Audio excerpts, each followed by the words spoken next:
came. Elevate, level up, way to the top, headed to the peak. All them boys wanna talk, hit them out of law, but don't got receipts. I do it with ease, to you it's a burden, to me it's a breeze. You feel that? That witness degree, that kickback. You coming at me, boy, sit back. Came out the womb like this, hit the pedal and room right quick. Gotta get it, we going up, way up, might land on the moon. Who step in a room like this? We breaking the rules right quick. They killing the mood, and up in a few, might land in a tomb.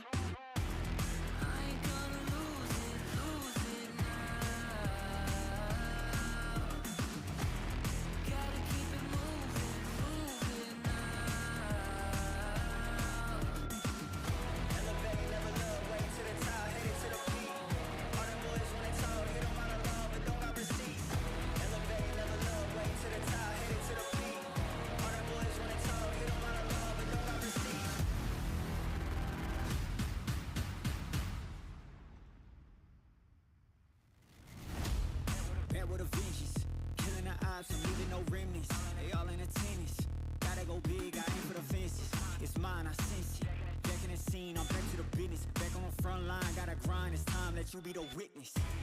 At the top, turn a repeat to a 3P, yeah. Got the franchise on me, you more like G League, yeah. 21st century, you all the way BC, yeah. Old boys been washed up, I'm washed up in TTA. Came out the womb like this, hit the pedal and room right quick. Gotta get it, we going up, way up, might land on the moon.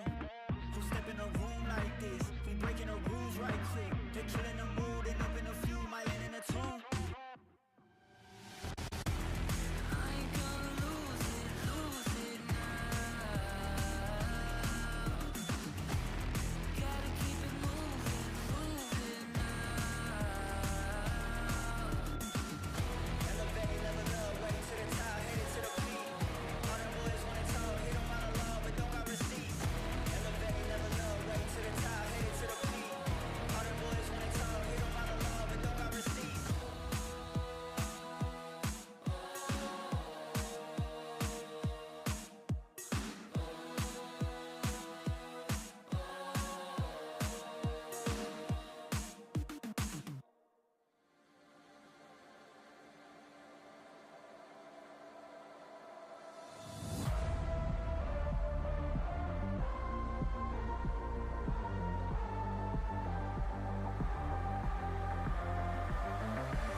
Either way I'm there. Got an attitude, I'm off the roof, up in the air. Let's run, I make it count, yeah, I'm talking right now. Feel like the comeback kid, got no time to spare. Double up score, turn a 2 to a 4. You know I win a lot, gotta win one more. On a hot street, never gets old. Sorta with the ace and my team went gold. Why am I playing with time as it's ticking away? It's ticking away, away. I'm asking why.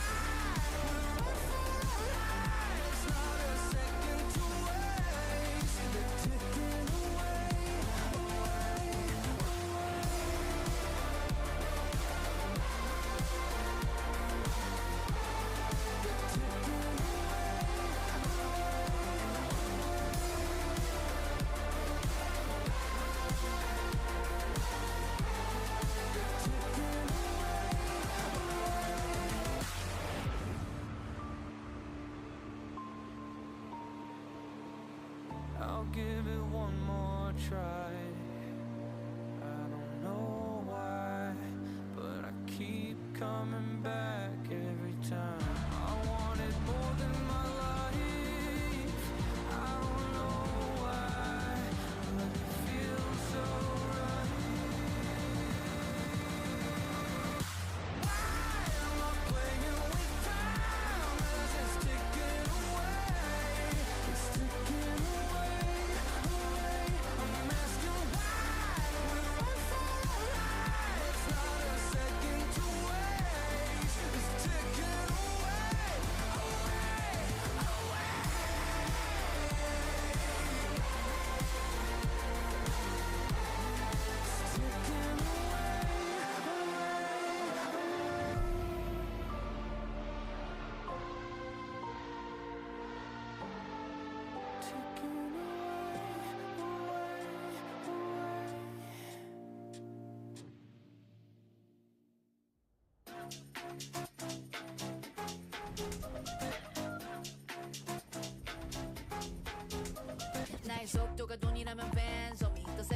그래서 이거 누가 대신에 money dance on a private jet 여긴 닿을 수 없는 거 올려놔 boss 하늘 위로 떨어지는 별을 looking like demons 자칭 날 구기는 것들은 전부 쳐냈지 왜처럼 증 오들은 나의 밑거름 꽤나 좁아져도 너의 시선은 어느새 풀려 숨죽여 Hey you better you turn when I pull up Can't slow me down 나 끝이 없는 ride 멈출 수가 없잖아 안돼 소리 망설임 없이 주사 위로 여전히 예상 못한 곳으로 향하지 like we to go Told myself I'm so bossy, I'm so bad I told myself I'm so bossy, I'm so bad I told myself I'm so bossy, I'm so bad I told myself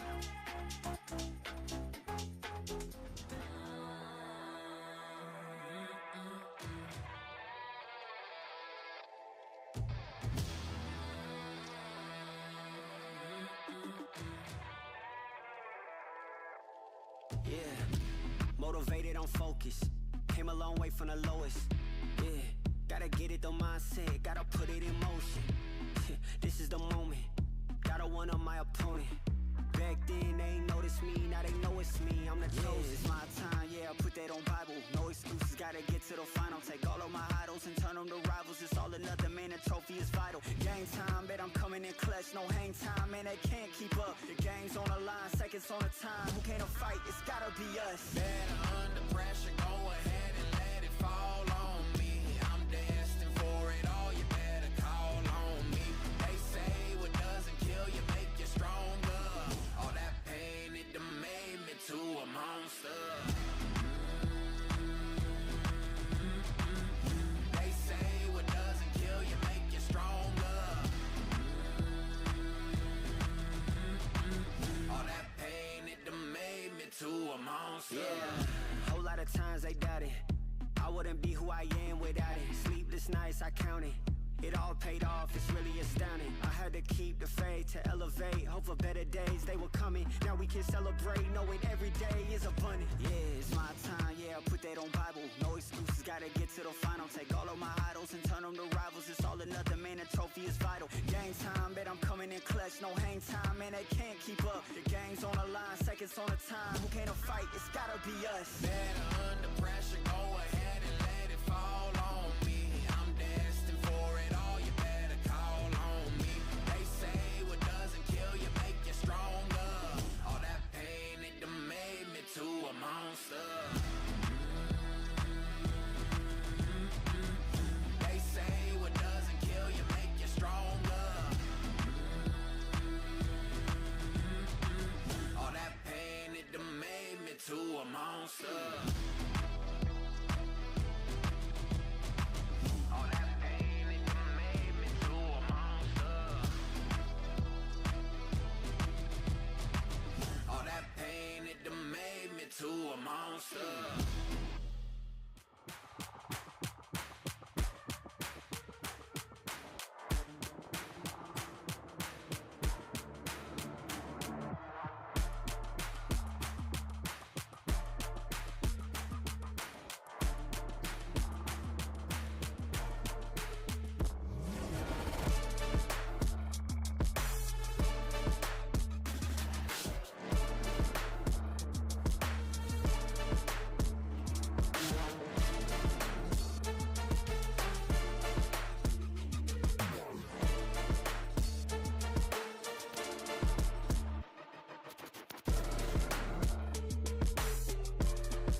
Let's go. I got big dreams, I'ma do big things. Yeah, you see me on the big screen, looking so clean. I don't move slow, I move fast, right past anybody taking life for granted, yeah, that's too bad. I'd be grateful for everything that I have. You only got this life, you don't get it back. Make the most of it, become the best that I can. Everybody look at me, I got a plan. You gotta work hard, play hard, do it from the start. Cause how you do anything is everything is art. Stay consistent and do it every day. Don't let fatigue get in your way. Cause 10% of something is better than nothing. You better do something if you wanna be something. I can feel my stomach rumbling, I'm hungry. Big things coming, I ain't bluffing, yeah. No, I don't wanna stay the same, yeah. So I keep pushing through the pain, yeah. That's the only way to make a change, yeah. So I fight every day and train, yeah. It'll all be worth it. One day it'll all be worth it. So I keep pushing through the pain, yeah. That's the only way to make a change, yeah. I've had enough, I'm making my own luck. Adrenaline, my drug, I'm sick of feeling stuck. I got this, will not quit to the top, I promise. Cause I've had enough.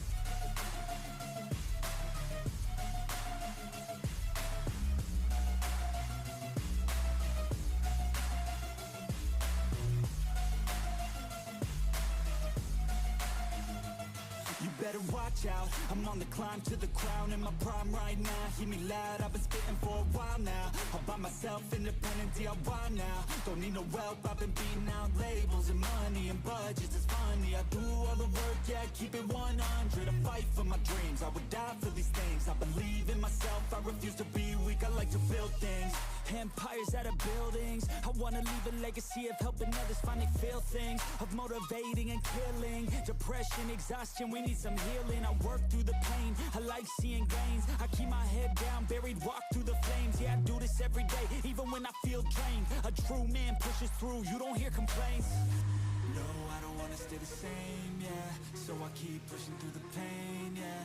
That's the only way to make a change, yeah. So I fight every day and train, yeah. It'll all be worth it. One day it'll all be worth it. So I keep pushing through the pain, yeah. That's the only way to make a change, yeah.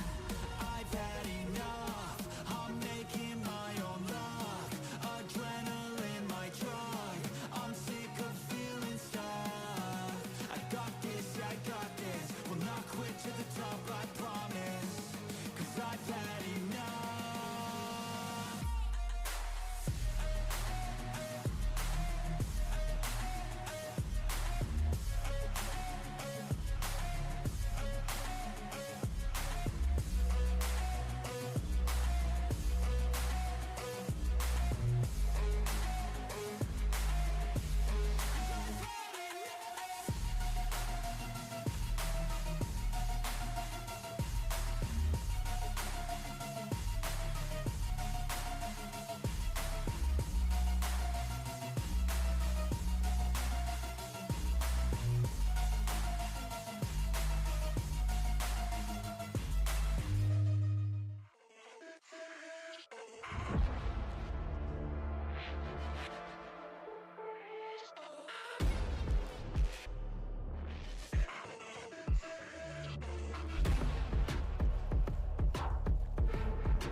Y'all sit back and watch me speak. About to take over your screen. Talking bulls in 93. Talking mom, I'm on TV. Y'all know all I do is me. All I do is me. Y'all sit back and watch me speak. Y'all sit back and all I know, my money green. About to snap and make a scene. My cup off and make this free. My cup off and make them scream. Go back off for TMZ. Y'all sit back and watch me speak. Y'all sit back and watch me speak. Y'all sit back and watch. Watch me. Watch me. Watch me. Sit back and watch. Sit back. Sit back. Sit back. Sit back. Money long, nothing on credit. I got style, don't catch no feelings. All this bread, ain't got no lettuce. I got style, don't catch no feelings. Watch me. Watch me. Sit back and watch. Sit back and watch. Sit back and watch. If it ain't got style, I ain't with it. I ain't with it. If it ain't got style, I ain't with it. Look. If it ain't got style, I ain't with it. I ain't with it. If it ain't got style, I ain't with it. Look.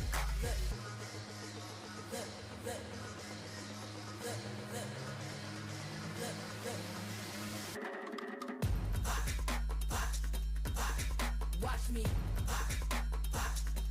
Sit back and watch. Watch me. Sit back. Sit back. Watch me. Sit back and watch. Sit back. Sit back. Sit back. Sit back.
Hello everybody, welcome to VALORANT Challengers EMEA. It is day 4. We are done with the group stage. We have our 4 representatives from all different regions this time for the playoffs, and I am so excited to help bring you guys through this one because it's going to be an absolutely brilliant end to the week here. My name is Twiggy. I'm joined by my co-host MP. How are you doing, brother? I mean, I'm happier than ever. Shout out Billie Eilish. Because Enterprise Esports, they have done it. Obviously, going through the playoffs. Finally, for Northeast, we have one representative here. And also seeing you with the guns out, I'm happy. I'm just happy to be along here. There aren't really. There's not much guns to speak of. I don't do that kind of thing. I'm not a weightlifter. But either way, let's take a look at what happened yesterday to get us to where we are, because it all really came down to the wire for a lot of these teams, especially one of the ones that was off stream.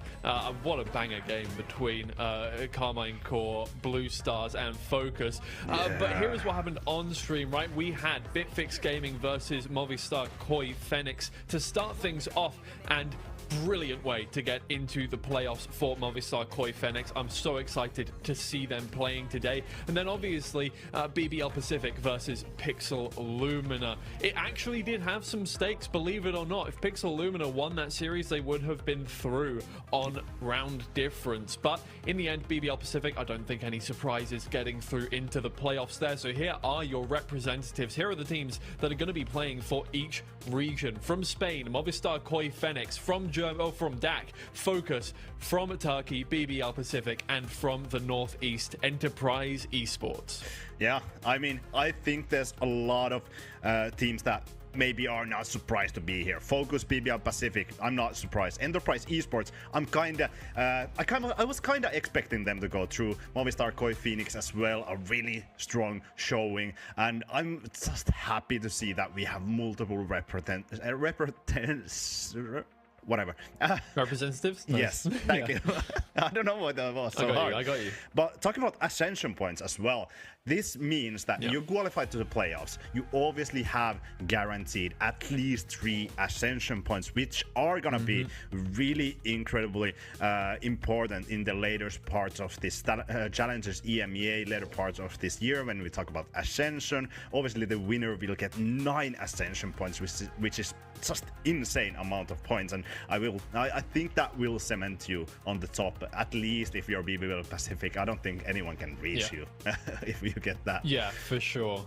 I mean, look, if you are new to the system, if you're new to Valorant Esports, obviously here it is. We're watching tier 2, right? We're watching the teams that are below the VCT here, and we're waiting to see who will be able to get the opportunity to boost themselves up into that tier 1. So ascension points gain you the opportunity to get into the ascension stage. Some teams are not able to because they're academy teams. We'll go into that a bit more in depth later, but most teams are going to be able to qualify themselves to ascension, where they will have the chance to compete for a place in VCT. So really important stuff for these guys. Obviously, that is the biggest stage. You're going to get the opportunity to play week in, week out on that stage against the biggest teams in the world. So really, really big stuff for these guys. And for a lot of the teams here, you know, this is actually a great opportunity. Obviously, Enterprise Esports as well are going to be really boosting their place, right? No Northeast team has had a spot in the playoffs so far, so this is big for them. Oh yeah, absolutely. And I kind of want to take a look at the playoff stage. Obviously, it's a double elimination bracket, so none of these teams are in danger of dropping out instantly from the first match. I think that's a really happy surprise for Movistar Koi Phoenix right there, that they don't have to instantly win against BBL Pacific. They can kind of feel out the situation there, kind of test out the waters before they actually have to be on the elimination match. So incredible. I think double elimination bracket is always great, and I love to see that these teams, they have a second chance if they don't succeed in the first match. Yeah, of course, double elimination bracket. So, I mean, we've seen so many historic fights from the lower bracket, so I wouldn't be surprised if that happens this time around. We have 4 insanely talented teams. I think actually the group stage really picked out, I would say, 4 of the best 5 teams, right? I do think CGN Esports was in that conversation, but since they were in a group with BBL Pacific, it was always going to be difficult to get out of that group stage. So I really do think we got some of the best teams in this playoffs that we could possibly have. I'm sure everybody will be fighting tooth and nail to stay into this one. I mean, look, we want to take a quick look at obviously match 1 in just a second so we can get started for you guys, but let's take a quick look at match 2 here, because I think obviously we're a little bit invested in this one, and obviously Focus got through in just such tight margins, right, in that game versus Carmine Core. So take us through your thoughts on this matchup here. Yeah, I mean, that was a lovely matchup that yesterday, but Enterprise Esports versus Focus, to me, that's more like Mystic versus Doma. Obviously, the brothers from Sun FC and Fnatic, they kind of went apart in that situation where Doma went to 10-star, Mystic stayed in Fnatic, they got separated there. Mystic was part of the Apex first Ascension run that kind of ended up in a loss against Gentlemates, but I'm really happy to see this duo to actually battle it out right here, because they are brothers. They've been here together. When Valorant was started, when Sun FC was the team that everyone was looking for, these were the players a part of that roster, and incredible names as well. Yeah, absolutely. I mean, if you've been watching Valorant Esports for any amount of time, I'm sure you will recognize quite a lot of the names that you're going to see today. I mean, like, there are some star-studded rosters, and there's a reason why all of these teams have, you know, become the cream of the crop. They've risen to the top here, and they are here. I mean, it's not like this is just, you know, we had 12 teams from Europe, and we were just like, okay, like, just throw them in a server together and see what happens. No, these guys have fought through their own regions, right? Through Northeast, through DAC, through Spain, through Turkey. They've fought through all of those different stages to get to here. Especially, you know, some of these teams have fought through even, you know, not having been granted a spot in their regions. They have actually had to fight all the way up through Swiss stage or whatever, what have you. Everybody has a different format going on, and you know, the best of twos that are going on in some regions. I still don't understand that, but hey, I'm not gonna judge if that's what you want to be going on here. But let's take a look at our first game today, because it's a banger, right? BBL Pacific versus Movistar Koi Phoenix, right? This is such a big game, and I think, you know, depending on what region you're part of, you're going to have different opinions on who's going to win this one. I think the majority probably would rate BBL Pacific on this one, but Movistar Koi Phoenix have definitely surprised us. Okay, yeah, for sure. I think that was already, like, there was brilliant showings for Koi Phoenix. I think Bitfix game was really good showing for them. They were incredible in that match against Ulf Esports. I couldn't quite see that much, but I think those results kind of speak to themselves as well. This is a different beast though. BBL Pacific, they are incredible. They haven't been beaten in international stage this year, and well, ever since they have been BBL Pacific, they haven't been beaten in the international stage, and there's only one international team that actually has been able to take a map out of them. That was Enterprise Esports, obviously, on stage 1. So it is a demon that you have to fight against. Yeah, I mean, look, they already came up against one of probably their most difficult opponents in CGN Esports, who gave them a tough time last stage as well, a little bit, you know, fought up against them. It was 2 11-13s that BBL Pacific won against that team. So it's not like these guys are infallible. It's not like they're impossible to beat, right? But it just seems like they get it over the line every single time. We talked to Rose about that a little bit, and he just said, I don't know, we're just better, I guess. Like, just being able to beat every single team, no matter what the circumstances are, when they are in those comeback situations, mind the pun, and you know, those clutch situations, somebody steps up to the plate every single time. When their backs are up against the wall, they seem to always have that dog in them. So I am incredibly excited to see them once again today. Let's take a look at a player highlight of Kreven for us. Oh yeah, Kreven is incredible. I think Kreven is like literally part of why BBL Pacific can be so comfortable in making plays, because they know that Kreven is doing all of the right moves on the other side of the map. Even yesterday against Pixel Lumina, we kind of saw that in action. Kreven would go for those aggressive moves in the map when he literally knew that there was space to be taken. And he didn't really rely on his setups, but on the other hand, he knew exactly when to rely on those setups, but sometimes he would even play up front of those. So that type of Cypher, I really applaud that confidence going forward in your setups, when you know that you can maybe get the timing, you can kind of surprise, because a lot of the ciphers that we see might get too passive on the site. Kraven is not one of those. And I think one of the best roster moves that we ever saw was Kraven to replace Selasun in this roster. Obviously, after that essential run that BBL or Pacific back then had in 2024.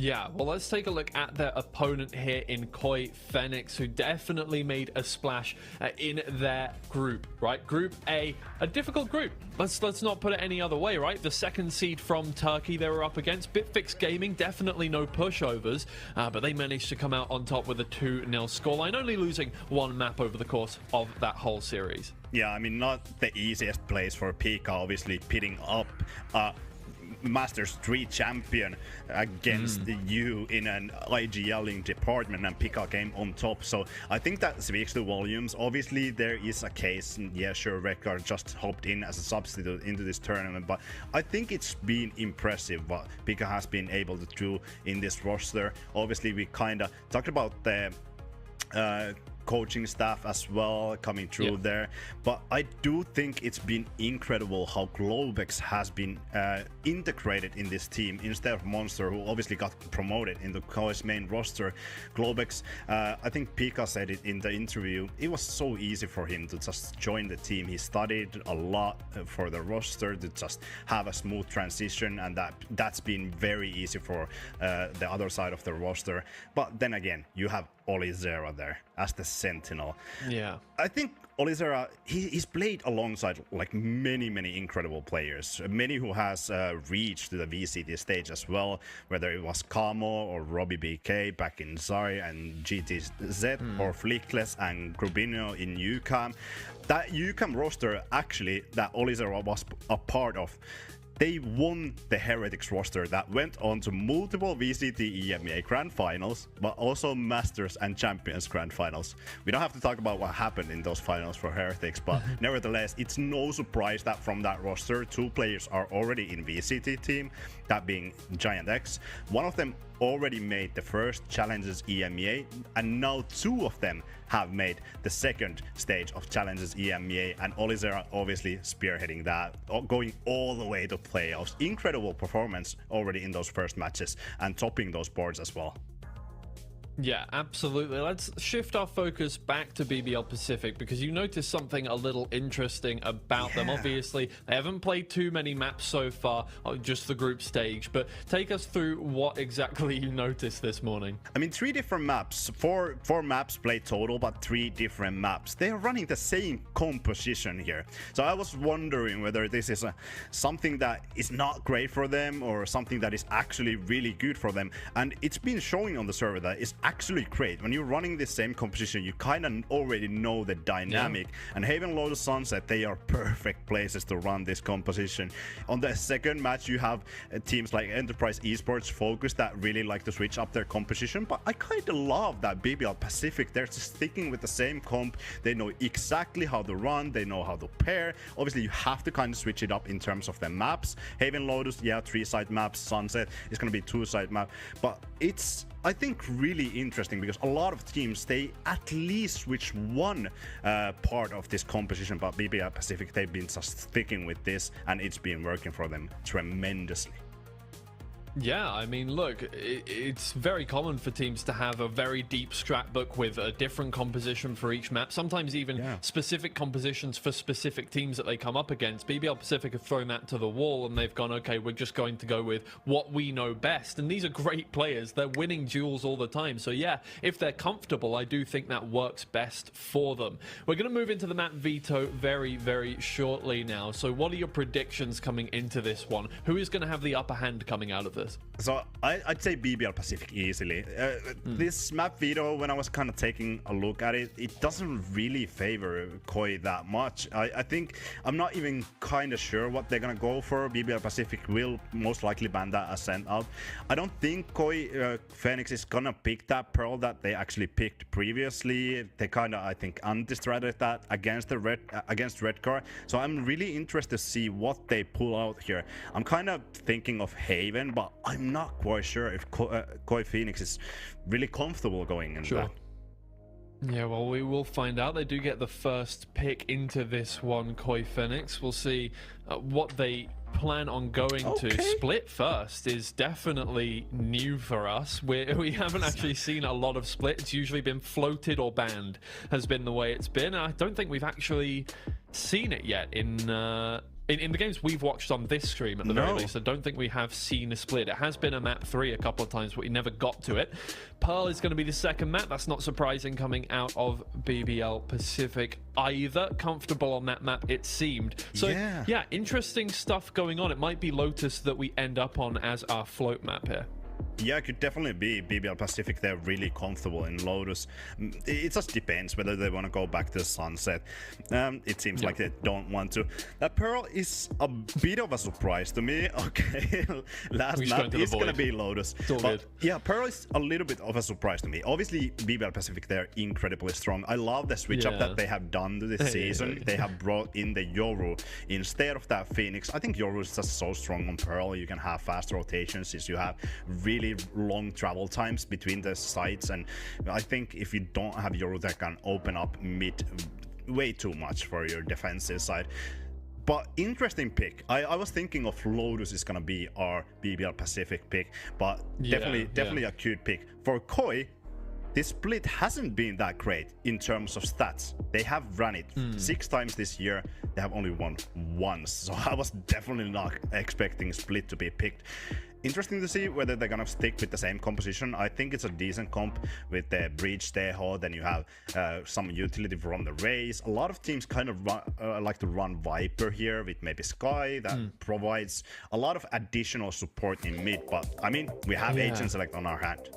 I mean, looking at that, right, you noted earlier on that composition that BBL Pacific have been running over all of the kind of open skyline maps that we have seen them play so far this time around, right? Sunset, Lotus, Haven, all of them very similar in terms of definitely utilizing the Sova utility. Maybe Koi Phoenix went, you know what, we don't want them running that composition, so we're going to force them onto a map where it just absolutely does not work. So maybe that's the thought process going on here, but I mean, BBL Pacific running a very kind of normal comp, I would say, for split. Actually, quite old-fashioned, maybe not the correct word to use with Fade and Yoru in the composition, but definitely kind of sticking with that double controller meta that we have seen over the last few years on this map. Movistar Koi Phoenix going a little more modern with the Teho. Yeah, I mean, Fade is definitely something that we usually don't see in this composition. It's either Sky usually because you have the flashes through the wall. Obviously, comeback playing Yoru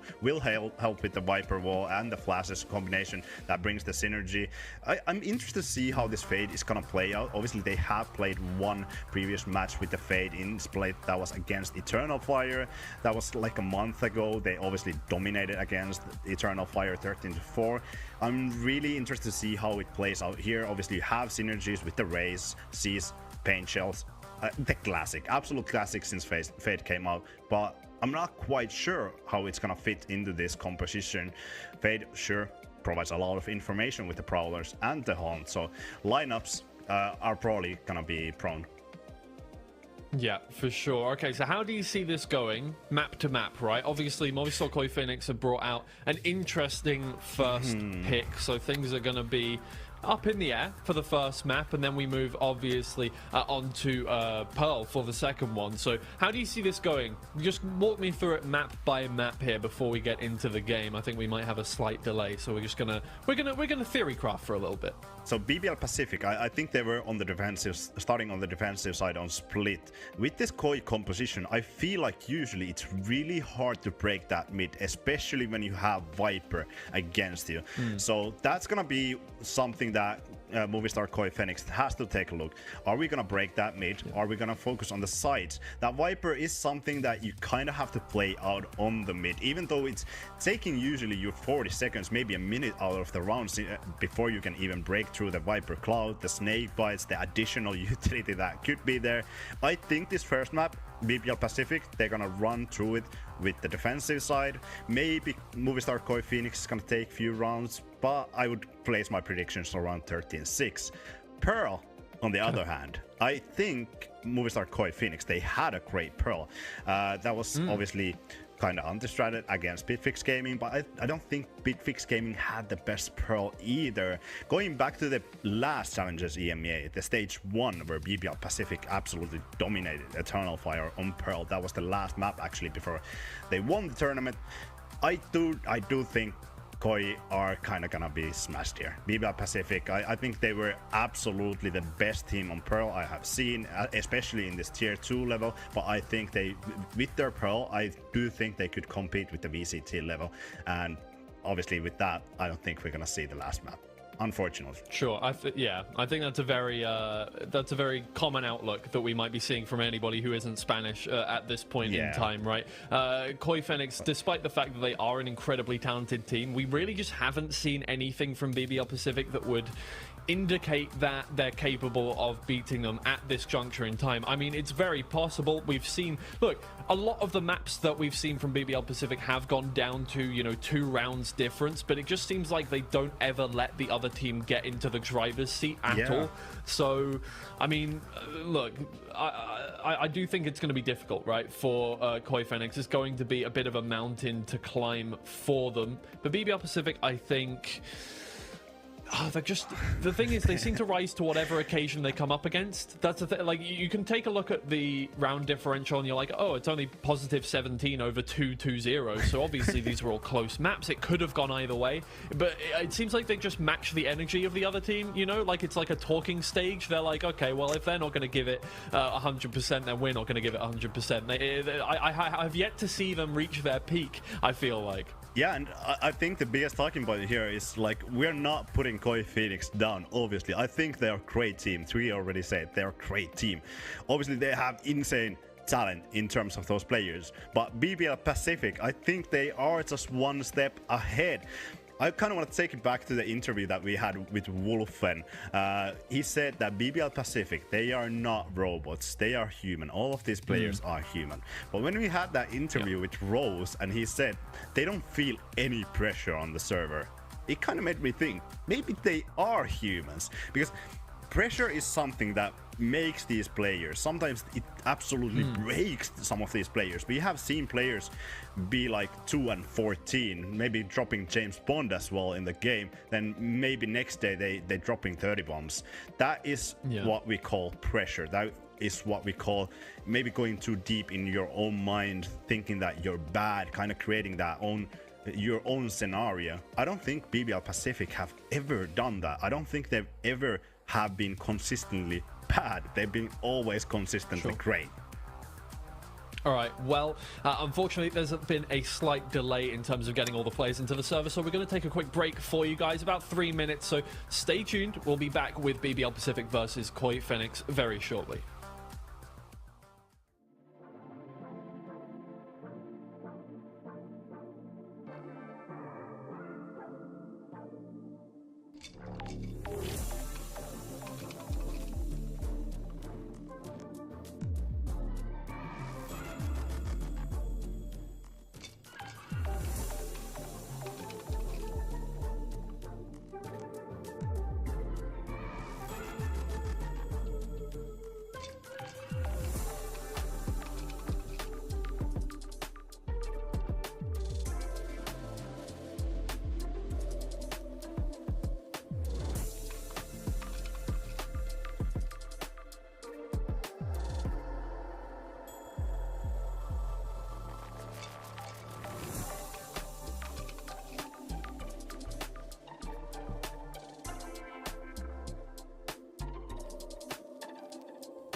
Welcome back, everyone, to the first day of playoffs here in Challengers EMEA Stage 2. This is where good teams become great and great teams become champions. It's a fantastic opportunity for the Academy of Koi Phoenix to test their mettle against a team which we're expecting to become champions yet again. BBL Pacific starting on the defender's side of Split. I think that's the exact thing, Hazza, as a test. BBL Pacific know exactly what they need to do. They've been here before many times. And well, this trap in towards mid activates, and well, Pacific, they've got what they came for, an advantage. Well, momentarily, Guad's got one back. He's got two, in fact. And now back into the smoke. Globek's not looking. Rose, two more, and that's Loiter to finish it off. A moment's hesitation has cost the round. BBL Pacific on the board first. That they have. Nice little play, nice and simple. I don't think there's much to really be spoken about there, but I think already we can see the difference between the two sides in terms of how one is well drilled and one is still a work in progress. Absolutely, but take nothing away from how Koi Phoenix performed yesterday. Guadi, again, is a player that we're going to have to keep our eyes on. He had 11 multi-kill rounds versus Bitfix. A multi-kill round being more than one kill contribution. An ace in there as well. But as we know, you can't rely on any individual against BBL Pacific. We saw that in the CGN game. We saw it yesterday. Come back with some early damage, and Loiter plugging the gaps here as well. The B site looks secure, and with Pika falling, that will be the anti-eco dealt with. Yeah, try to bust and see what the metal of the B site looks like. You could see already come back trying to push himself a little bit more forward. Overall though, is the outcome that we expect. So as for how the round, the map looks like, we're seeing like the Euro kind of being this player that's playing on the front lines with the Viper and Omen combining. Maybe we'll probably see this a lot, but the Raze and Fade almost playing in junction with each other attached at the hip. That's exactly what we see on the map. Yeah, based off of the utility that they have to combine, the Seize with its tether, and the Decay, which is just going to help the extra utility damage that Larocque gets with his paint shells every round. This is really nice. Destroy the drone very early. Krevin just playing on the edge there. I think this is something that we didn't necessarily see from like last year, is BBL Pacific playing with that Viper as a luck player. Yeah. Playing with that Viper at all, Cairo. This is the only map in their pool right now where BBL Pacific aren't putting Krevin on a Sentinel. Already he's flagged a couple of players in mid. Vent control taken by Koi Phoenix, and Sakapa thinking about the double dip. What's the reaction though from Pacific at the moment? It seems if they want to try and isolate this Viper and get the kill, but I mean, look at Krevin, so willing to play up close and personal. And with Koi focusing on mid, one thing I will compliment about this default is they are keeping control of both extremities. Pacific are always good at finding information both sides of the map. Now it looks like they have to make a decision though. 30 seconds, and it's going to be ending on B. You can see the players on the A side just worried and they were dropping back, but now as the Pop tries to come through on B, it's the reinforcements. B main anchor being, the B main player being identified, and Pacific knew exactly what was coming through. They know exactly what they need to do, and they'll get it done, as they always seem to do. 3 rounds in a row, a bonus in hand, and Koi not off to the best of starts.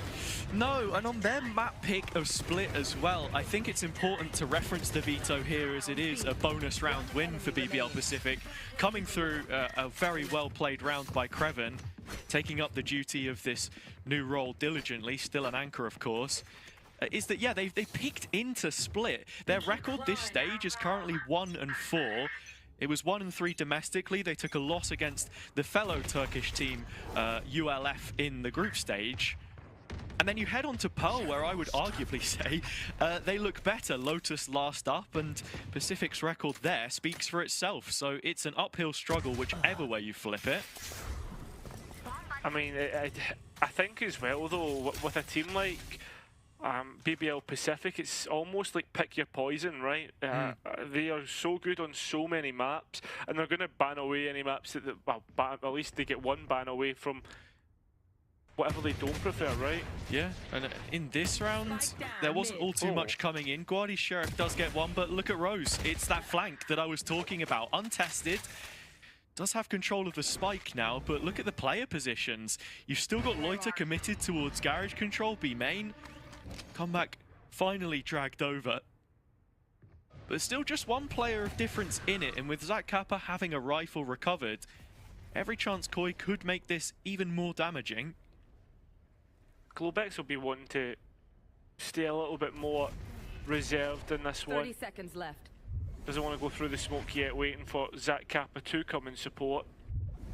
Here he is. One enemy remaining. He drops in, but Loiter has found another. Big kill from Zach. Showstopper available. Not much HP left on comeback. It's going to take a little more than one bullet, but that's all that he needs. The Outlaw collecting. That's BBL Pacific finding 4. Not without casualties. Have to keep tabs on what the money looks like, but Koi, I think, into this next round, just have to keep a focus on making sure that, yeah, they're defaulting effectively. Rose got a lot of space off of that one kill. Yeah, and already we're seeing the coach being introduced, that of Yaba. We had an extensive conversation about his credentials last time Koi played out, and I think that's the thing though, right? Like, you've got to be considering what he's got to introduce in this timeout. Yeah, and it's a big task that he's got with this Koi side as well, considering the fact that the majority of these players don't have experience at this level, let alone against a team like BBL Pacific, which he himself was unable to face with Go Next in Ascension last year. Made a group stage exit, opposite side, you know, opposite group, I should say. So now coming into this timeout, in terms of what to think about, yeah, I think it has to be some pretty basic stuff, like be confident, play together, stick to your own game. When I saw this Vito, Cairo, I was kind of thinking, a map like Split, you want to play a bit loose, a bit more direct perhaps, show that disrespect, because when you're against a team as cool and collected as Pacific, you got to rattle some cages if you want to get a win. Yeah, I feel as if you really need diversity to your play, because that's what Pacific have as well, right? Like, we need to see these slow, methodical default rounds like we did see from Koi a couple of rounds ago, but we also need to see this Route 1 Valorant, as we tend to call it on broadcast. Gun round starting with Pika introducing himself in mid, salvos and drone both used, but to little effect, because no ground has been gained. And Comeback's op is getting on the line. These players here, I just can't hit the shot, and now LaRock's left to try and get one. What? But instead comes out with 2. I don't know how he's got that last kill, but he'll certainly take it. And the seize delay is perfect as Rose is played in by Comeback's op. One player still to the good BBL Pacific. I'm wondering if Comeback was going to try and send one back there through the smoke with the op. Now it's all on Kraven to hold to this space, but look, he has the support of Loiter. He does, but I don't even, I was going to say, I don't think he needs it. I thought he was going to get the double. That's 5 so far for BBL Pacific, even after that timeout coming through from Yaba. Again, we did see some nice ideas, but it always feels like the individuals are bailing themselves out of bad positions. Like, so far, Koi get themselves into a spot where, like, they get rid of Comeback's op. He's missed, and, well, I mean, it's just all about being able to capitalise on Loiter's position, or LaRock's position, apologies. Now, I think the plan there from Koi was to bait out a reaction by pressuring mid, because we did see Rose a lot of the time get aggressive, as he did on the previous round, in these areas. You have to remember, from when we saw him in the last stage, it has been a change of agent as Globex full sticks the TP. Doesn't look like anyone else is going to be getting past Kraven anytime soon. Nah, he's been playing this mid so well. And I think that's what you always expect of a player like Kraven, right? Like, the desk was talking about it yesterday, as LaRock gets his 3rd on the round and Pacific make it 6. But Kraven, for me, it has been an addition to this roster. That's not to take away from last year either. Like, but the fact that they've been able to find another Sentinel player that has looked like an improvement has been really impressive. Yeah, a transfer target taken from their bitter rivals, Howl at the time. The spiritual successor, Eternal Fire, extinguished. And now ULF the next in a long line of Turkish teams that have tried to replicate, which no one else has been able to do. They are the only back-to-back winners, now 3 times. And coming into the next gun round, it's another drone from Pika in mid, which is shot out beyond the cloud. Olizera though does well to isolate onto Rose, and on top of that, information gained in the round. As Comeback's dropped back, he'll be found out because of his reposition, and now look at Koi starting to head towards A. Such a quick reaction from that neural theft as well. Olizera just teeing up the rest of his team with this lurk. Effective in punishing Rose there, but can they get the value? There are 2 players on site, and Comeback has got the first with his op before being stunned out. I mean, that just shows you the quality. Loiter wants nothing to do with it. But remember, we've seen this before, where BBL Pacific are always able to come back into these rounds, especially in a 4 versus 4. Comeback's dimensional drift, identifying players and calling out exactly what's needed to be done. Another ultimate used as well, that'll be the showstopper, and Koi fall like a deck of cards. And well, it'll be a 7-round pickup so far for BBL Pacific. That's an advantage confirmed for the next half. Yeah, you're seeing a lot of different ideas here on the BBL Pacific side. Koi have an idea of what it is they want to try and get that reaction, force their way into a site, and they do a pretty good job at it here. But then Comeback finding that one, dipping out. You've got Loiter on that quick rotation as well. And even when the spike is going down, with the ult back through from Comeback, he knows there are players caught in the utility. I think Pika was trying to chase Loiter out of elbow there as well. You can't get sucked into these situations when things get chaotic, because as we know, that's where Pacific thrive. I'm out. They've been thriving so much. Klobek's worried about where that TP's gone. It was back towards the B site, as the map tells us. Again, it's patient. This time the drone did get a bit of a deeper clearance, but playing against double controller in mid, you have great tools with the Breach Teho to try and take it. Sometimes you have to just peek that smoke, you know? Don't give it the time of day, and that's exactly what we see here as Koi are rapidly moving towards a B execute. They are, I mean, using the Armageddon to close players out, but they're not even going to be able to get out of heaven. The rifles of BBL Pacific have not hemorrhaged a single player until now, and that came through the luck of Olizera. There's still so much to do on the round. 45 seconds, a chance to go through CT. I don't know if time will go their way, if that's the case. Olizera's been doing really well in finding openings so far, but he needs a couple more untraded here, and BBL Pacific are stacked up on B. They are ready to receive these last 2 attackers from the tower. The round is all but done. That's what you think, but things can go the other way. No way. It's exactly what you said, and Olizera's on for the ace clutch. With 45 points of health, I mean, it doesn't really matter because it's Comeback's op. The time is against him, and Comeback's got the cross from CT. A safe pair of hands. And when did Koi get the round? That's so frustrating, especially from Olizera as well, who I was heralding as being one of the players that you have to look out for, along with Guardi, the 2 that have played in interregional competitions before. For Olizera, it's been a 2-year wait since play-ins with the Portuguese GTZ side. But he's shown up in groups so far. He has the 2nd highest ACS of any player coming out of that. One behind Comeback, of course, but the most of any non-duelist. And you're seeing the value from that with his positioning here on a lot of the rounds as well. It was usually outside A, mid on the previous.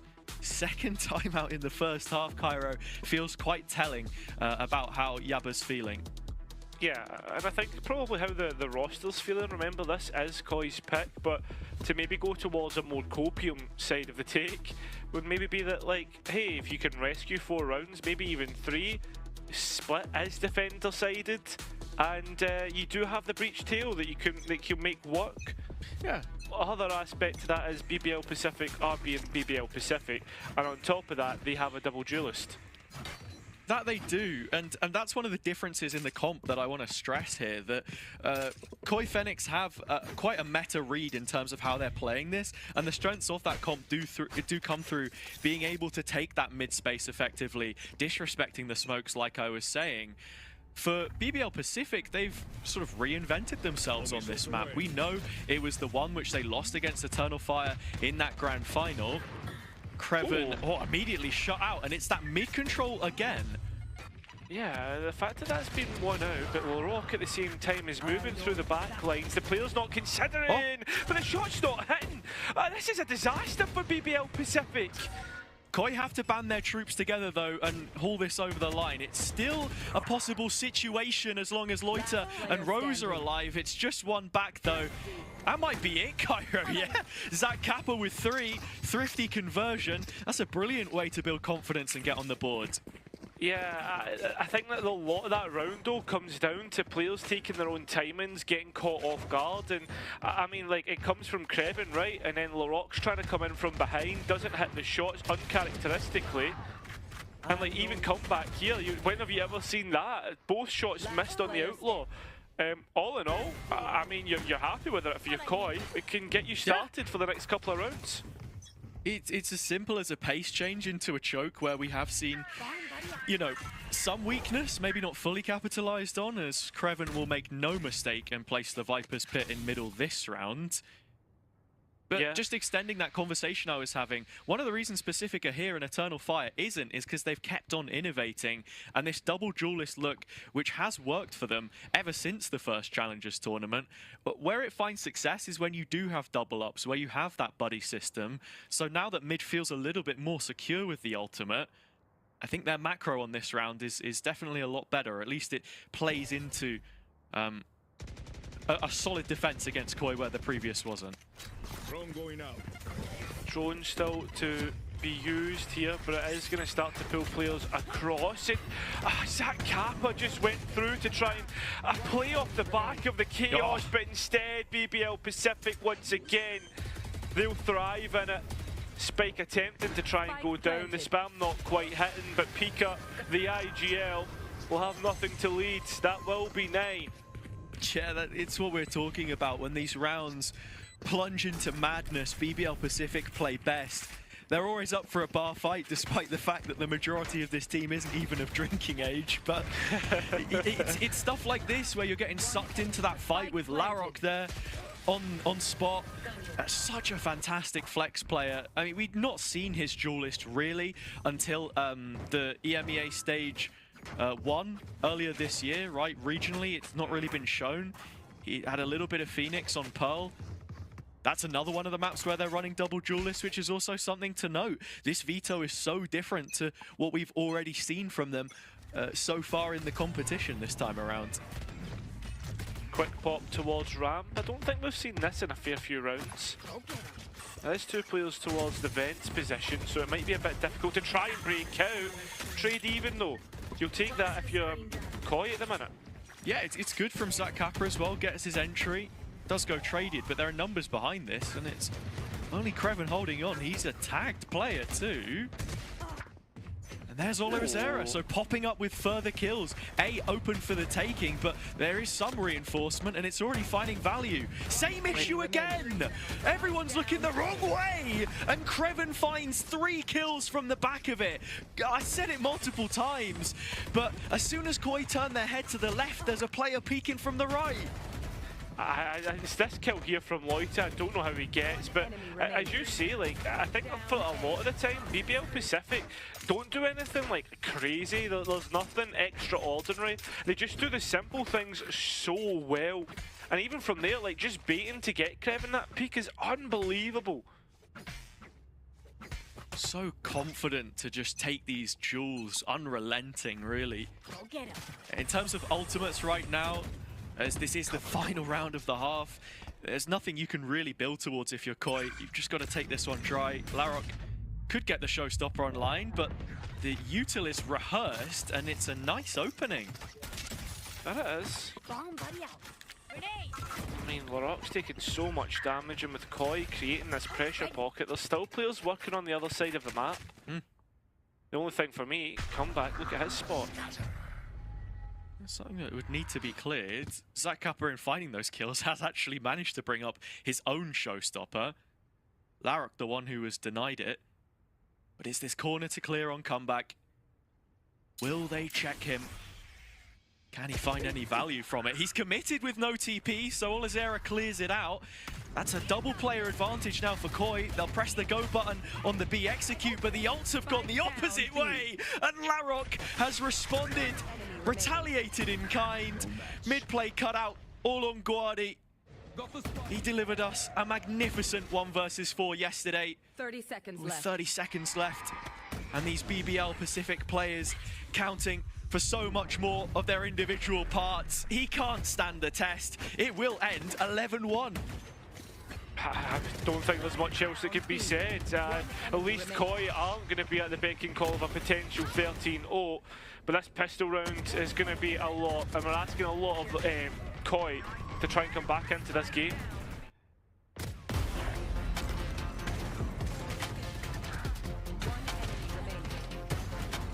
One enemy remaining. Down A.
Looking at the map Vito, we thought that maybe Koi had picked into a map which didn't necessarily favor them as much as the one coming up afterwards, but if they want any chance there, then it's going to have to start with something ridiculous here. Both teams entering the playoff stage with a win streak spanning back to April. And BBL Pacific look like they're less likely to let go of theirs right now. But into B main, it's Zach and Pika to start things off brilliantly. Util combo, and still, it's a flawless start to the round for them. That it is. I mean, there was pings going out at the very start from Pacific, but you could see the trap play that Koi had already set up. I mean, the fact that you've got the tail mollies, the raise need, etc. Now Pacific need to look elsewhere, and well, it's the breach of Guardi that needs to stand up to the test.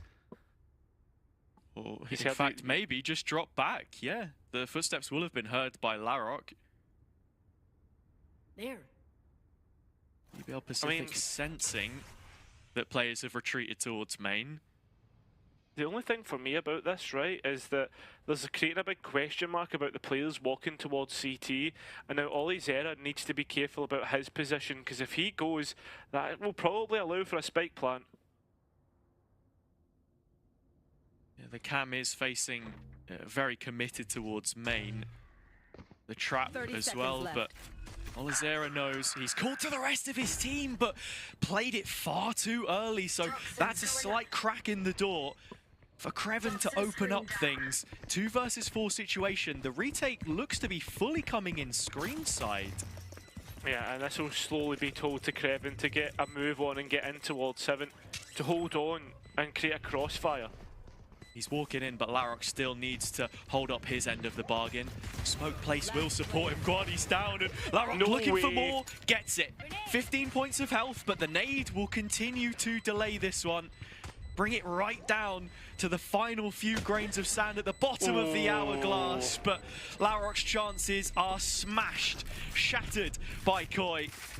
Only for the pistol, of course. That's them doubling up for rounds. Yeah, I mean, this is it from the get-go, right? That sets up Koi perfectly, and they continue to fight forward. And this is what the comp that Koi will be good at on the defense. The fact that they'll be able to brute force taking this space. And on top of that, it's just going to be a Dory situation, right? Just keep on swimming, one round at a time for Koi here. Yeah, absolutely. From the post-match we had with Pika yesterday, they've been looking forward to playing BBL Pacific for a while. The Spanish-speaking IGL already having tested himself against Redgar yesterday, but I think Rose a bigger challenge in current times. Still a very traditional IGL in how he sets up. Guardi's Judge finding 3 kills here to keep it clean, and that's exactly what you want to build up some momentum here on the defender's side. Hope that there are some cheap repurchases, upgrades, perhaps. Yeah, but that's the thing though. That's absolutely nothing. Flawless.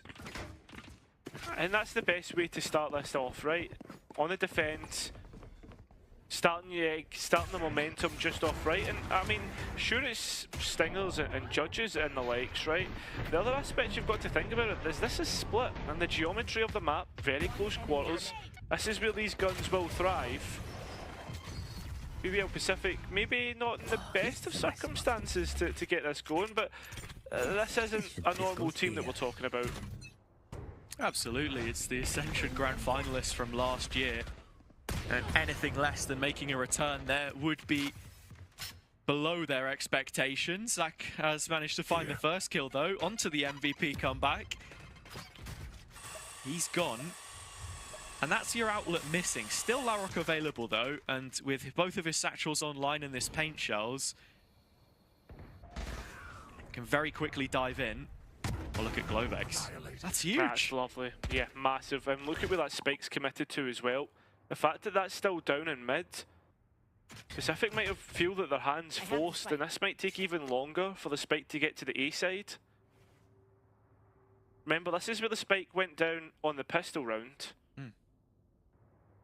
Kara, I tell you what, it might even take longer for them to get the round here. It looks like there's been a read from Pika at the very least that late into the day this is where they want to go, but he's overlooked the heaven position. Olizera playing around the cage, gets on with the Spectre. That's an upgrade, but Loiter pounces to quickly trade it out. And this looks a lot more doable if you're BBL Pacific. That it does, with Zach Kappa being low and a full belt on Omen and Breach. This is so doable. But for which team? Larok right on the edge of the smoke.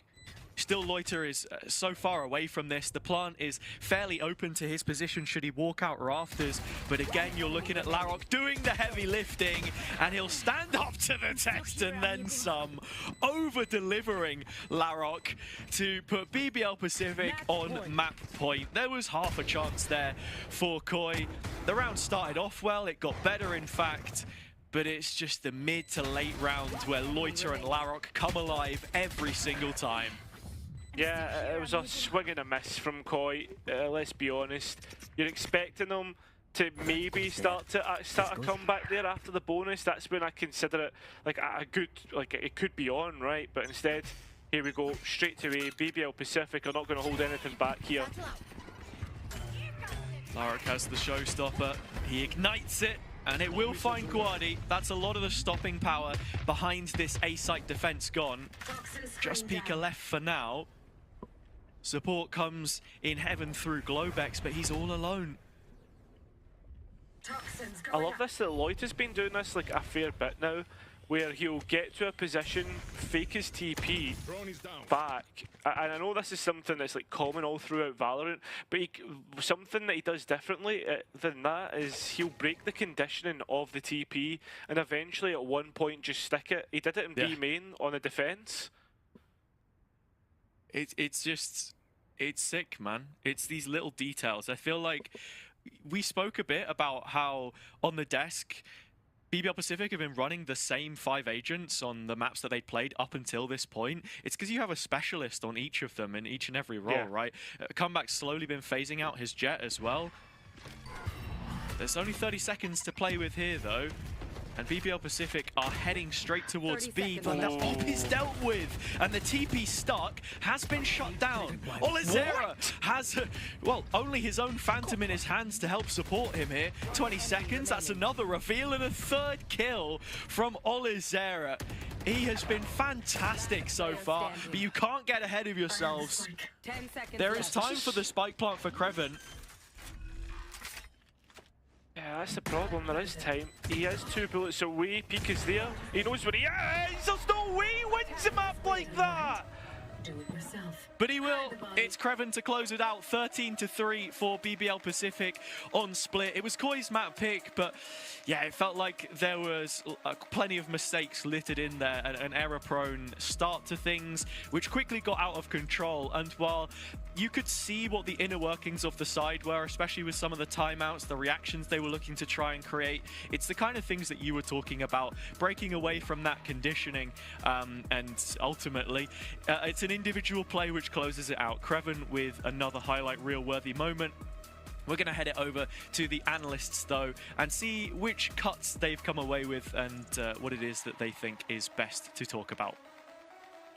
Yeah, thank you very much, Hazra. I mean, you take a look at that game and I don't know, where were that BBL Pacific for the group stage, right? Obviously, they played amazingly during the group stage, but we didn't see something like that. It's like they woke up this morning and just went, okay, we've had enough, you know, matching everyone else's energy. We're just going to play now. We're just going to show up, come back, woke up. Like, this is just BBL Pacific on a good day, and I feel for Movistar Koi Phoenix here, because I don't think it's going to be a fun series for them.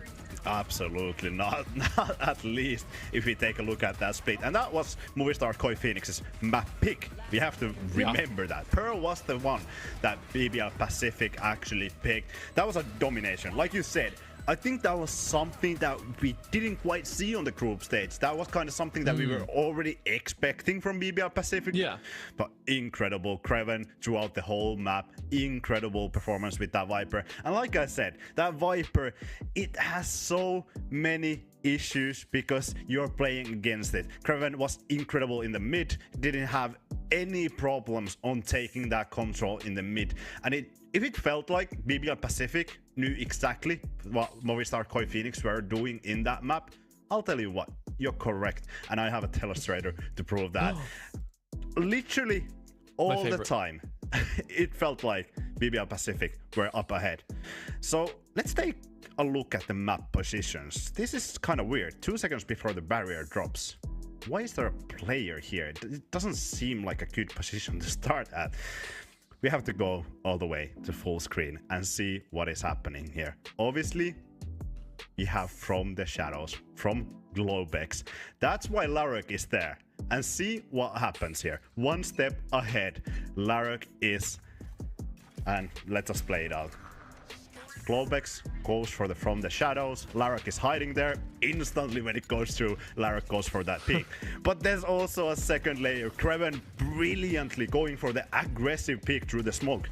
But this is what happened throughout the whole match for BBL Pacific. There was someone who got the first initial contact, someone that had the full focus on him, but then there was another player to play off of that contact. That was Larok in this situation. And look at the push already from A all the way through this A sewer area. Rose has already gone to mid because they knew exactly what Movistar Koi Phoenix was doing here. Guardy, yeah, he gets one pick here, but it's not quite enough to win out the round. BBL Pacific, incredible performance. The preparation for this match has been incredible because without the preparation, you don't know those exact details. You don't have all of those reactions on the map.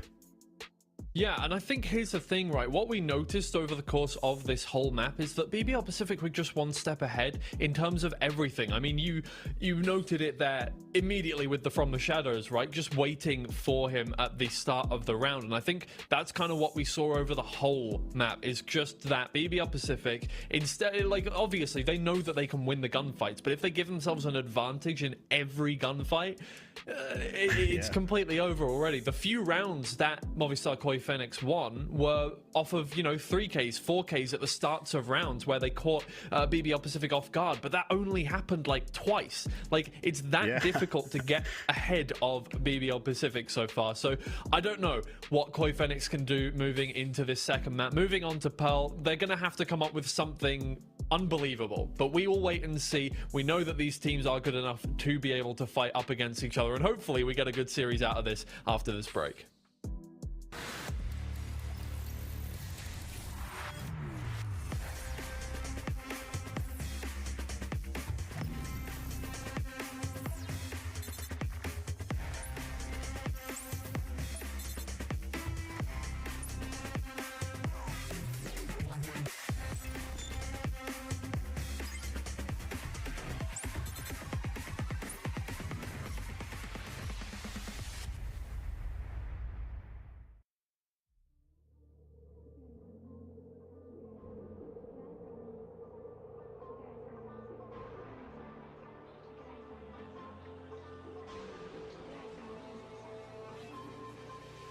Anytime you clock a butterfly, I flip a switch, keep a secret, let you come inside. When I run the gamut, but I could never plan it. I keep on breathing when I land it.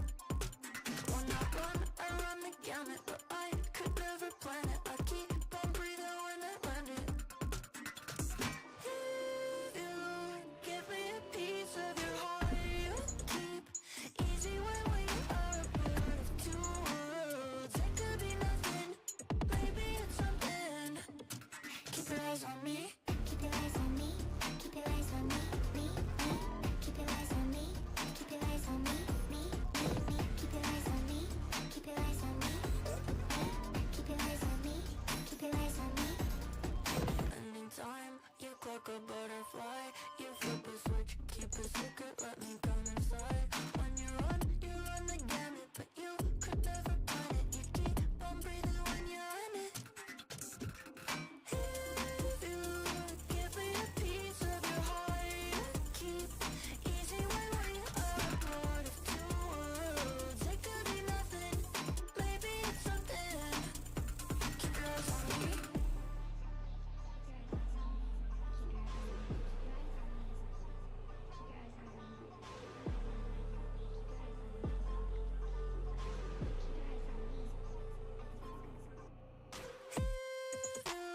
Give me a piece of your heart, you keep easy when we are a part of two worlds. Give me a piece of your heart, you keep easy when we are a part of two worlds. It could be nothing, maybe it's something. Keep your eyes on me. Keep your eyes on me. Keep your eyes on me. Keep your eyes on me. Keep your eyes on me. Keep your eyes on me. Keep your eyes on me. Keep your eyes on me. Keep your eyes on me.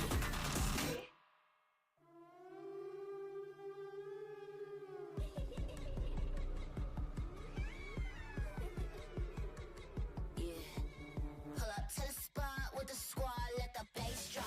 Laser on the up, brought the chop, this a cakewalk. Shimmy, shimmy, y'all, hit 'em top, let 'em take shots. 007 on the block, hit the aim cock. Pull up to the spot with the squad, let the bass drop. Laser on the up, brought the chop, this a cakewalk. Shimmy, shimmy, y'all, hit 'em top, let 'em take shots. 007 on the block, hit the aim cock. All right, everybody, welcome back to VALORANT Challengers EMEA. Things are going incredibly well for BBL Pacific to start off this series against Koi Phoenix, and all signs indicate that it's going to continue to go that way. A 13-3 start on Koi Phoenix's map pick of Split, and we're moving to Pearl next, where BBL Pacific have looked pretty damn good. Oh yeah, incredible, I would say so. This year has been incredible. I mean, to BBL Pacific, we cannot really take the stats of the maps and be like, yeah, they won like 96%, because that's pretty much on every map. Okay, sure, there's some exceptions here and there, like Fracture, but that's gonna be the same for Pearl. 11-1, that's an incredible record. Obviously, Movistar Koi Phoenix, they have 2-2. They had pretty free time against Bitfix Gaming, since usually Bitfix Gaming, they were kind of playing passive on the defensive side. They were giving quite a lot of space for Movistar Koi Phoenix. But I think Movistar Koi Phoenix should prepare for that change, because if BBL Pacific are to give you space, you should be sure that you're currently being lured to a trap or being flanked at, because BBL Pacific, they don't make mistakes, especially on Pearl. There's one thing that I would probably see as a good thing for Movistar Koi Phoenix. I think last time or last stage in Challengers BBL Pacific, they were having quite quick rotations, so maybe that's something that Movistar Koi Phoenix can look at and be like, okay, maybe we're gonna do some fakes or try to pressure this side to open up the other side a little bit more. Maybe that's something that they could utilize, but still it's gonna be a really rough match. Yeah, nothing new for either of these teams coming into the map. I mean, exactly, it's going to be rough, right? We do know that Koi Phoenix have the quality to be able to get something out of this series, so I wouldn't count them out just yet, but they do have to have looked at that last map and been like, okay, what went wrong? How are we going to look at this BBL Pacific that maybe we didn't even see that much of in the group stage, and kind of refocus, reset our mental going into this map so that we can come up against them in a meaningful way, right? They're going to have to get some early rounds, because I think the momentum coming off of the back of that, at least mentally, for BBL Pacific is going to be absolutely brilliant. It's going to propel them into this map. So yeah, I'm a little worried for them, but it's possible.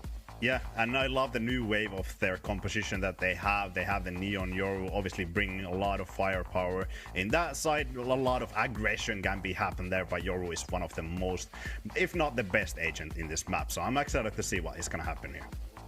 All right, well, we're going to find out very shortly. It's Hazard and Cairo to cast this one for you. Thanks, guys. Looking forward to this, to be honest, because I feel like this might be the opportunity that we get to see the real Koi Phoenix, the one that we saw plenty of yesterday, albeit against a BitFix side that weren't without changes. The same could be said for UCAM. It's these two Turkish teams, both ULF in groups and now BBL Pacific, which is the real task at hand. And I have to say, on Pearl as well, the question in my mind is, do we get, you know, the confident, self-assured version that's trying to play those fakes and has the really slow attack speed late round, or is it the one which is a lot more reserved and is not going to come out of its shell and end up losing 2-0? Yeah, I think as well, for me, coming in towards this one, Koi playing on Peril yesterday, was it? They looked really good, so this is where I have a lot of hope for them to maybe come back into the Veto. Wouldn't be, to the series, sorry. Wouldn't surprise me if they were able to, especially Olizera was very good at finding Lux here. He was a highlight on last map. He'll need to be a real highlight, as well as the other 4 on Koi to get this one over the line. And we look at mid and look at how many players for Pacific are ready to be lined up to fight. Guardi would be the first point of contact, but he does have a cam over his head, and as that gets shot out, glass dropping to the floor, Movistar Koi are very quickly heading towards this A site. I like how decisive they're being. I thought they were going to stop and maybe wait, but no, they're out in towards the site. BBL Pacific, it's a bloodbath.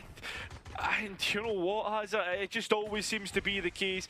All 5 players stand up and await the leader of the Spanish side. What on earth could Pika possibly do from this position? Koi able to win the second of the pistol rounds on split, but BBL Pacific winning theirs on the defense and looking to double up here as well. Quick tap of the orb, but as you have been made known, it is a flawless round. That is. I don't know what else there is to necessarily say about that one, if I'm being honest, mate. Like, I thought, like, with the decisiveness of Koi, that we would see them maybe, like, just kind of create that pressure point and then wait behind the smoke, but they try and push out of it. All the Cypher utility is there, as well as every single player from Pacific, as they just deathball their way through the pistol. It's the first time we'll have seen this map in Challengers EMEA for BBL Pacific. Of course, Koi played it yesterday, and for them, it is a very new map. They only just showed it for the first time in the grand final against UCAM. And of course, just 24 hours ago was its debut in this competition. This util combo at the start to take the A main space, get the orb, just min-maxing what they can find from this round. And this is something that Koi will do map to map as well. They have these little rehearsed openings that we see quite a few times, and I like it. Let's be honest though, like probably this A main take is the most successful considering the utility you have to lock players down. But as we go towards Art, this is the only pistol on Pacific. Rose, the player holding on to it. In fact, it's his bow and arrow instead. So making sure that players get lit up on the way through. Comeback also here to receive numbers. He's only going to get one, and actually, Guadi doubling up could have posed a problem. Olazera still with the judge that's been repossessed. Globex out on the site. A very split defense as things stand. They need to land the shots, but they will do eventually. Rose gets his third, BBL double up. Yeah, I mean, only the Marshall and the pistol lost, so I don't think that Pacific will feel too hard done by from that. And it's an overall okay round, if I'm being honest. And the part that I want to mention about that is we're seeing comeback on a Marshall. He was doing this on Split as well.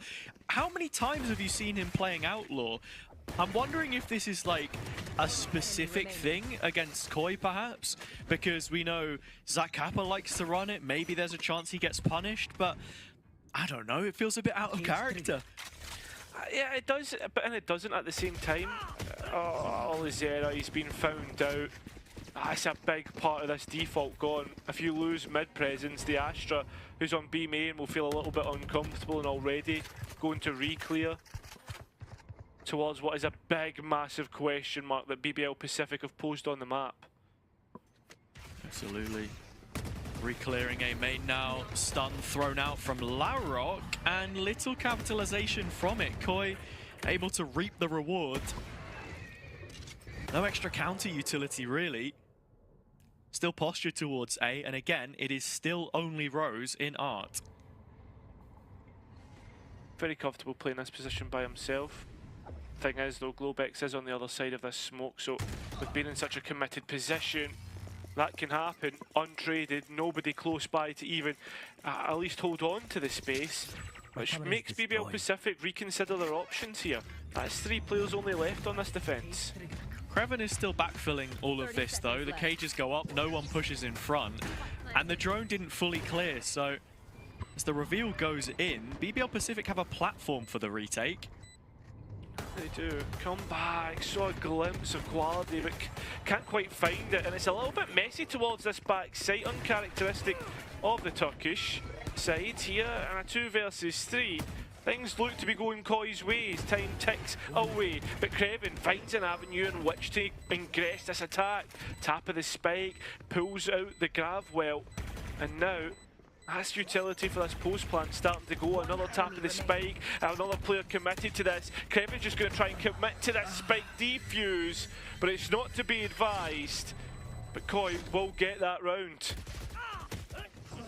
It's well played from Koi in the end, crunching the numbers down. Huge 1 versus 1 in Art, which Globex is able to win on his glorious return to the side. And that's what it's all about at times against BBL Pacific. When you have numbers, make sure that your micro is on point, that you are trading off of one another, that you're playing as a team, which with a player change in the last week is very difficult to do so. Yeah, that's a massive point to bring up. There will be discrepancies, mistakes. The one benefit is that Globex is a returning teammate of Zach Kappa. They were on Chippy Chappers together, both grand finalists of East last year, but never made it to the EMEA stage, and now reunited here. It's Globex under duress early. He will bail and call for support. Yeah, but with that being said, the players of Pacific are starting to gamble towards this A side, and Zach Kappa's doing more than he realises because Rose is being pulled over. So that's 4 towards this side of the map. Well, 4 players of Koi start to move through B. Loiter will be that first early contact.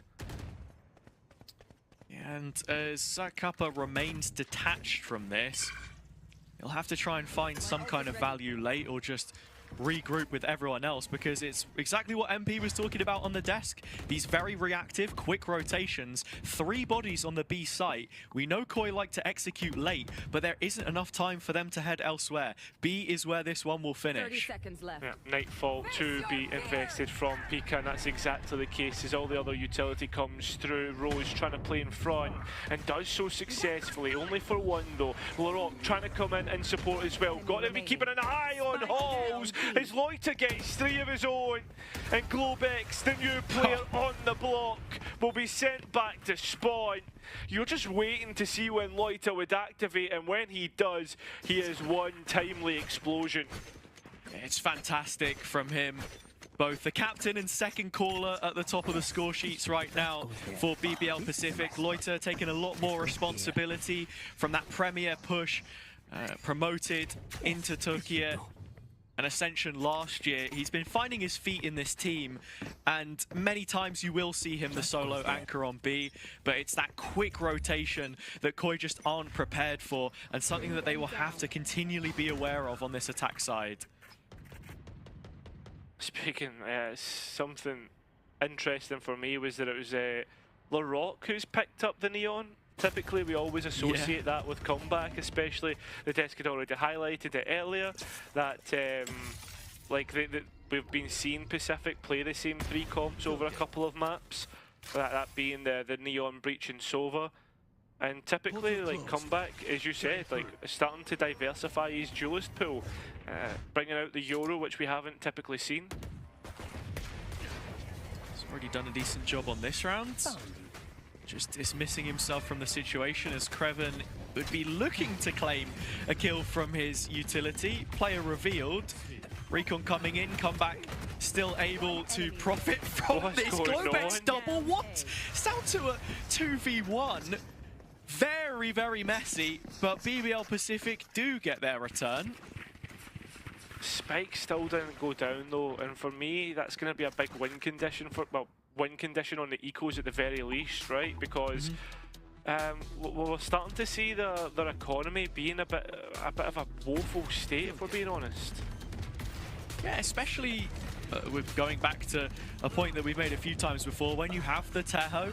I did really like this from Guardi though, and this is what you have to do, honestly. Yeah, the spike doesn't go down, but you bring guns to the table in a round like that, rifles, then I think the story's different, especially now with the Armageddon available as well. Koi Fenix are acutely aware of what it is they've got to do to get Kreven out of position, to stop him propping up this site hold. It always comes down to one thing in particular though, Cairo, execution. We know Koi are very good with their theory. It's applying that in an official environment against the best team that Challengers EMEA may have ever seen. May have ever seen. I will counter that though. There is still one team that we will hold in a higher regard, and they're the best team never to ascend from a tournament, in my opinion. Could you imagine if the same Are you story talking like... about a team which may have played in Turkey a year ago? No, I was talking about Apex. Oh, I thought you were talking about the Focus rebuild that they nuked. Never mind. That is also very true. Forgot about that one. Topical indeed. Another team in the playoffs, of course. Could very well be the opponent of either of these, but starting off this round, Globex has managed to pick up a kill. Does still have the Cosmic Divide, that's very important. Most likely will be used to gain access to the B site and get the spike plant that you were talking about. Make it a bit more defensible. Well, who's next? I mean, when you look at Pacific here, for the most part, nowhere near this site. Still taking their time though, as we're seeing Koi wanting to pay attention to the smaller details, and that might allow Pacific to come straight back in and flood, and they're doing that. Oh, straight in, Larok removed. Guardi's ult finding further value. Kreven on a dime, trying to make the spin. Land some extra shots, couldn't do it. It's really, really well played from Koi. They didn't even invest the Cosmic Divide. They were kind of expecting a quicker reaction from BBL Pacific.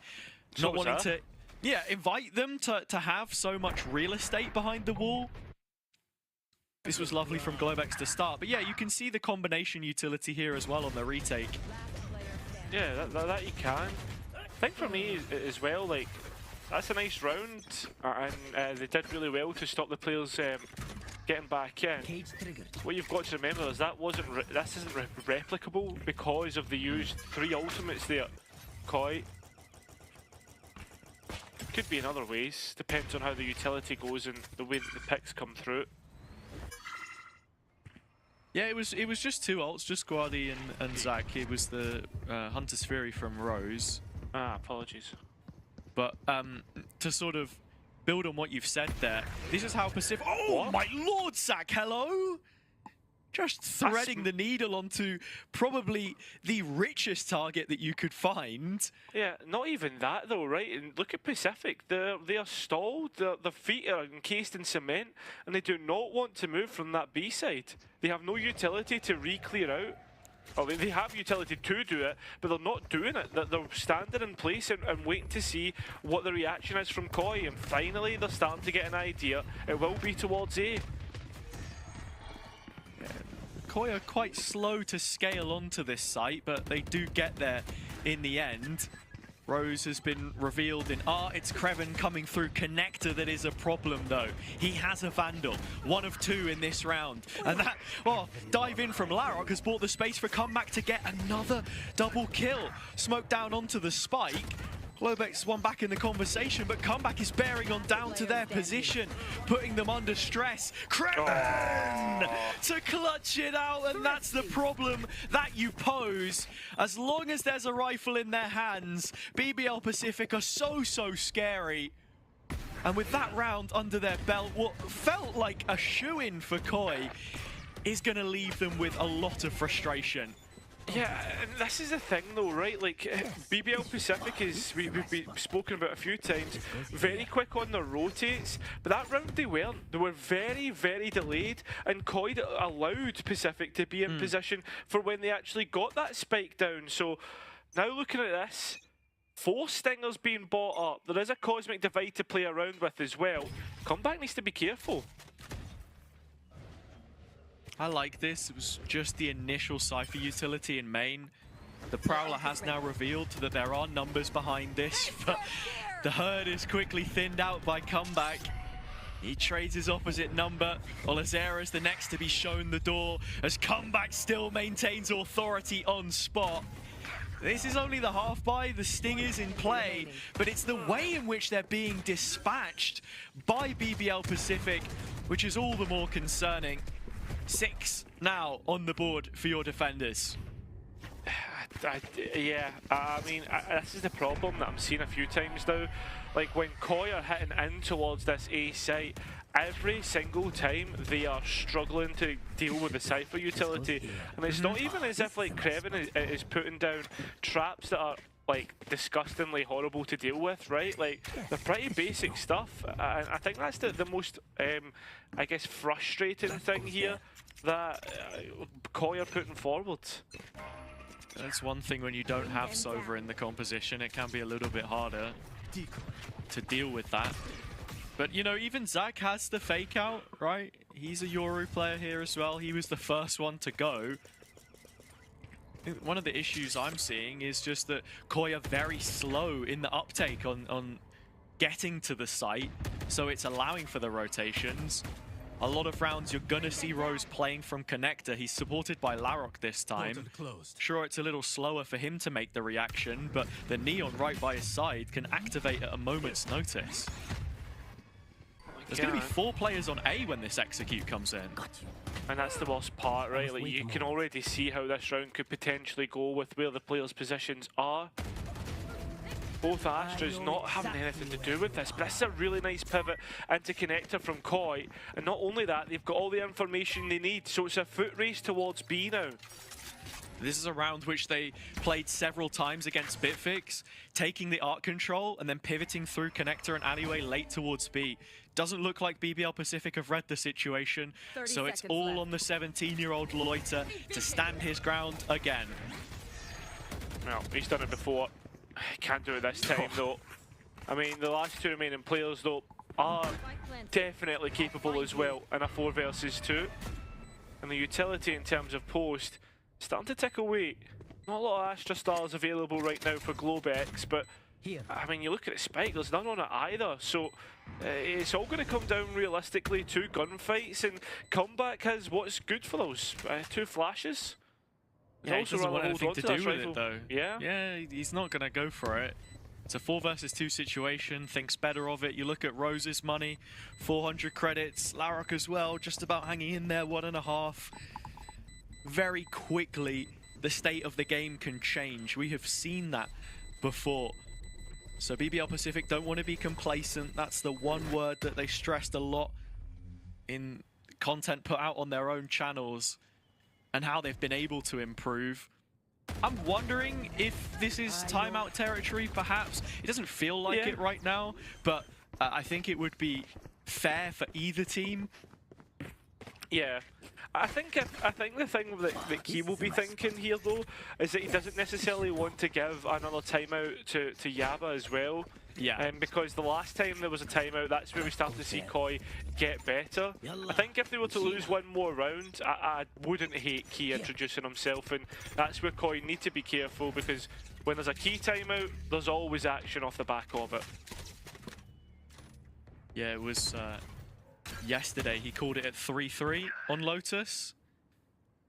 That game ended 13-6, so sometimes all it does take is a little disciplinary intervention, as Loiter has already face-checked Belong behind their own Nebula. Koi start to move towards this area of the map, and the pack of Pacific players are quite far off, but look at the movement. Look how quickly they get into position. 3 players stocked up on B, a 4th swiftly arriving, but Koi are nothing to do with it. In fact, they're looking to build off of Olizera, who's already stationed himself elsewhere. Again though, Koi taking their time to rotate, and eventually BBL Pacific will get the idea that this is not going to be B, and Zach Kappa needs to be careful, because if he gets caught, I was going to say he could give the game up, but instead they're giving nothing to BBL Pacific, and already look, the reclears happened and they're starting to head towards A. Yeah, we've seen this round before. Comeback doesn't have a TP, unfortunately, so he can't get out quickly. Kreven investigating mid. The rotation's coming in a little bit late here for BBL Pacific, and so one by one they will fall. Pika gets his. Larok thinking about heading back in. Nice. The spike plant was not denied, but out in the open. Loiter profits between the 2 of them. Still half a chance. It's Comeback now brought back into play. Larok again, and Koi no answer. No one on the other side to pick up the phone. As soon as Larok goes down, it feels like the chance is eventually lost, as Comeback, with only 8 points of health, is forced to retreat. Globex to chase. But that is the second round from Koi that does start to raise further concerns. Yeah, I mean, for me as well there, I just like the Gravwell, I thought I had done enough to deny the spike plant. I think that's drowning under the water, man? Yeah, well, I mean, it's peril. Like, we're under the Portuguese Ocean, mate. But with that being said, I think what we will see now is Key introduce themselves, because that round just felt a bit too topsy-turvy for what BBL Pacific are used to. And there you go. Correct. And I think we could see that coming. There's different ways about this, right? Do you allow Koi back into things or put it on his own terms and conditions? Key has always been very acute in terms of how he uses the timeouts. As I said before, the turnaround against Pixel Lumina on Lotus, which ended up being a dominant map for them. In terms of what needs to be done here, it's difficult to say, because a lot of the times the site setup has been rigid. It's been really hard for Koi to get in. They have been reacting quite quickly to player presence, which has also been working with how slow Koi have been at times to take site control. However, from the Koi perspective, I'm liking them committing to trying to play fakes, trying to drop the shoulder a little bit rather than just doubling down, going for these Route 1 looks that you were talking about. At the same time though, right, an equal round that BBL Pacific have. These are still in the realms of possibility. We've seen their Sheriffs work before. In fact, I think it's a long time since I've seen Pacific being relegated to a bye like this. They're not usually in this position, but with the overdrive on Larok, swiftly diminishing. How much can he get from this? Already first kill picked up. They're so slow to peek off the back. Globex not there to trade. Finally does it. But already man advantage for BBL Pacific, and with it being the ult thrown into the fire and flames, there are no weapons lost. Comeback still has this rifle. But there are ults for Koi. And that is probably the only win condition they'll be looking at right now. The only thing for me is Rose jump spotting this. Needs to be careful of Wardy's position. He's caught backside solo. Cosmic Divide to play around. Perhaps throwing him a hand here, Koi, as still Rose is staying alive. The support can't come soon enough. It's been shut down in the alley, but we go 2-on-2. Still no rifle recovered for Loiter, but he's about to pick one up. And now it feels like a lot more lopsided in favor of BBL Pacific. Pika needs to be careful. No utility. Just has to stick to his guns. He's just going to jump around the corner. Yeah, that's tough, man. I don't know, like, I don't know what else you can really do in that position if you are Pika. He's been left like a lamb to the slaughter, and we said it before, this round, even though it is just 4 Sheriffs and a rifle, was well within the realms of possibility. Yeah, I'm not sure what the thought was there. If it was maybe a jump spot, which was cut short, come back so close up. This is the round that BBL Pacific would have planned for, but they've got there with already another round under their belt, ahead of schedule in many ways. For Koi, they have 2 strong ults, Armageddon, Dimensional Drift between the Teho and the Yoru. An easy combination to make. Cutting through. That is. Should at the very least have site control here. Yeah, that they should. What has happened there? At least there's a trade through the smoke, and Pika taking a forward line, gets caught off guard by Larok. It's scrappy and a little bit deathmatchy, but somehow Koi come out the better of it, and it will be 7-5 on the half. Better than what Koi would probably have thought. Yeah, just 2 rounds in it. It's a brilliant recovery from Koi at the end of things. This is BBL Pacific's map pick, but we have to say, probably the better one for Koi overall. So important that they've managed to turn things around, but can they bring it home?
The closest half we have possibly seen with BBL Pacific so far in this tournament, but can Koi go one further and be able to send this one home and make it a map number 3? peril is certainly on the cards and doable here, has it? So what do they need to do? Well, it would start off with a pistol round win. We've seen the defender side take that every single time so far, so the odds are in their favor in that regard. But as you say, to take a map away would be a feat which in the last EMEA tournament we only saw done by Enterprise, outside of Turkey, of course, Eternal Fire, the other one to have done it. They're on an 11 map streak so far, Cairo, and into an empty B site does put them in a very strong position to take that first step forward in this second half. That it does. Stars down, utility there. McCoy though, ready to come back in at a moment's notice, but still need to clear out towards lane. And somehow Rose just escaped towards CT. That's a position that the players in Heaven need to be careful of. And Pacific get the real estate from themselves. 3 clean fights since the 4th and 5th do not go their way. Guardi left all alone, will die alone. BBL Pacific win that pistol round and break the streak. Yeah, they bucked the trend, and it's at the worst possible time for Koi Phoenix. Gonna have to take the eco here, that's 9, and then into the bonus. BBL Pacific have been clinical.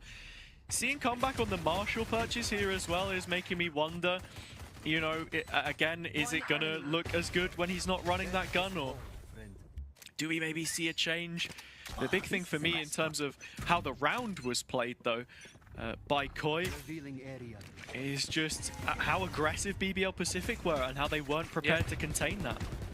I like that, right? Like something that I remember, and this is throwing it way back to a totally different team, but Requiem liked to do back in North when it was last year, was they would always like to play on the front foot and upset what their opponents wanted to do, and I really liked that. Like, I guess heads up play, you know, that flexibility. As for the moment here, Pacific are going to head into a stack of 4 players. The first of which has been revealed, but it is eerily quiet right now. Too quiet for Pacific's liking. Yeah, they do have Rose on the other side of the map. He's just fired off the recon. They've got smokes to try and fake, and you can see how that's unsettled the players on B. That it has, and they're starting to retreat. This is very nice mid-rounding overall from Pacific so far. It was originally supposed to be an A fake. The stars were recalled, and then, Rose going down really does change things, though. Sure, it's just the ghost. Left. Always he's on the pistol. They've had to double back. They are cancelling this and going for a B finish. Pika's got to make the big call, stick or twist. They're going to stay on B, and they've got it right. Yeah, this is a massive round and a massive call from an IGL who's just got into the position. Laroque first on the board and second. The rest of Pacific do their job, do the business. And well, that young leader has left it all to himself here. With only a ghost, the plan was great. The execution, well, it was them who got executed. Yeah, and I think that's a very succinct way of saying it, because it's BBL Pacific stepping into the round with the idea of, okay, we're going to walk up B at the start, fake A, and finish B. That plan gets changed when Rose finds that the site is completely clear on A, but then his death means that they have to cancel and go back to the original play of B. Koi reading it well, now with the rifles back out. It's an A main brawl that we're going to see, and, you know, the strong combos of the Fade and the Teho, which have given them that space. Oh, very big reveal to come through there. Identified at least 2 of the players that are sitting from Pacific, and while this Prowler will catch on to a terror trail, you'll see that the positions are a lot more further back. But this space here that Krevin's tried to take will be punished. So right now, Koi have a lot of information, and not only that, they've got rid of the lurk. Yeah, it's great from Guardi. And having removed the lurk, the question is, do they anticipate further player numbers behind this? BBL Pacific intensifying their efforts towards B, getting ready to play forward. Olizera right by the smoke, could be in a dangerous position to clear. Could be. Hasn't been cleared at all at the moment, as that charges walked out. Olizera gets his position and works out in his favour. Tried to use the cage to spam through, but instead Laroque fires back. And well, the players on Pacific are somewhat low, and it's a momentary Bliss to get that spike down. Loiter's actually managed to stay in the corner as well, so he's decayed but not dead. There is a huge health advantage towards Koi coming into this retake. Not that there is, but it's about hitting those shots, and as we know, even on low HP, Pacific can still bite back, and that they do. It's Loiter that gets the kill. Zach Kappa coming in alone, and it's just 1 versus 1 after 1 versus 1. BBL Pacific are knocking on the door of double digits. Yet to lose a round on this attack. It has been 3 in a row. A bonus round to be converted, and Globex wants to hold on towards this rifle, as you should, to give yourself something to work with in the next round. Yeah, no further halves to be played, unfortunately. And to sort of, again, correct you, it wasn't 1v1s, it was like 1v3s, dude. Koi are peeking out 1 player at a time, and it does feel very frustrating. Olizera had done a great job to position himself in a way that he could fight the main side of the push, anticipating that it was going to be a play mainly coming in through middle, where it all spins back to Kreven right at the very start. It's these intelligent reads of where they're going to find their openings. When as soon as there's any main pressure put on, he's looking to try and find the art space, because he knows if Koi are investing player numbers towards that lane, there's potential for a gap for him to exploit. And sure, yeah, it doesn't work out too well for them there. Guardi gets the kill back, but you just have to be so alert with this BBL Pacific side all the time. That you do, and something that I want to highlight here, Hazza, is not something that I would normally do, but look at Loiter's assists, right? Typically when we like look at assists, we always discount the controller ones, but I just want to talk about it for a second. The fact that he's sitting on 12, right, kind of shows you that Koi are forcing the issue, trying to push out smokes and find like the BBL Pacific players off guard. But I mean, they've been punishing that every single time, and again, like, I'm not the most tactical minded player in Valorant, but trying to be reserved, trying to be aggressive, whatever they do, it seems if Pacific have an answer. So I don't even know what your change of plan should be. Well, Lurok is still on the judge, so up against these pistols, he'll be looking to farm a few more risk-free kills. Ooh, Pacific already managed to get pretty far out onto A behind this trap, as Olizera again is repositioning himself smartly. Prowler connecting onto 1, but still his duties lie elsewhere, clearing out art. It's every man for himself on Koi right now, and Comeback will feast from this kind of situation. Number 11 pending. Zach Kappa considering the save, as Globex should be all but dead here. That's what you should expect, especially if he doesn't clear that corner, and that he won't. 11 has been found. Off the back of that, Nightfall has come up online, one off of a neuro theft, which typically probably won't come up. It's very circumstantial ultimate. It's a very circumstantial ultimate to be had.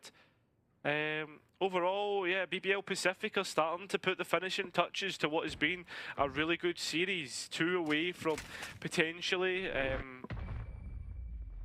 like finishing this out cleanly. Zach Kappa doing well to hold on to his rifle, which will be very important here, and that he will. It was Larok closing the gap with the judge as well, but just a good comeback here. So confident. Quad kill for him, denied the ace by his opposite number. But someone who's been the talk of the town, eligible for the VCT, or for VCT on the 14th of June. And already on the shortlist of quite a few teams. The rumor is Gentlemates, of course, but yeah, well, we will have to see. We will have to see, although Comeback did have a Gentlemate spray on yesterday just to highlight that one. So, yeah, Comeback already starting things off. That's the thing too. The question later down the line would potentially be, how successful is the system in his absence? Right now, he's the driving force behind this execution, going the long way round, flanking in towards spawn. The initial push has been shut down almost entirely, and it's the shorty coming out from comeback to try and save them now.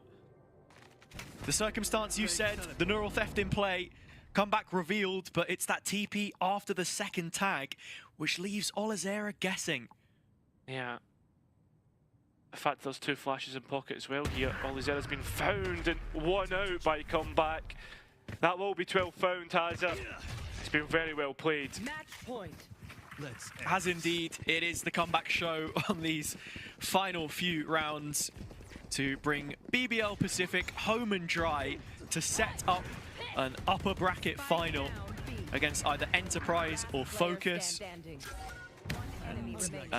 Well, actually, only one of those is a repeat matchup. Enterprise from the group stage last time. Focus never faced them. They were eliminated by Eternal Fire and Mandatory last time around, which, again, looking back at Ascension points, I'm pretty sure that as long as BBL Pacific make the grand final, no one can overtake them in terms of the standings right now. I really like these cams that Kreven has been putting up in mid. The typical one that I always associate with Magnum when he was on Apex, up on the tree that sees all the way through and towards art. That second one I don't think I've seen. Maybe I'm mistaken, but it's still nice that that contact can be easily taken. Whereas when you think towards how Koi were playing it, we always saw Olazera trying to be the player actually standing and clearing mid by face checking it. Look at the space that Kreven's getting right now. Yeah, and with Rose droning out on A, he's actually going to set up his own ult. Guardi dodges the tag, but Kreven closing in on the other side of the cage is going to be able to find his target. Tango down. Koi Phoenix with only 4 players between them and a lower bracket. Oh, Make it 2. Yeah, I was going to say, Rose, we're watching his POV on the A side, but everything's been happening on B. Spike was nowhere near towards here, but those big kills right now makes this round a little bit more interesting. Is Rose going to be given the time of day? Pika is thinking about the flank. He's going to take this the full 10 yards. Rose, as the spike is down, the backstab is prepared, hovering above the shoulder blades, the Phantom is drawn. It's a free double kill for the captain to claim his spot with BBL Pacific in the upper final. Back-to-back for them, and that now makes it, 13 maps in a row that they've won uncontested. This team is just going from strength to strength. That it is, and it's not as if we've had another team really be as dominant as what BBL Pacific have been, like in EMEA Challengers 1 where we saw Eternal Fire playing like alongside them and everyone was like, well, we all know what's going to happen here. Eternal Fire and BBL Pacific are eventually going to meet. My only counter to that, my own point, maybe Enterprise could be that team. Focus didn't fill me with a lot of hope when I watched them, even though I think they have the quality to do that. But hey, listen, this next matchup I think will be very interesting. Yeah, it definitely will. Enterprise, of course, the only team outside of Turkey to take a map away from BBL Pacific, our Stage 1 champions last time. And look, over the best of 3, maybe there's an opportunity for whoever it is, but undoubtedly, they are the best team in EMEA right now. If that wasn't already, starkingly obvious, you look at the maps that they've won, it spans back to the regional stage. This is all just expectation, and for Koi, in terms of what they've got to do, this is an academy project. They're looking towards the future. For them, promotion to VCT maybe comes closer to home within their own system, but there is definitely plenty of work to be done if they want to stay in the competition come tomorrow. We're going to head it over to the analysts and see what they make of this one. So take it away.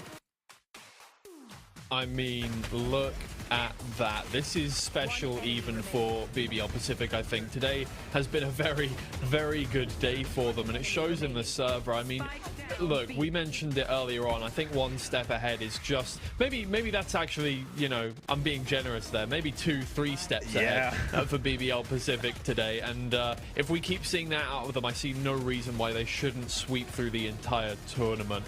Even Enterprise Esports, I think, against a team that looks like this, it would be pretty difficult. I mean, there's definitely a reason why very reputable people in the scene have titled BBL Pacific a VCT eligible team. They are incredible. They are just beating everyone in Challengers EMEA in their own league. There's a league above everyone else here. 13-5, incredible score, comeback. No wonder he's on the top. But I was having fun seeing Larok playing that Neon as well. Yeah, definitely. I think Larok was doing a lot of the work. But let's call it distracting. Movistar Koi Phoenix, because I mean the amount of kills from behind that map, it's kind of rude, honestly. I mean, we're gonna get to talk to the man himself now. Larok is here with us for an interview. I mean, first of all, my first question is literally just like, what happened today? Why are you guys like that? I would like from 2-11-13s versus CGN to this, something is different. What's going on? Firstly, I'm so happy, and my English not perfect, but I will try something. Today, I don't know, we are so good, always. And Koi is not good, I guess, today, because they can't shoot, they can't move, I don't know. Great. So, Okay. Yeah, I mean, and you could shoot and move. You finally got to play this Neon. Obviously, a month ago, it was introduced to you in Pearl. And it seems like you're just having fun with it on the server. How do you feel playing it, since every other map, it's usually Comeback who gets to play it? I love Neon, and I'm playing like a monkey Neon every time. And so, I'm playing entry main. I was entry main. Because so I can't talk, sorry. It's How okay. can I say it? It's not different agent for me, you know? Yeah. I'm Okay. happy about that. Look, I mean, I just have one very simple question for you to end this off, right? Are you going to win the event? What? Can you say it again? Sorry. Are you going to win? Are you going to win the whole event? Yeah. All event. Yeah, there you go. Cool. That's it. Just needed the yes on that one, because I think we can all see it as well. But thank you so much for talking to us, Larok. Congratulations on the win. And yeah, I mean, if you keep playing like that, no chance you're not winning. So congrats, man. Thank you, bro. Thanks a lot. Obviously not over for these guys. They still have a little ways to go. They still have 2 wins left to get if they do want to win it. But yeah, I mean, look, the confidence there, I think, speaks for itself from Larok. And yeah, I don't see why you wouldn't be that confident, right? Coming off the back of a 4-0 group stage, and then being able to just roll through one of the top 4 teams in the event like that. Yeah. It's nothing short of absolutely amazing. You can see why this team is rated so highly today. And the thing is, if they're able to do that on their next game day,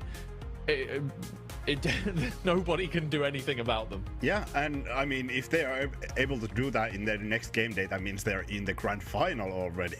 Like, that is sealed already in that situation. So incredible. They already secured 4 ascension points by getting into the upper final.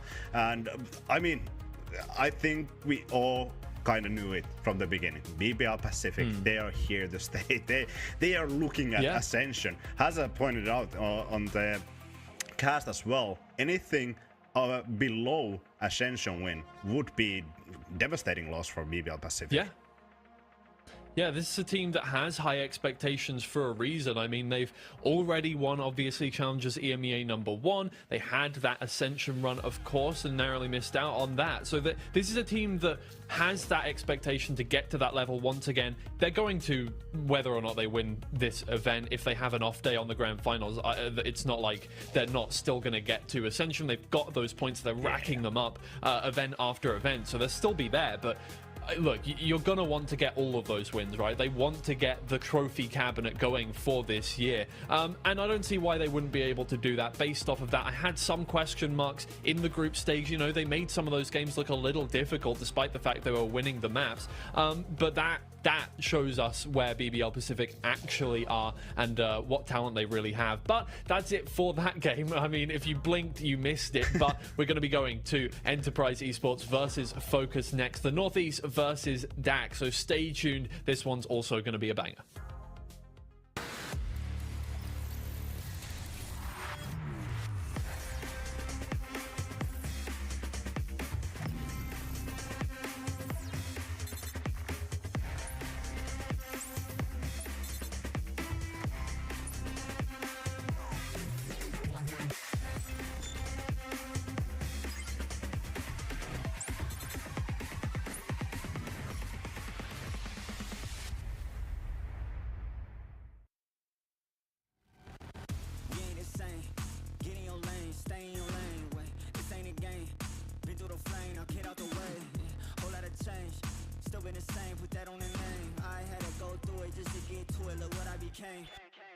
Elevate, level up, way to the top, headed to the peak. All them boys wanna talk, hit them out of law, but don't got receipts. I do it with ease, to you it's a burden, to me it's a breeze. You feel that? That when it's degree, that kickback. You coming at me, boy, sit back. Came out the womb like this, hit the pedal and room right quick. Gotta get it, we going up, way up, might land on the moon. Who step in the room like this? We breaking the rules right quick. They killing the mood, and up in a few, might land in a tomb.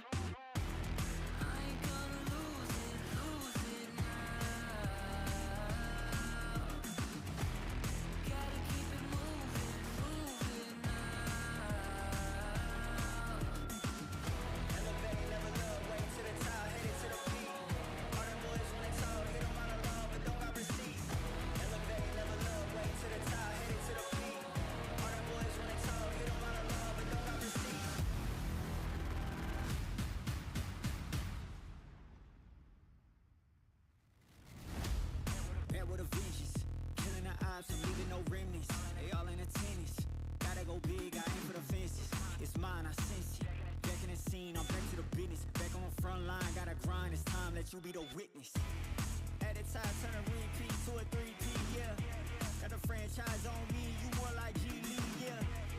21st century, you all the way BC, yeah. Old boy been washed up, I'm notched up in TTA. Came out the womb like this, hit the pedal and room right quick. Gotta get it, we going up, way up, might land on the moon. Who step in a room like this? We breaking the rules right quick. They killing the mood and up in a few, might land in a tomb.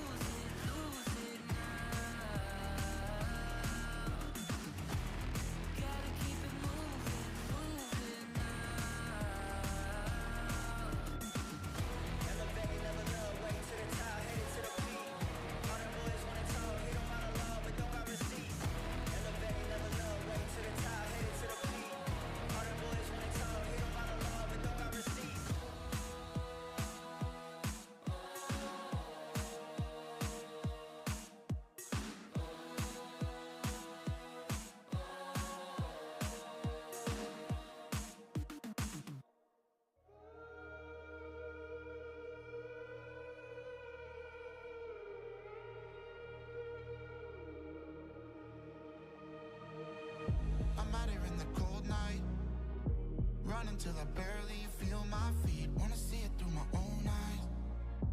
There's no going back, and I'm not afraid.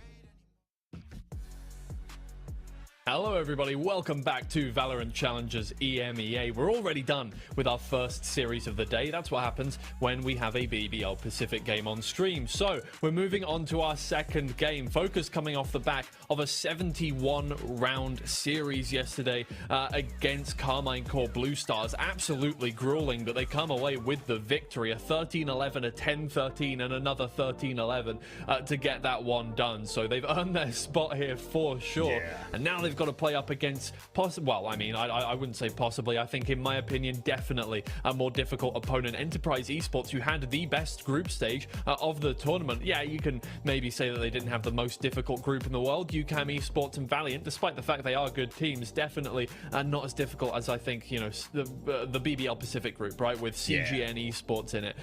But definitely a team that just did amazingly. A 13-0 against UCAM at one point during that group stage for Enterprise Esports. So they're coming into this one feeling really good about themselves. Round differential of positive 28 over the course of their 2 games. That's crazy. That's insanely good round difference. We kind of highlighted this match to be the Mystic versus Doma head-to-head. And it's interesting to actually hear that they haven't faced against each other a single time in an official. Obviously, they were teammates back in Sun FC, Fnatic. They kind of went their separate ways. Mystic kind of stick onto Tier 1. Obviously, went to Apex after that. Doma went back to Tier 2, kind of played for 10-star there, Mad Lions, then went to South Asia as well with Velocity Gaming, then Turkey, but now he's back in Northeast and they are back in action. Focus, I think it's incredible that they are back here again. For Enterprise Esports, it's their first time in playoffs. They couldn't quite get through last time. Obviously, their second time in Challengers EMEA. But I think this is a big improvement. Really great moves for the Enterprise Esports. And they have picked up new coach as well, Alex R. And I think it was Zeke who kind of mentioned that on the interview as well, that Alex helped them build that like a game plan for their match, which helped them to absolutely 13-0 UCAM on that first map and dominate. Even Zeke was kind of surprised how dominant that first map was. Yeah, for sure. I mean, looking at that for a team that entered the last Challengers EMEA as the 3rd seed from Northeast and matched into a group with BBL Pacific and CGN Esports, they didn't really stand a chance in there that time around. But I think they've definitely improved since then. And I think you run that one back, there's a decent chance that they manage to get out of that group. Obviously, we'll see very shortly, because if they do be winning this series, if they do win this series, they will be playing against BBL Pacific in the upper finals. So yeah, this high stakes for them, but they're playing against a team that also did get into the playoffs of last Challengers EMEA, that is Focus. We'll take a look at them in just a second, but let's highlight a player from our first team here in Yas. Yeah, I mean, Yas is incredible duelist. He obviously kind of spent his first few years just playing in Polish squads, played under Zero Tenacity, some mixed teams as well, but him joining Job Life last quarter of 2023 was like a jump start for his career. That's why Jazz is here today. The first season of Job Life was already instant success. They got their the organization to their first grand final, then winning it against Mandatory, then won that second season as well. Ascension didn't go as far for them as they would have imagined, but Jazz is hunting that new title with the colors of Enterprise. And I can just imagine Jazz seeing his former teammates getting picked up by VCT teams, getting that shot there has made us hungrier than ever. Yeah. Well, to get to that stage, to get noticed in that way, they are going to have to get through Focus first, who got here through, I mean, a pretty difficult group, right? A group of death, I would call it, because just all second seeds, right? You're coming into this one against a lot of good teams. Yeah, maybe they're not all of the best teams that are in the tournament, but they are all good, right? Three good teams coming into this one. Zero Tenacity, Carmine Core, Blue Stars, 2 teams that have very much proven themselves in their respective ways. I mean, Zero Tenacity having taken down most of the big teams from Northeast before they got to this stage. Carmine Core, Blue Stars have proven themselves in France as well. So Focus being able to come out of those groups 2-0, actually only dropping 1 map to Carmine Core yesterday.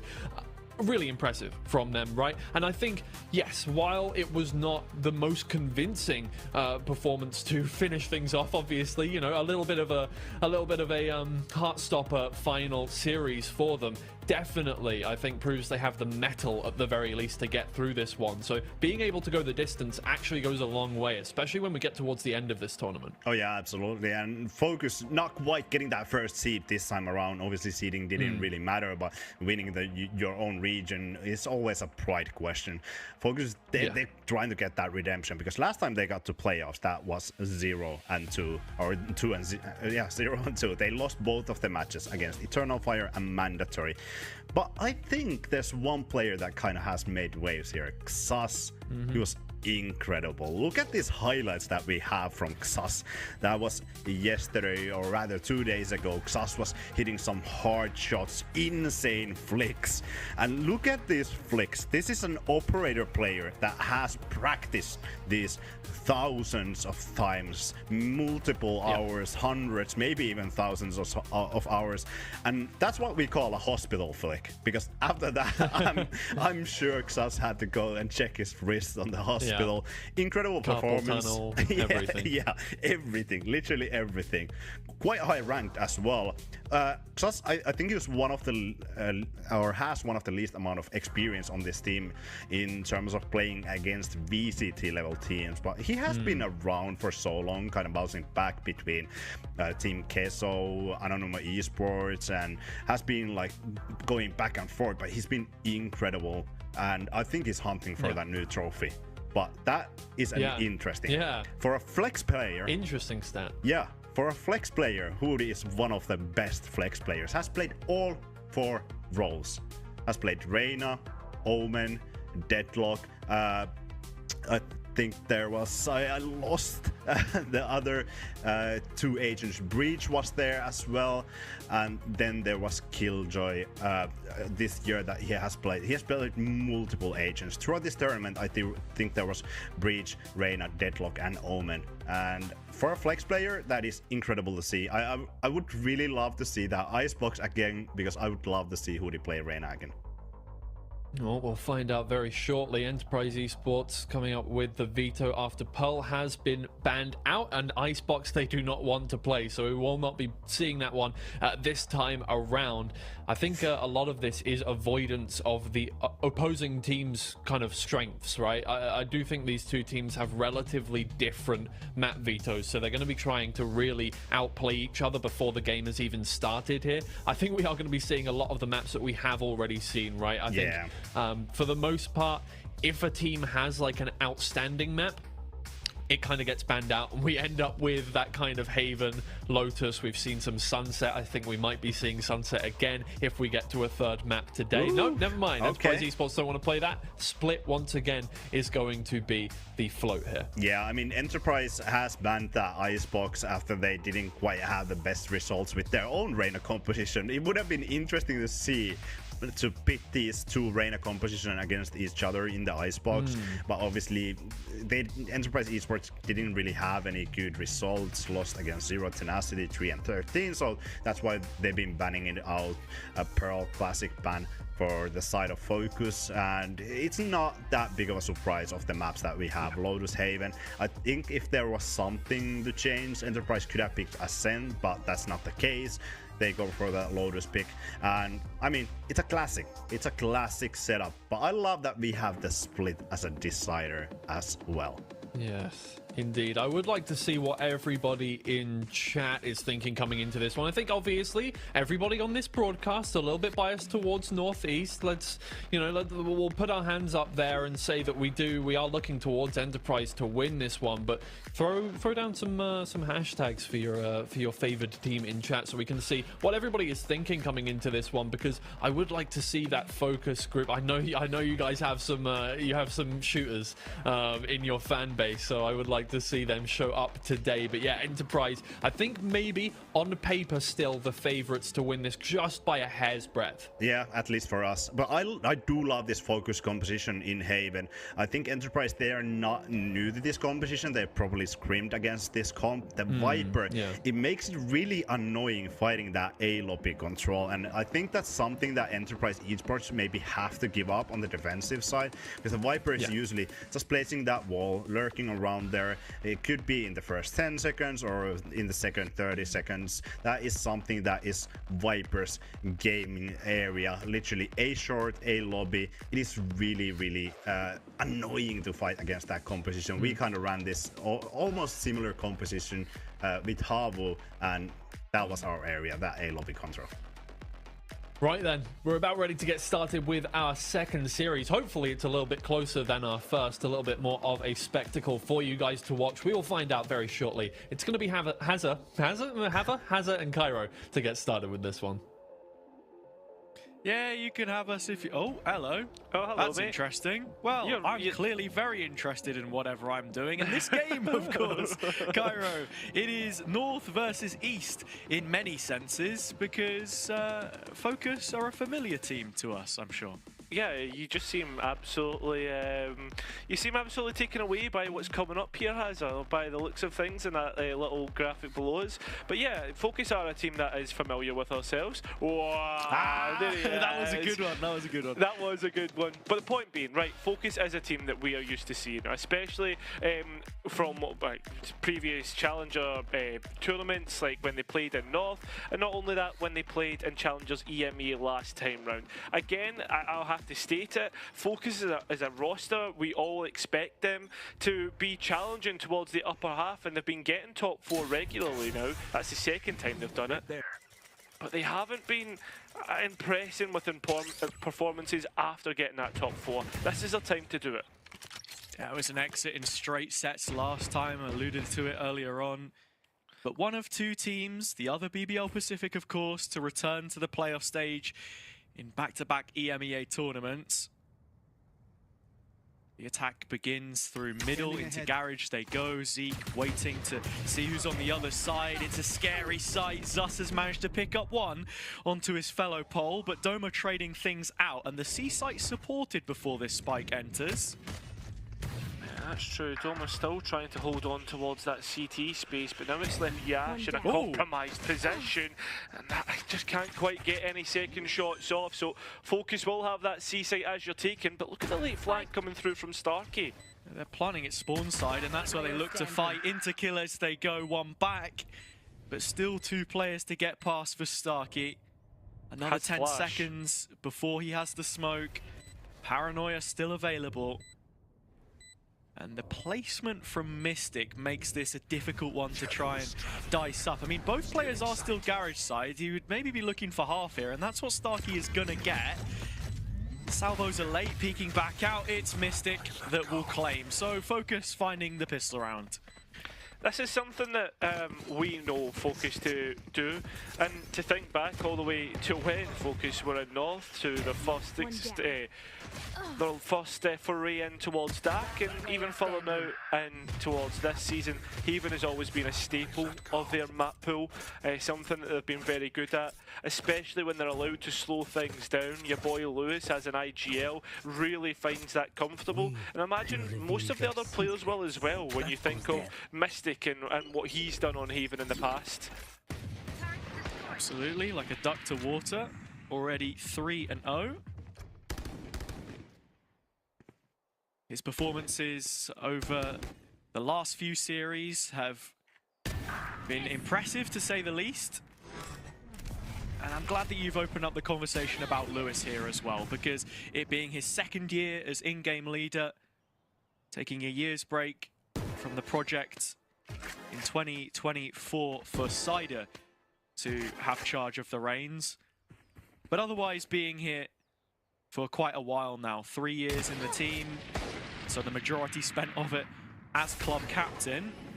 Yeah, I think that's the thing, right? Like from speaking to Lewis at the Homegrounds tournament that we had in Berlin towards the end of last year, he was speaking about how well, nice kill from Yash. Surely not. The players are walking into a stack here. We'll continue that point in a minute because I'm not quite sure if Focus will be in the right spot to get this over the line. Maybe I'll just talk nonsense. Yeah. No, I enjoy it when you do that. Yeah, I'll just finish off my point anyway, where I was just going to say, like, Lewis had spoken about how, like, playing under Cider, not that, like, his first year of being an IGL was a failure, because let's be honest, right, he made it to Ascension, and I've said this many times, 2 rounds away from beating Gentlemates, we could have had a very different 2023. For me, the point that I'm trying to get to here is that when he played under Cider in that 2nd year, he said that he felt he'd learned a bit, because Cider, for the most part, has been an IGL all his life and towards his Valorant career.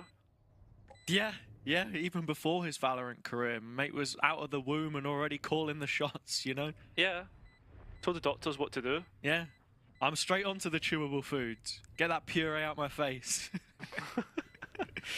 But jokes aside, no, this is a comfortable start for Focus. A well dealt with round, to be honest. Yash continuing to be a threat, someone that you've got to be looking at, because in terms of how Enterprise play, he has been a little bit quieter in opening duels than usual, at least in terms of the series they've played so far. But it just feels like right now Enterprise have hit a new level, not just individually, but as a team as well. That is also going to be a factor when you consider how they approach this as a team, as there have been some changes to what that structure, that authority looks like, which we'll get to after the bonus round. I think as well for Enterprise, this is a qualifying game as to the position in the Challengers ecosystem, and Doma taking an early peek will be punished. And now that B site looks completely open for Focus. There's us the point man, but Zeke deletes him. Nicely played. Spike still yet to make its entry on B. Instead, they're going to use the drone to prop up Valorant back of sight. He'll linger in Gong, and the question being, do they want to commit to this plant? It looks like Lewis will go for it now, or simply use the insert back sight. Alarante's on an island, and as he tries to fight out, it's Zeke picking up a second, a distraction that plays in the rest of Enterprise. Hoodie estranged from his teammates. The turret will give an idea as to where his position is, and as the nano swarm is slung from his utility belt, he's out in the window and Killers has him caught. Enterprise on the board, a clean response to the opening couple rounds from Focus. Yeah, but I think for me, like when we saw Doma take that early peek, I genuinely thought that this was going to be a bonus conversion from Focus, just because typically when we see them get in towards post, they know exactly what they need to do, right? And right here, I think Enterprise, they just get gifted a couple of 1 versus 1s, timings that players were able to take successfully. So that's something that Enterprise need to be careful of in terms of giving away an early duel and how quick Focus can be to respond, but also Focus need to make sure that they're accounting for all the possible angles that Enterprise can come and try and challenge them. Enterprise on this defense, something that we always accredited to them was brilliant positional play, how the anchors are performing. One of them, Doma, both him and Zeke, topping the charts for playoff players coming out of groups, for the assists, their contributions to that. So every other round you're going to find them getting value, but here Doma is required upon to use the gun in his hands.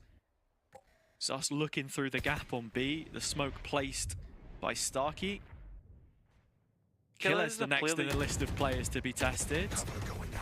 He's always a player that's been dependable though, and that's why he's been in such a committed angle, but I do worry that if they're able to get a clean fight focus, then where's the tradability? Enterprise have shown us deeper sight holds, so maybe the expectation isn't that Doma plays from that position. Yeah, this has been seen. He has been spotted. Stunned is the corner. Aftershock in. Sus playing nicely to dodge around the side, but the recon catches him. Brawl breaking out in middle. Late round. And Killers able to pick up 2 more kills. He's done so much for his team so far. We said it before. Killers has been extremely dependable and all the utility is catching each other out, but time is getting low and Killers is just banking on running away. Well, he's running to the A site. He's got out of dodge in the process though, and as you say, Hoodie has no chance to plant. The time evades focus. Felt like they'd played the round pretty well up until that point, just waiting for the re-aggression from Enterprise. But as soon as the fights start to go against them, then there is no plan B. As the spike was dropped in the window, there was no chance. Yeah, 100%. The other thing that's a big cost from that round that may be overlooked, the spike not getting down. So you look towards what's being brought through here. You maybe could have seen like a half buy or 2. It's just going to be Sheriffs. Oh, this is a nice spot. Yes, this should do. Yeah, it's building towards some of those ults as you mentioned. Enterprise yet to have anything than just this neural theft. This is something that Focus are always good at, mid-round, and finding gaps in the setup and creating a question mark for Enterprise to go and answer. And there's an information vacuum there for Enterprise, scared of maybe going there considering how many bodies could be. And with that trap broken outside of B, Enterprise might start to think that's where Focus want to go, and there's plenty of bodies there. And Mystic has been spotted by the drone, but Doma unawares, into B he goes, relieved of his duties. Starkey now the one that has to try and figure things out for the rest of his team. The timing's great for Hoodie. The spike is still dropped, but as you say, Hoodie not really getting anything done there. Neural theft just now confirming where everybody is.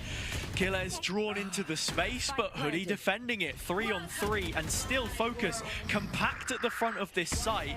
Boxed in, Enterprise will gun them down. Yash has completed his flank with the Outlaw in hand. But it's Valorant they've got to beat, and in these positions, he has come up every single time. Has to use his gun, no util. Locked into the pit, just waiting to invite the first of those players to his lair. But while Yash will miss the first shot from his hip, the second connects, and with it, Enterprise are in front. That they are. A good start to this defensive half. Even though they lost the initial 2 rounds, good bounce back. Focus, just unfortunate not to be able to convert that, but they are getting spike plants. And they are posing issues to Enterprise's defense. And so far on that B site, I'd say they've been pretty successful in answering them. We haven't seen really any spike plants towards AOC yet, apart from the pistol. Yeah, and that's where a change of pace will be coming through from Focus. They're 1 ult point away from their choice of 3 different ultimates. Doma needs to be careful. But he is given the opportunity to tuck into the cubby close. Starkey can't watch over this position. Instead, it's a smoke, a bait and switch. No Doma way. with the dagger. 2 kills picked up, and Starkey supporting on the site defense. Focus shut down imminently. While Lewis will have his Armageddon online, Hoodie still 1 off. And the biggest issue right now is just the player numbers. How do you even get back into this one either? Starkey's picking up his trap to replace them. Nice bait and switch, but I don't think that was the intention. Yeah, Killes gets away with absolute murder there, and while he'll finally be removed from the round, but he still has 3 more players left to get past. He's allowed the spike, as Starkey had placed the smoke on site. Very tight angle that he was trying to hold, and there is a little bit of room here to actually get the plant in. It's B again. Yeah, and there's also a lockdown, so it could buy some time if it's really needed. It's not going to happen at all, as Yash is able to finish things out with his op. But right now, honestly, even though it's 4-2, if I'm Focus, I'd be timing out. I really like the change of setup from Enterprise as well. Contact piece from the cubby. Getting things started with 3 kills. I need this. And in terms of the record between the Northeast and Duck teams right now, it's 2-0 in favor of Duck. CGN with a win over Pixel Lumina, Focus over Zero Tenacity, but the champions Enterprise sit alone in that respect. That goes there. They're the only team from the region to have returned to another EMEA event. And finally, we're going to see Yash, the one who is put through his paces with this op. And the one on the receiving end is usually the player holding on to it. Really nicely done, and at the same time, Starkey plays a little bit forward. Has the ultimate to get out of here, though. It's a nice little maneuver, but how much can the captain collect? He's cornered, but the first goes his way. It's a decent return. Cam still plays towards short, but Doma has backfilled it. An anchor on so many rounds. The initiator felled. Valorant the one to drop him. And with the snake bite there towards spawn side, it reinforces the space. It allows for the spike to go down. Hoodie has the lockdown available if he wants to take it 1 step further. But Enterprise are unrelenting. They are just trying to do as much as they can right now. We are seeing right now that they're trying to get Hoodie with the Hunter's Fury, but no bolts hit. The big thing for me is both teams have lost big pieces. The initiation from Doma, but the post plant from Lewis as well.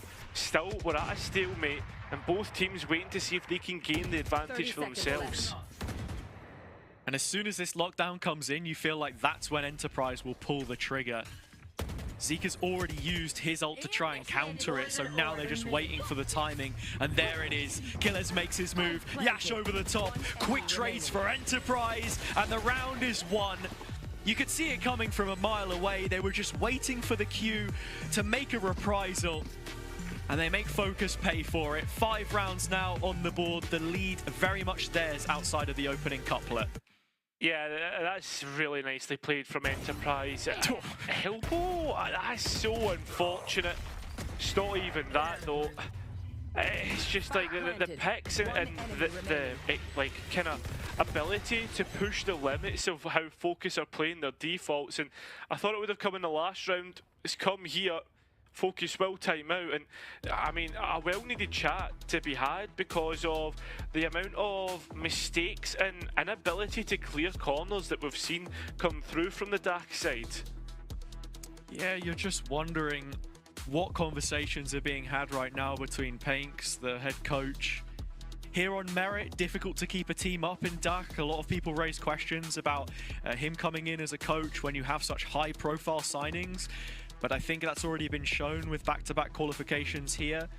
And alongside Lewis as well, someone who's done everything with the club since 2022, except that second promotion back to VCT in the partnered system. Of course, he is a player who's won an interregional before. The 2023 play-ins campaign was how Challengers Northern Europe at the time secured a second slot in the tournament. But with 60 seconds under their belt, Cairo, it's back into another gun round. Still big pieces in play. And it looks like a slower approach this time. I know Focus will have thought about this, but they need to well and truly have a plan for what comes in if Doma uses that Rolling Thunder. I think the other thing to think about is the fact that we have seen Enterprise use a couple of those ultimates pretty quickly. The last round was the Hunter's Fury and the Blade Storm for Yash, although they have plenty of money in the pocket, so either of those probably won't be missed that much.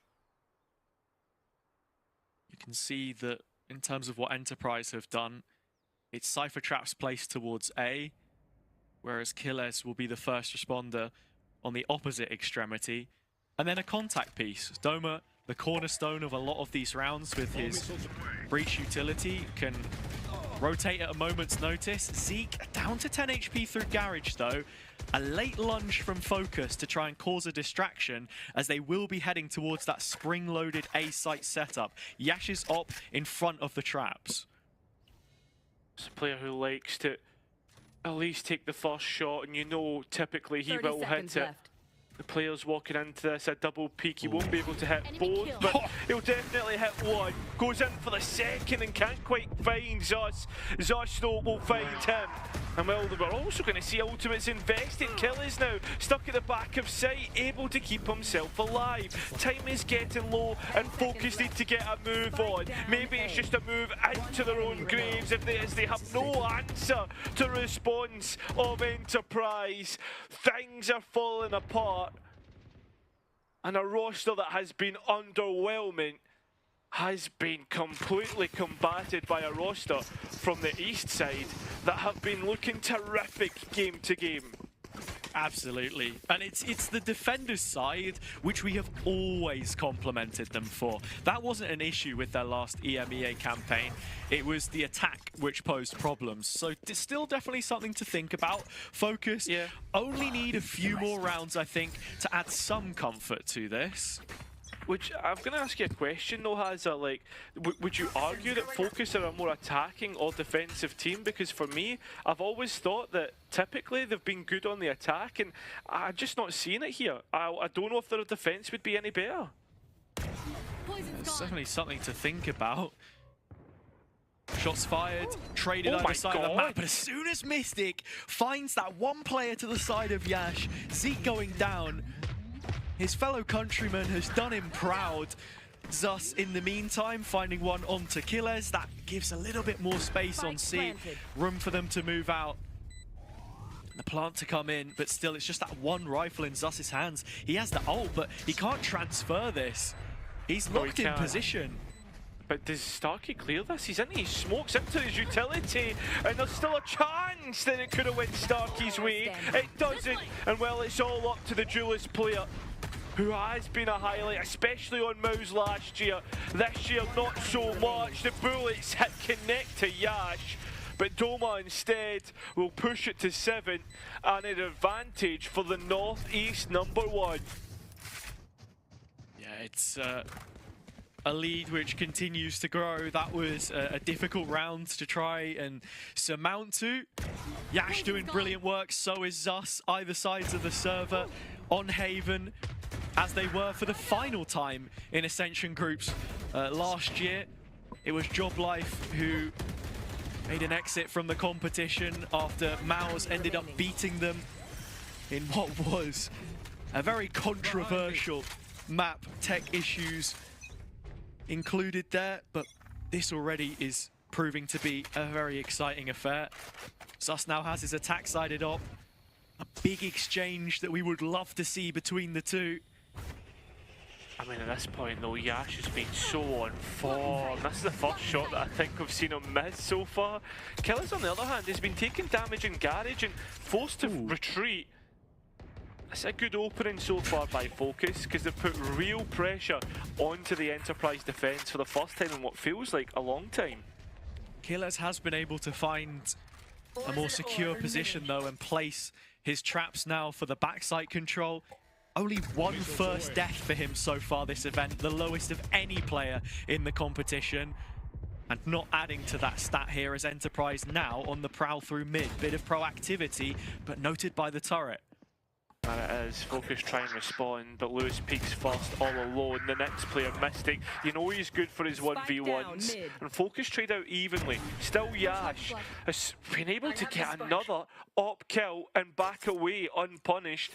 The health pool though actually still favours Focus, even though Enterprise have an extra player. But Yash has already moved one over towards A. The op is repositioned. Players aren't expecting it, and as we seem to expect here, Yash is on form. He's reached the heights that we know he can. Big information and big shots to come out from the duelist. He hasn't necessarily been the brightest of sparks, but here he is burning ablaze. And you're talking about a player too, who, for Yash, he's like, there's a difference between just being a duelist player and someone who's proficient with the operator. And you accredit that to both Zus and Yash. But right now, it's one-way traffic. The only duelist I'm looking at in the server is Yash's impact on this op. You have to wonder whether that continues into the second half if Zus can find a turnaround, as he is usually the one so involved with the defender's side. But not the best of looks, as he has invested a rogue rifle here to try and counter it. But Yash again finds that first pick, even on a jump spot. That's insane. And the only 3 duelists in the tournament left are all proficient with that scoped weaponry, so no matter what, it'll be interesting. And does VALORANT have like a second life? Because it's only him that Yash has been missing on. I have absolutely no idea. But Yash is ready for more. The drone finally being used to clear his position, and committing heavily to the garage side means he leaves himself exposed to long. The push comes through, but Quilez still the bastion of this C site has additional support coming in the form of the recon. Zeke laying him up. The 2 former teammates from East combining to give themselves a man advantage before the spike's even gone down, but Quilez still lingering, still looking for that chance to find further damage, and that's exactly what's going to happen. It comes through Starkey instead. The captain is a conduit, and with it, they're able to connect another round. 9 now for Enterprise on this defense. Focus getting rolled over. That they are, and I think that's the perfect way to put this one, as it has been a complete steamroll. And Focus have no escape. I mean, one more round would make it competitive into the next half, but always at the back of your head, you're thinking about Haven, a new improved Enterprise side. This is a nice spot. I was hoping that after the initial pistol and anti-eco that finally moving into playoffs, Focus would show us something different, but they're capitulating at the minute. And this is their pick. Yeah. It's the first time we'll see it from them in an EMEA competition this stage. But even when you look back to the previous, that they went 1 and 2 when they brought it out against, you know, other teams in EMEA 1, lost by a matter of 2 rounds to both Eternal Fire and Mandatory. And now here, needing some kind of a serious turnaround. It's what looks to be a pretty promising Enterprise, but that's Achilles' first death and a C site taken with a flank coming in. Yeah, Yash has found his timing. Plenty of players to come through as well, and I think now with that paranoia being used, Focus might have an idea. And remember, that pit is holding on towards CT, so this is a very difficult issue. The Enterprise have to try and diffuse, and well, Hoodie is already taken away from the tools that Enterprise could possibly have. The timing's insane, and it looks as if Focus could have that eluded third that we were speaking about, that would give them that lifeline. Starkey though, trying to stop that being the case. Instead, it's Yash, all up to him. Remaining 3 players in the pit, but with that being said, Focus will find 3, and they will be able to finally give themselves that lifeline in the second half.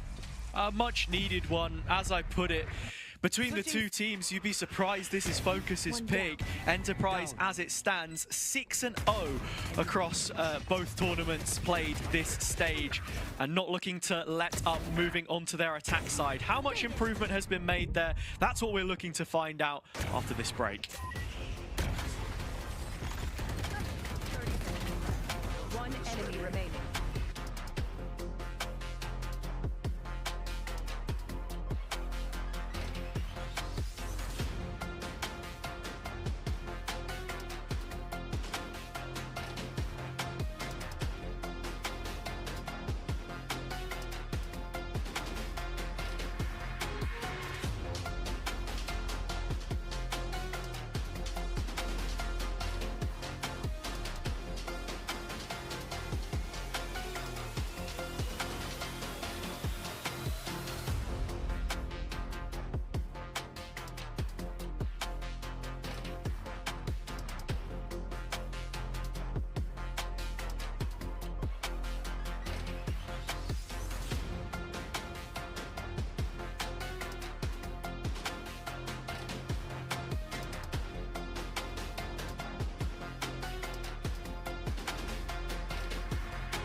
While Focus are one of our returning playoff teams, they are still yet to pick up a map in this stage of competition so far in 2025, and that's a statistic which may continue here. Enterprise currently 6 rounds to the good.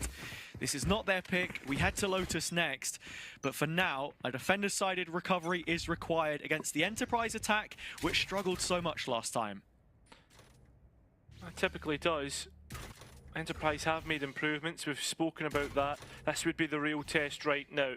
Crossfire between Lewis and Zus. Trap play.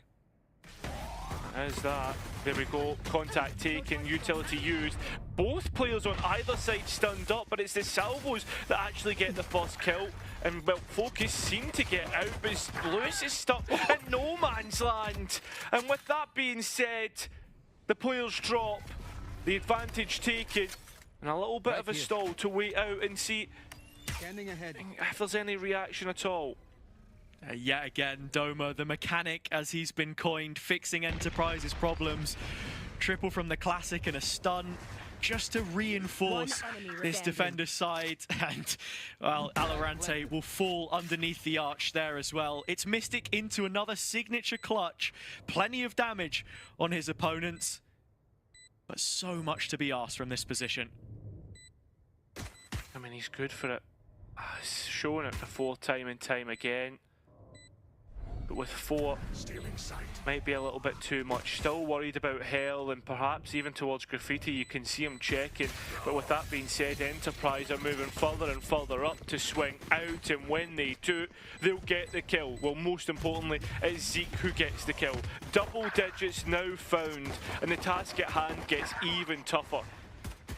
Focus brought a nice idea to the table with a contact taken from the Killjoy turret and the salvos behind it. Very, very deep. I don't think Starkey was expecting that. Got caught a little off guard by it. But beyond that, I mean, Doma with a brilliant recovery effort. And on this round, it just looks like the standard setup for a double controller comp. You've got the Viper wall, which cuts through all of mid, garage, and C. And a bit of an aggressive maneuver behind it, but that could be checked by the cam. They've got a wall of smoke to tunnel their way through. I really like it, especially with how far the players have got up. The re-engage, though, is good from Enterprise, and so is the reaction, because straight away they know that there's more than 2 players there. They should get the A site for basically free. It's all about where the spike plant goes, though, and I'd be hoping it goes towards CT. Oh, Doma put under the microscope with this Guardian. How many can he get? It's only 1 with jumping targets. Upgrade on the remaining 2. Enterprise still want to look to try and fight this here. They know where the remaining players are, and so they do clean up successfully. 11 rounds secured, and a fairly healthy bonus to boot. I like it.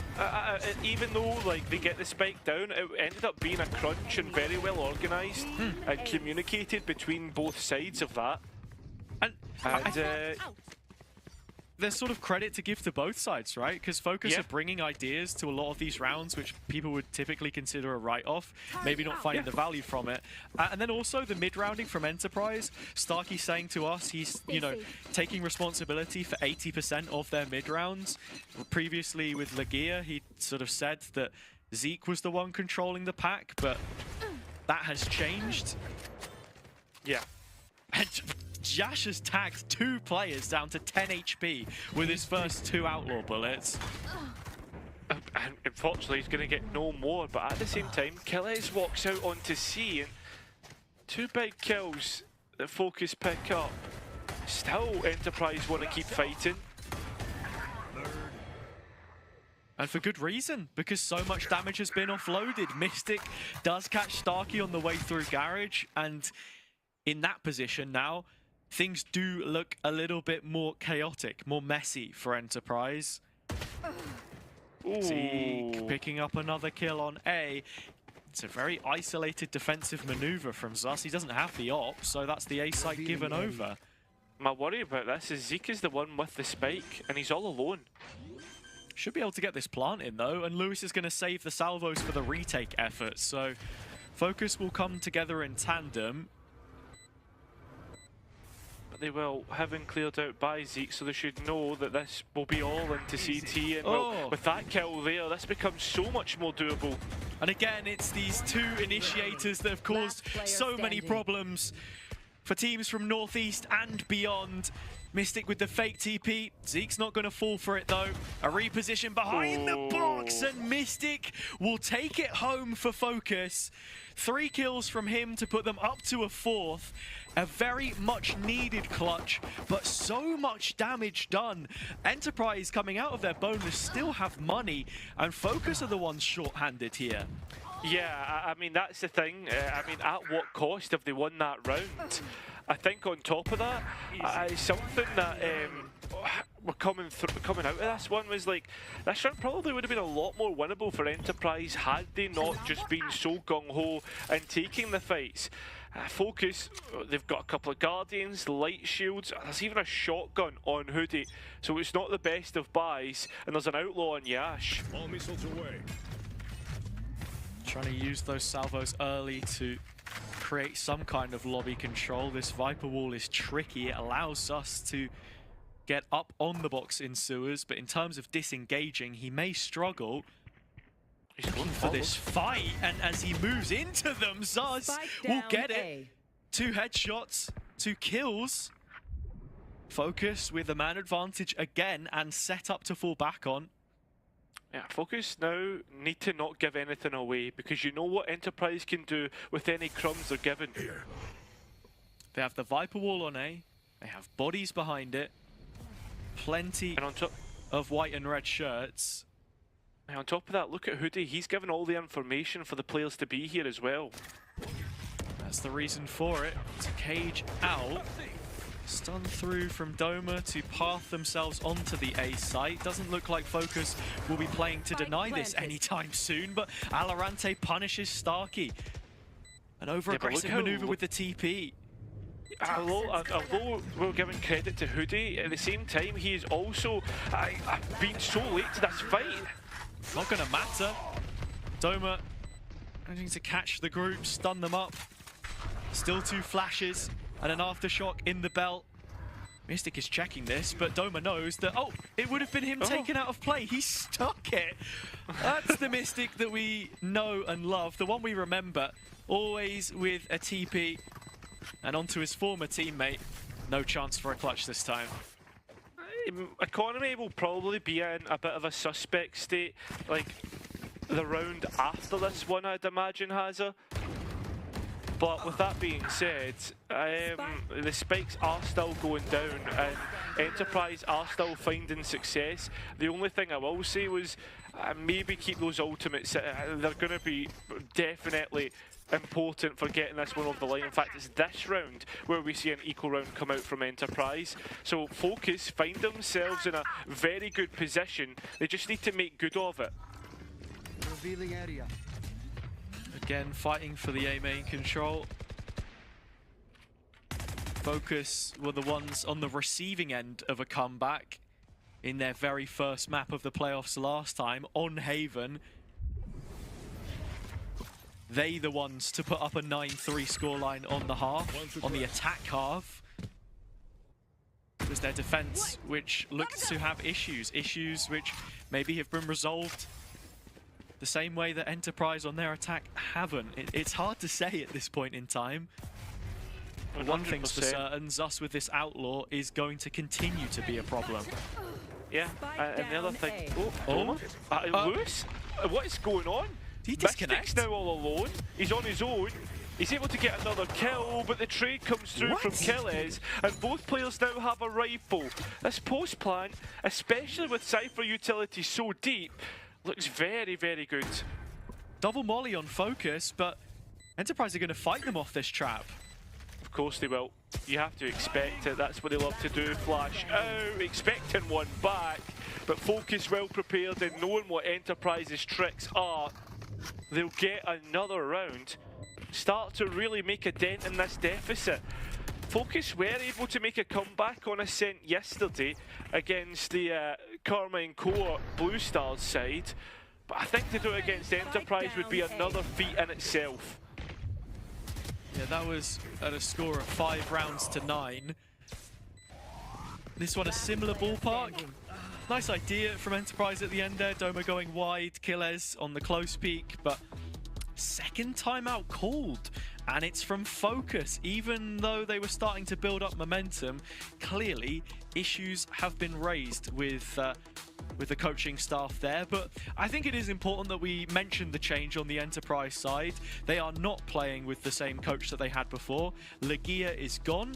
And my working theory, with it being Alex R coming in, is that this is a recommendation from Legia, right? You're talking about another German coach from APAC who was previously with Disguised, who happened to be the affiliate team of Bleed when they were playing in VCT. So that's the connection I've drawn up at least. But it seems like the players are happy and he's delivering the results. And he gets, you know, a chance to speak here as well. and he still has 2 timeouts to slow down the pace of this comeback. I think this is going to be a very important one. Whether it's a mistake or not, we'll certainly find out. Being able to allow Enterprise to talk things over after what has been a failure the past couple times. You can't catch us. Well, 3 rounds in a row now. Defense side does have an operator, that's to note, and it's in B.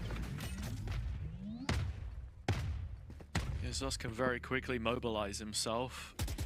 Lewis is taking a step out. And I mean, I don't know, man. I remember this guy being the headshot king, but Phantom spraying through smokes as foreign as it feels.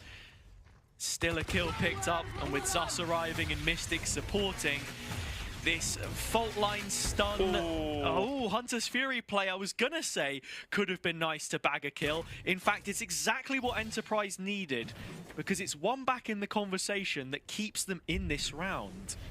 Yeah, it's still 3-3 in terms of player count on the A side. Hoodie once again being left alone towards C to hold on to information. It's all about this re-engage by Enterprise, and there's still 2 flashes on Doma. Here. They're without Zeke for now, though, and that makes you question the intent of this push. He's finally going to group up with them, but Enterprise haven't been too diligent in how they've cleared the rest of the map. As you put it, Hoodie is affording so much control. 30 seconds left. So many players to be stacked up on A right now. The question is, can Enterprise get past this hold? The stun goes in, and as Killes floods from his cage, he's the first to go down, but Zeke is there, so is Lewis. 3 kills either way from both Initiator, but it's the overlook of VALORANT that's going to cost them here. That extra player number on the A site, all the way back to Hoodie's position on C. A very well set up defense from Focus, one which Enterprise have not been able to get through so far. And the spike denied, back to another eco. It's a very big round to be winning out.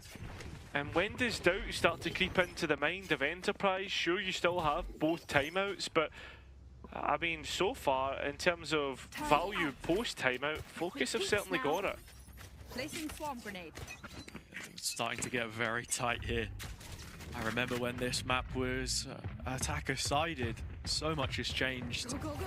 I mean, even just in terms of the variation in comps, Enterprise with a very traditional read on how this should be played. Zeke with the Spike down mid. Takes a shot from top draw. That is VALORANT dethroning him there. Yeah. Zus is still holding on with the op though, and as Yash peeks out, will be found. The Enterprise are still exploring towards mid. Focus in the meantime have cleared out all of A and towards long. Yeah, there's just a serious German efficiency about this Focus side. Despite the fact they're a core of Northern European players, Enterprise trying to get in here and disrupt. Killes has done a great job of doing exactly that. He's found a second kill for his efforts, but it all goes traded. Focus are in position, and that's exactly what we're talking about. It feels like right now, Enterprise just don't have the answer in terms of dealing with how these rounds are stacked against them. And that makes you wonder when the next timeout will come through, because it is going to be on their side of the server, the only team with any left at this point. Yeah, and we're starting to come into the ultimate cycle that will be very important, especially the fact that Lewis has the Armageddon up, and we're seeing the Viper's Pit on VALORANT as well. There's a lot of key pieces that Focus have here to push it back in their favour once again. Oh, but Zus is removed instantaneously. An opening pick, but this time, oh, it goes towards Enterprise, and VALORANT is forced to foot the bill. A costly bullet through the wall means he's down to 21.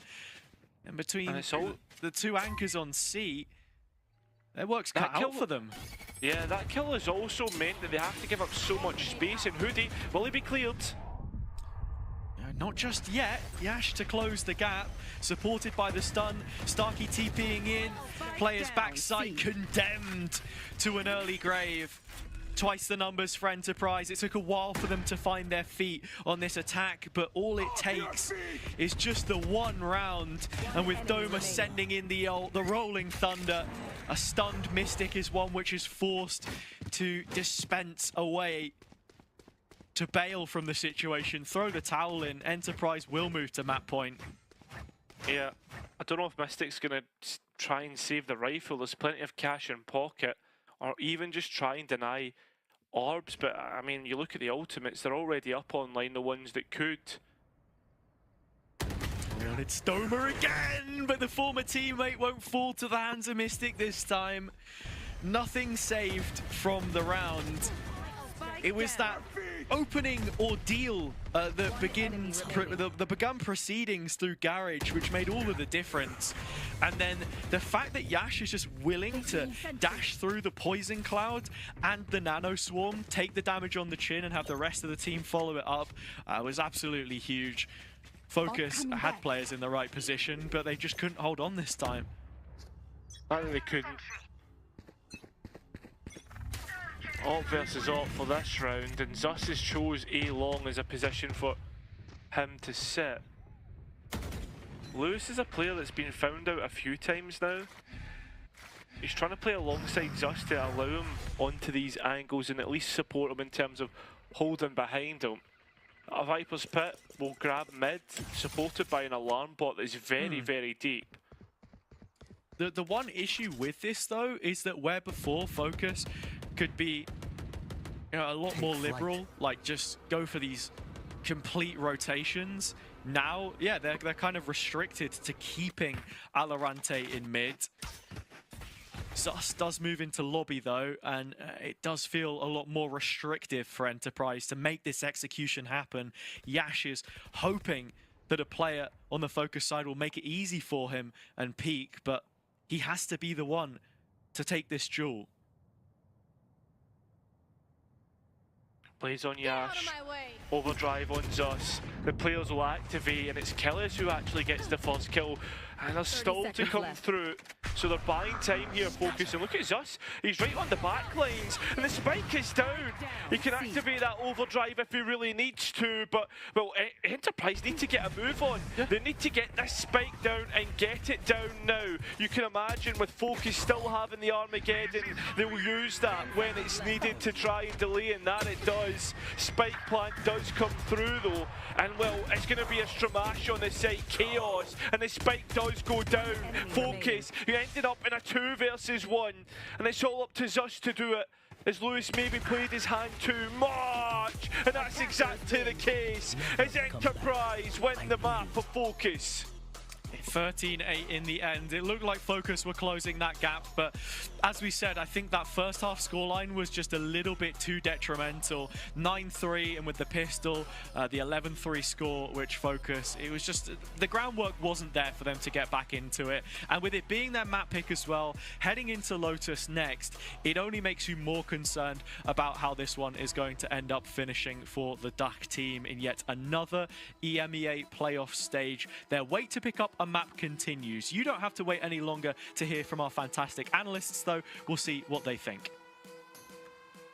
Thank you very much, Hazza and Cairo. Of course, yeah, for Enterprise, very promising for them. Obviously, the first half, absolutely brilliant. Focus, whether it was just taking a little while to warm up into that map, or whether it was just that they were more comfortable on the defense, I think definitely as soon as Zus got that operator in hand, it's a little difficult to run an operator on attack as Neon there. So definitely, there's an element of that for sure. But, you know, you would assume that on Focus's map pick, Focus would feel a little more comfortable, but it took them a second there.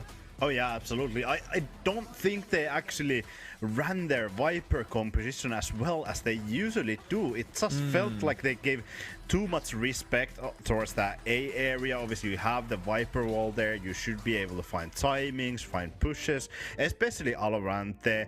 We saw Mystic kind of going there. I think it was few rounds. Alorante was accompanying him as well.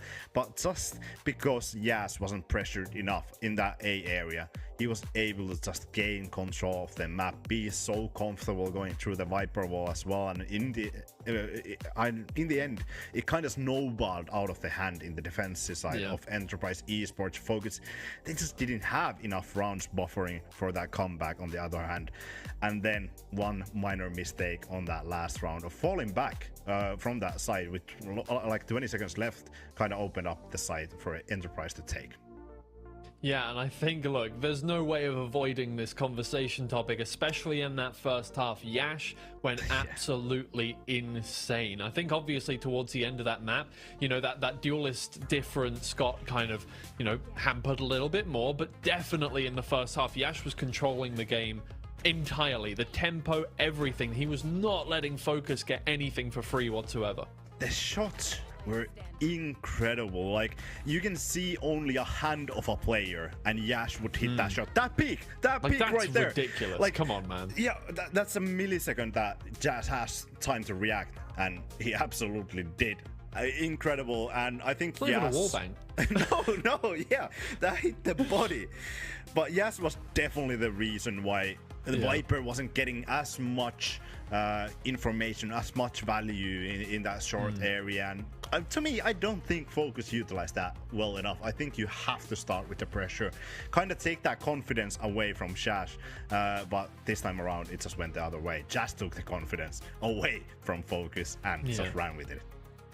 Definitely did. And obviously for Enterprise, that means taking away their opponent's map pick. They're going to be moving on to their own map pick very, very comfortably. We're going to Lotus next, and Enterprise Esports have definitely historically looked good on this map. In fact, hold on, let me just check really quickly, because I don't recall exactly how it started for Enterprise Esports against UCAM, but yes, it was Lotus where they got their 13-0 against that team there. And basically, I mean, as we mentioned earlier, Zeke sounded surprised himself. He's on the team, and he was surprised that they won 13-0. It was apparently just that easy for them. They didn't even have to think about it. So I'm excited to see if that was just, you know, a one-off thing against UCAM, or whether or not it is doable against Focus as well, because obviously Focus a different beast. They've made it to playoffs twice for a reason. This is a good team. We saw it in the second half. Hopefully we're going to see it in the second map as well. Enterprise Esports one map up as we head to the break.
Welcome back, everybody, to VALORANT Challengers EMEA. Look, if you've tuned in at any point thinking, you know, this is it's 2 best of 3s, it's going to go on for a decent amount of time. Nah, we're flying through it. I don't know. Even that map that was 13-8 was a quite quick affair between these two teams. The pace of play has been ramping up as we've got through from the group stage to the playoffs. Obviously, BBL Pacific dealt with Koi Phoenix in a very quick fashion, and it seems like Enterprise definitely had a plan to do that to start things off. A 9-3 first half, and Focus got into the swing of things on their own map pick as we went on with that one, but it's still just, it wasn't enough after their first half. And yeah, I think moving into Lotus, things are looking scary for them. This is where Enterprise Esports, their first game of the event, got 13-0 against UCAM Esports. Yeah, and Enterprise, they haven't usually been that good in this map. It's even said previously in the interview when Legia was their coach that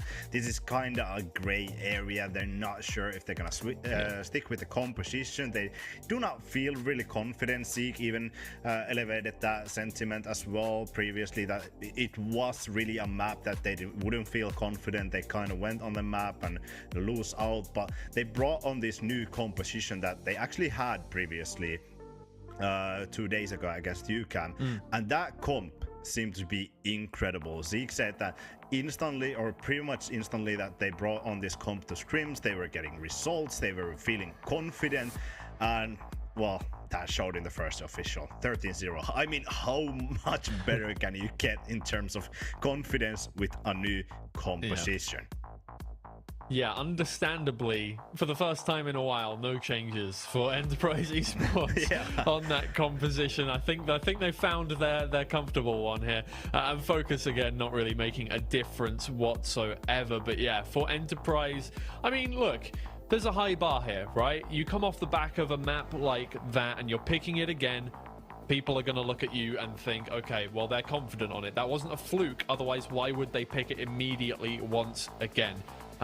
So yeah, I guess it's time to now see if it was just a fluke, whether it was UCAM Esports not playing up to the level that we know they can, whether it was Enterprise Esports being amazing at Lotus suddenly, whether it was a one-off, whether it was just a good day. I guess we're going to find out very shortly. There are so many factors that could lead to, you know, a one-off performance like that, but I do think that from them it was just convincing. They had control of the game from start to finish, and if we're seeing stuff like the same as the first half that we just saw there on Haven, I don't see a reason why they couldn't do something similar, maybe not a 13-0, but something, you know, in the range of a 13-5 downwards for them.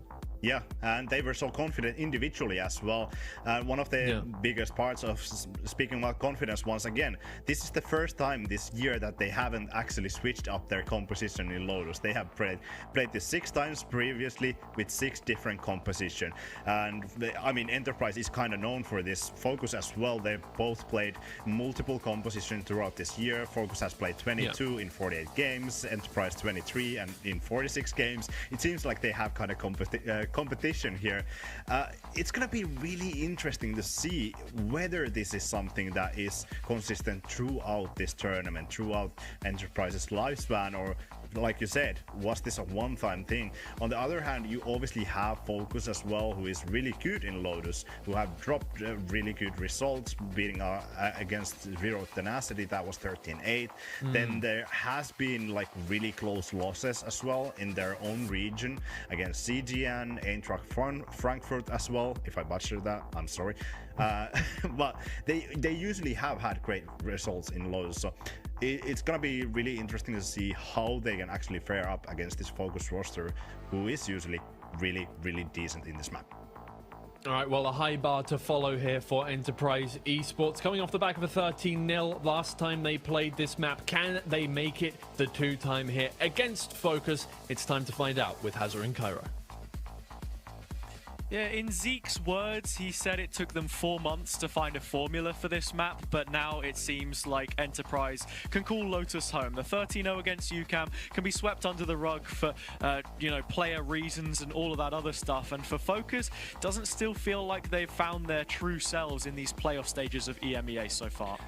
I don't think they've really found their true selves as a roster, but I think that's a further conversation for perhaps later in the map.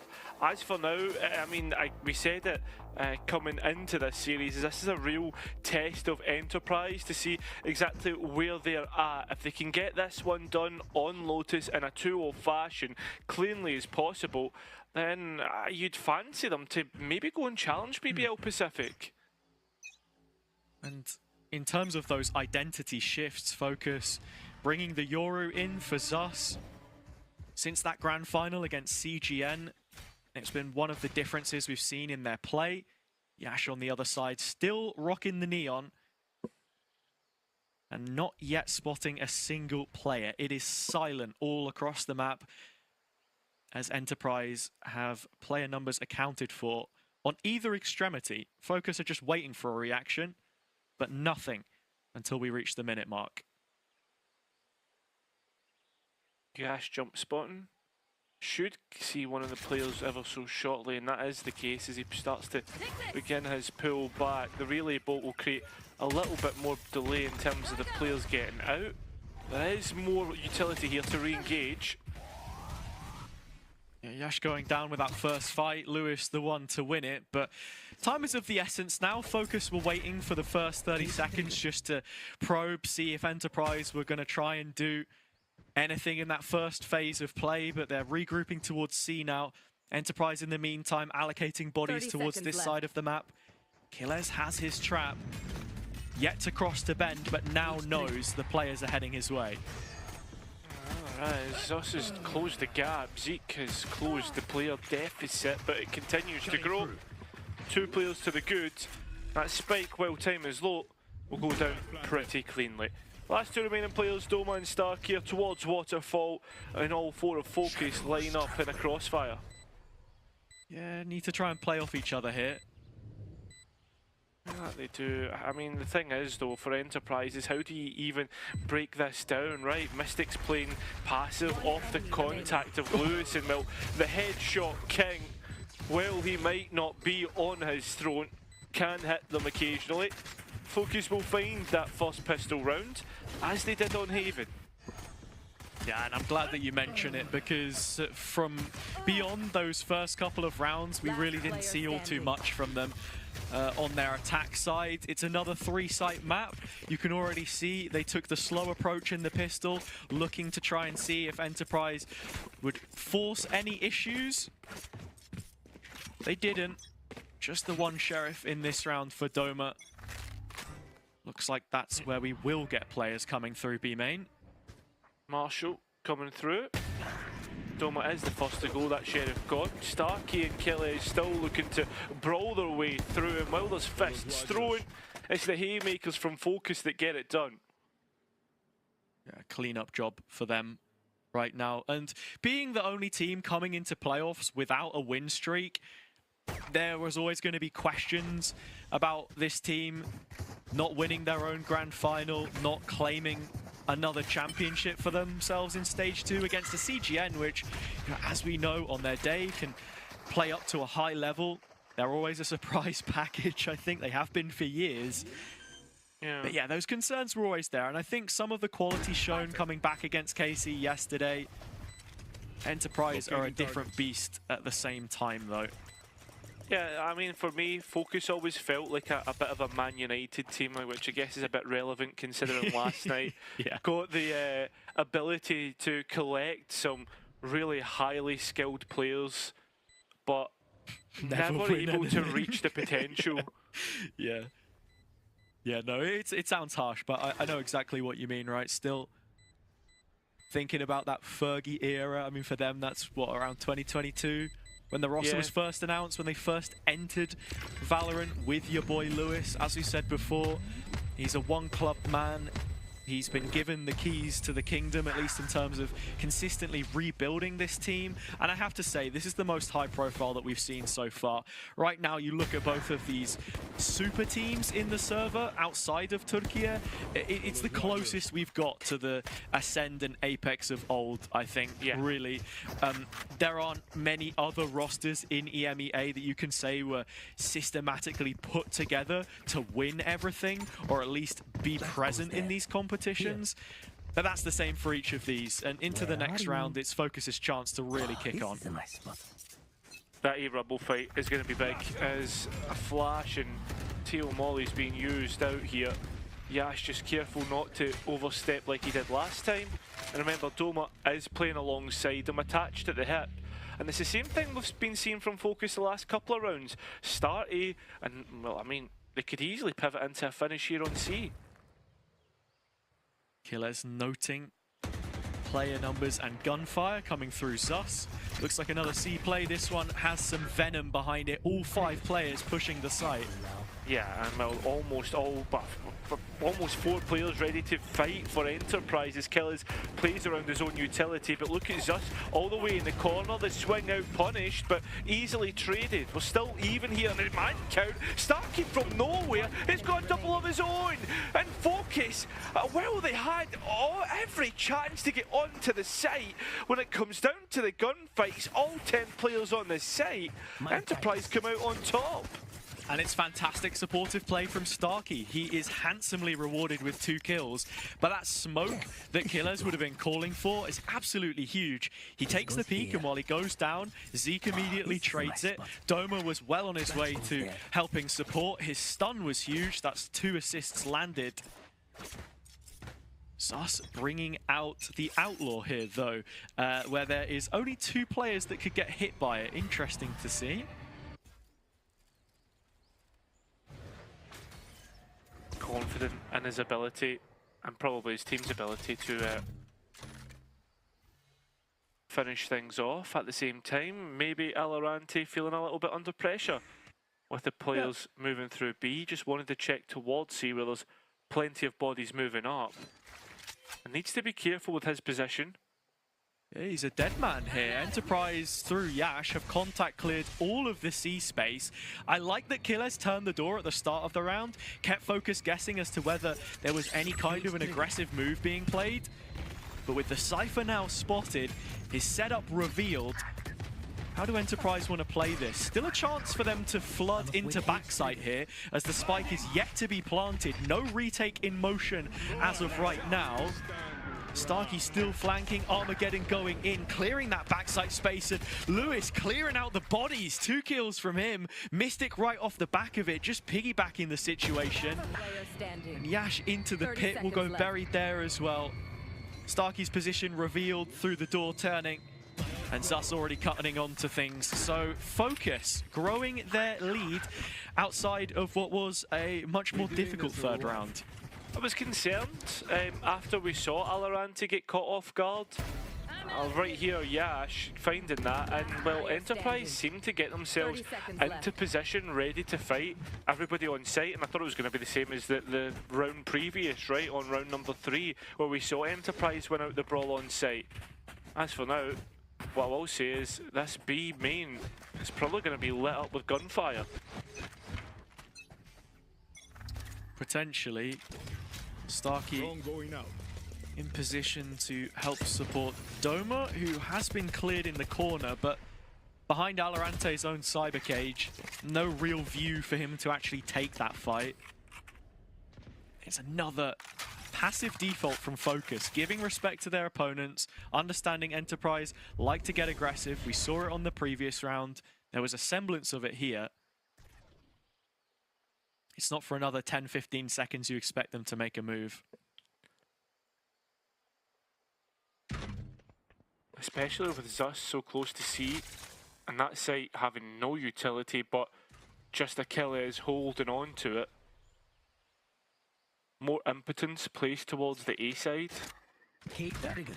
Focus feel very set in their timings in terms of how they're re-clearing areas of the map. I was expecting a move to be made outside of A, but Lewis without the drone means that they've not really any way to look in there. They're just going to use the dimensional drift to gut out C. Big up front against this eco, which is now currently 5 players in the waterfall moving upstream. Yeah, that's it. And it looks as if Focus are ready to play on the front lines, fight in towards CT. Mystic with that Outlaw will be able to gain the first of this push, but for the most part, Focus have that better weaponry. You're always going to favour them. Starkey, although, does get one of his own. But after that, it seems to be all dread. Oh. That's it, the traffic. Mystic gets his hip fire and Valorant played in to finish it off. There you have it, round number 4 for Focus. A much better start than Haven. Absolutely, and they're reading the flow of play pretty damn well. I said that the way that they're approaching a lot of these rounds does have a certain symmetry to it, but at the same time, Enterprise have, well, on this occasion they didn't have the guns, but not been able to put them under too much stress. And into the retakes, I think, is where we're going to see this defense tested the most, because as you mentioned earlier, Focus very good once they can get to post. I think one of the issues with Haven was that we just weren't seeing it. Yeah, I have to agree, 100%. And even when they were getting to post, I felt as if there was a few mistakes made here or there. But we are going to get that first time out, as you've already mentioned. Yash has brought out his defense side operator, donated to him by Killers. And that was always a real highlight from Haven, and an avenue in which Enterprise will probably look to claw some rounds back. Yeah, it's exactly what you've got to do. One of their win conditions. This goes here. You look back to that first map, and actually it was Yash who went negative in terms of first engagements. He was 4 and 5, but for op kills, yeah, he only took a single casualty to Zus and bested him in that regard. So that's where you're looking at him having more impact with this weapon in his hands. Early refreshables committed from Focus, though, towards sand control. The one silver lining for Enterprise is that Killers does have his cam, so he can check this at a moment's notice. And right now, he seems like he will be waiting for that chance.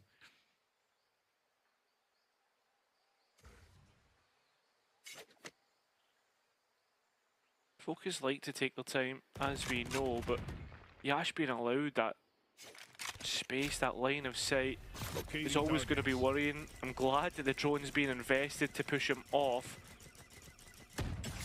And I mean, I don't think they even got a chance to see him, so still this op persists. It's what Yash has to do. Oh, but that hesitation. A lapse in concentration for just a moment, and Yash's crosshair dragged away. Valorant deposited rubble, and Focus now grouping up to make a B play. Valorant chased out of there. It's, what, 4 or 5 players through one choke? This is a C pivot. No reason to go B there. They're going to follow up on Mystic instead, and well, they should have the site.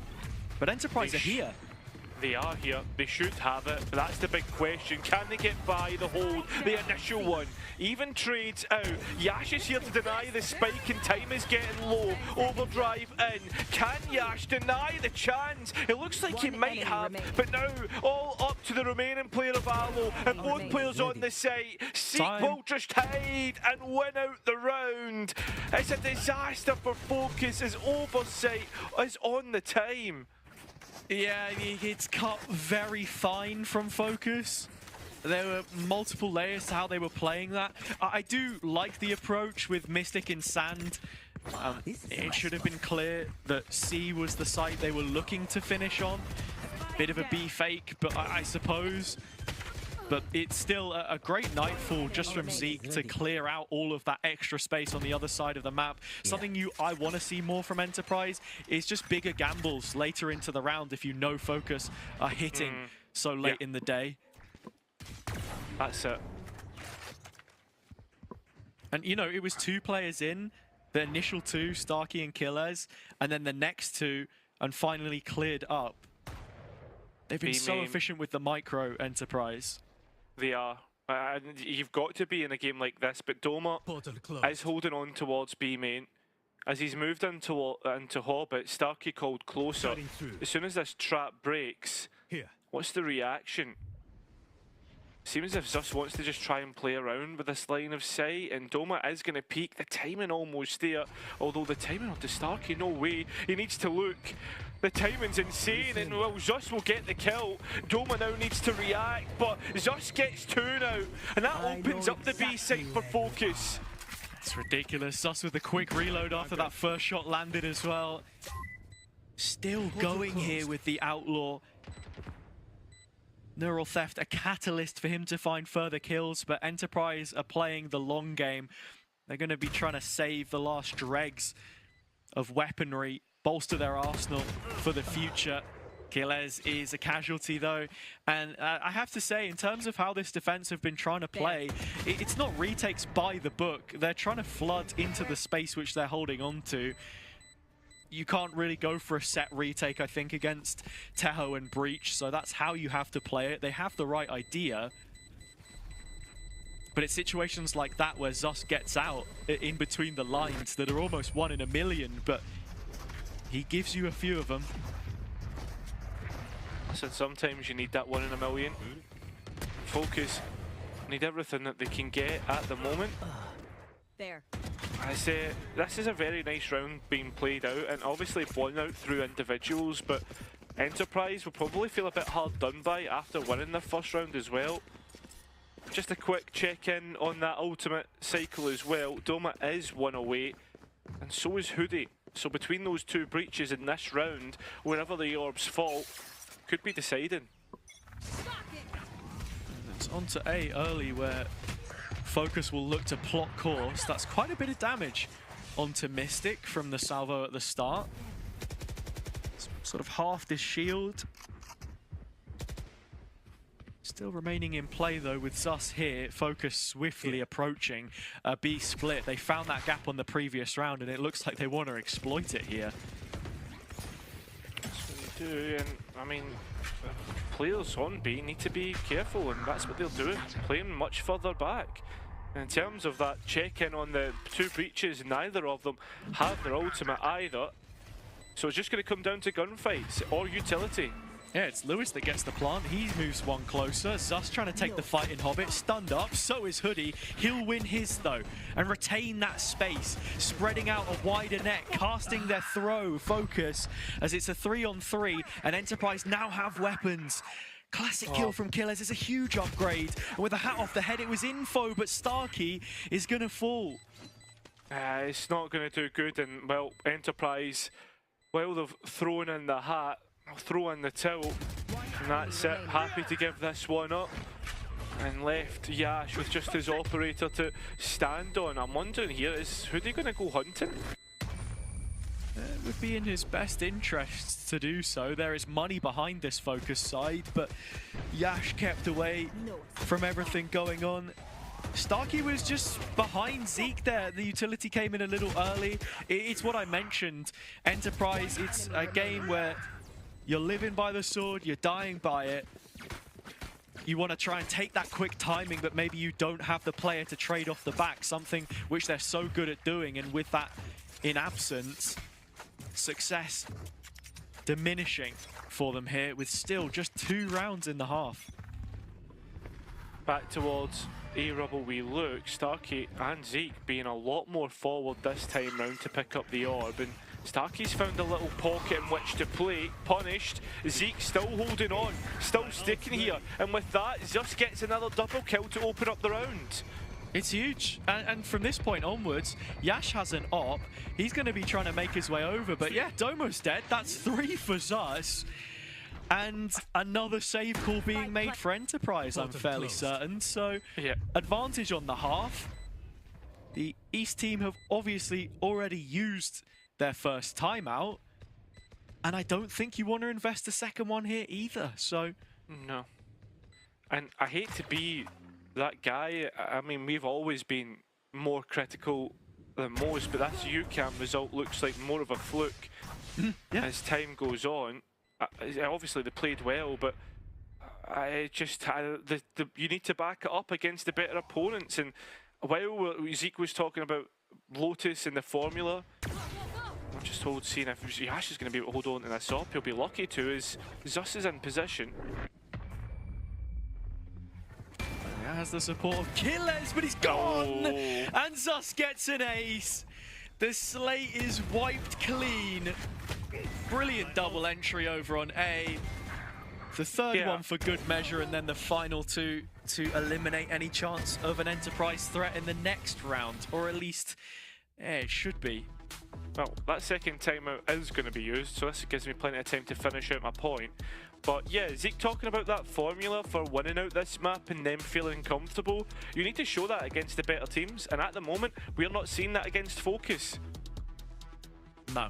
And that's where you've got to step the level up. Focus know this themselves because, as I said before, yet to win a map so far in an EMEA Challengers playoff stage, outside of their own region, that is. And with Enterprise putting 2 timeouts into this first half, it's a statement of intent and also those alarm bells ringing for them, I think, Cairo. Because you're kind of happy now to just say, okay, we're still going to get our, you know, minute and a half at halftime. Focus, if we can put them on the back foot, we'll also be forced to make further timeouts. Yeah. It's a sort of necessary evil at this point in time to just get those last 2 rounds even, right? I think you need to win the majority of what's left here to give yourself any real chance. Back to B main, we see the players go. I mean, it's only Yash's rifle realistically, but just once again, he has been absolutely lights out. Starkey's at least able to trade. But, I mean, Zos has been the saving grace for Focus at the start and continuing on through this one. Starkey's 6-shooter in sand with the paranoia in his hands, maybe a chance to tee up an additional play, but it's a hit and hope. Yash has brought the 1 rifle into this round for Enterprise to try and make a difference. Bit of a cash hit, but there's no real window for him to get in play. Focus are cutting Enterprise apart, finding every single gap. It's a cage which has Yash held at the gates and Hoodie locking it all down. 8 rounds out of 10 for Focus. Feeling like a much better performance on this second map. 100%. Next 2 rounds are what Enterprise are banking on. This was just a thrifty round where they thought that they could push the chips to the middle of the felt and see what could come out the other side. Not a lot. And the thing is about this last couple of rounds is both teams have some heavy hitting ultimates that could potentially decide how a round is fallen. Yash getting the op back out though will be the biggest benefactor to Enterprise's defense right now. Stationed as the sole defender of the B main choke. Killers with a deeper setup on A. The real gap right now is on C, and Starkey is in a much more defensible position this time. You have to be thinking about both Zeke. Oh, and Doma's ult's coming back through. What a shot from Yash to start things off. As I was saying, that there's a lot of stock in this defense towards those retakes, that if you go into a site execution with less numbers, Focus are really going to struggle. They are. I think that's something that we've not seen much of, right, is the fact that Yash's operator hasn't been as active. We've not seen it as much, or when we have seen it, it's not hit the value that we expect of it, especially after the last map. Zus is going to hold on to catching off Yash, which he will do successfully. And the players are thinking about maybe going back towards B here, using a dimensional drift to clear players out. And with this information, you'd be thinking, does this go towards A? Zus actually hanging around in the upper space here, trying to fight that forwards, but Enterprise responding with ults of their own, and A has to be the conclusion of this round for Focus. Well, you'd think so. Killers is maybe to stop that in its tracks. Is just holding on, trying to get the players to peek out. And when they do, Enterprise get another round. That's 3-8. You would think at the bare minimum, a conditional lifeline to be moved into the next half. But round number 12 looks also important. Yeah, it's the detail I was stressing out of that timeout. They need to win 2 from 3. The first, they came in with just 1 rifle. They have now 2 operators into the final round here before the halftime whistle will sound on Lotus. In terms of their positions, 1 over on A towards the stairwell with Zeke, 1 on C. Ash held it on B last time, but Doma's now here with just a rifle, just a Vandal against 5 players. A lot of players looking to run him down. Enterprise looking to try and deny it, and they're doing so successfully at the moment. As they've come out of B main, VALORANT has been stuck behind the pack, disconnected, and with that the timing taken. Information gained, neural theft used, and a chance to get that spike down. All Zeke has to do is hold on to this space. Op confirms it, there you go. VALORANT 3 versus 1. He's done it before. Campaign to campaign, he is the clutch hero of this Focus side, but will fall short at the final hurdle. Killers to claim it. That final round from Focus feeling a little bit desperate. 5 players pushing into the B site, and it has given a much needed lifeline to Enterprise. That it has on the next half. Can Enterprise exercise any demons on the second half attack, which they've notoriously been bad at? And Focus, can they finally get this map over the line? Questions to be answered on the next half.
Focus started so much better than they have on Haven, but a point we want to reiterate is that Enterprise on the attack have never been convincing. They let rounds slip on Haven.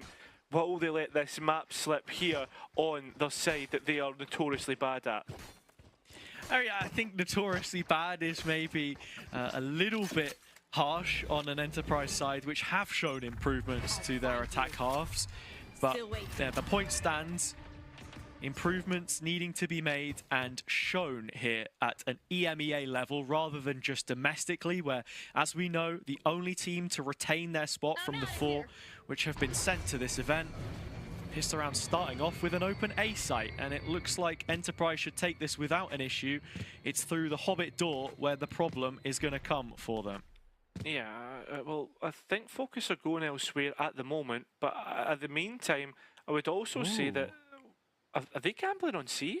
Yeah, I think they believe that that turning of the door was literally just a fake, as a lot of teams will sort of feign it a little bit, but Enterprise are following through. For a second time, they can get the spike in. They've got expansive control. Killers deep towards grass, and Focus are all coming through the same choke point in stairs. Yeah, they should know exactly how to retake this one, as Killers is locked out by a smoke. Zeke now has to stand up and identify where the players come from, and has done so successfully. And good delay to come through. We've seen many teams do that. How is this one that? The brawl out on main somehow goes Enterprise's way. And on top of that, advantage taken and the round. Killers is such a Rolls Royce of a player, man. Like, this guy is always popping up with huge impact on big rounds. to complement what Enterprise did really well there, it was so unfortunate the one kill that goes against them is the one I thought they'd set themselves up really well for. Starkey has the paranoia to play Yash through upper and punish Zus. He was the one detached from the rest of the team pushing stairs, but there was even a crossfire there anyway, and that's how Killers is able to profit. Straight into the next, could get messy, fight going down on A. Could get messy. Only one player noted though. And a lot's hiding in the corner as Zus takes the contact. He hasn't taken a look of damage there. He will when he swings out wide, but he's baited perfectly for the 3 in the corner. Does Enterprise realise that these bodies are there? Well, they will after the spray down from Starkey. I mean, it would be the bait of all baits if Hoodie was able to get 1 or 2, but it's ended up in a meat grinder of a round.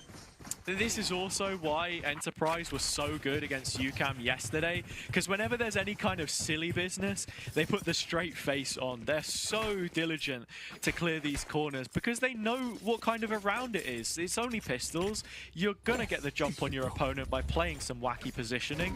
So 3 players behind the box checks out. Into the bonus, it's very healthy. A flawless round is going to put them in a great position. Let it shout. Back towards A, and well, there's a change up in setup from Focus as the Cypher now takes control of this site. VALORANT has already placed a trip deep, and he has an aggro cam. Oh, it's already been used and identified one of the players. In the meantime, some mid-rounding once again by Focus as they look to find out where the Cypher is.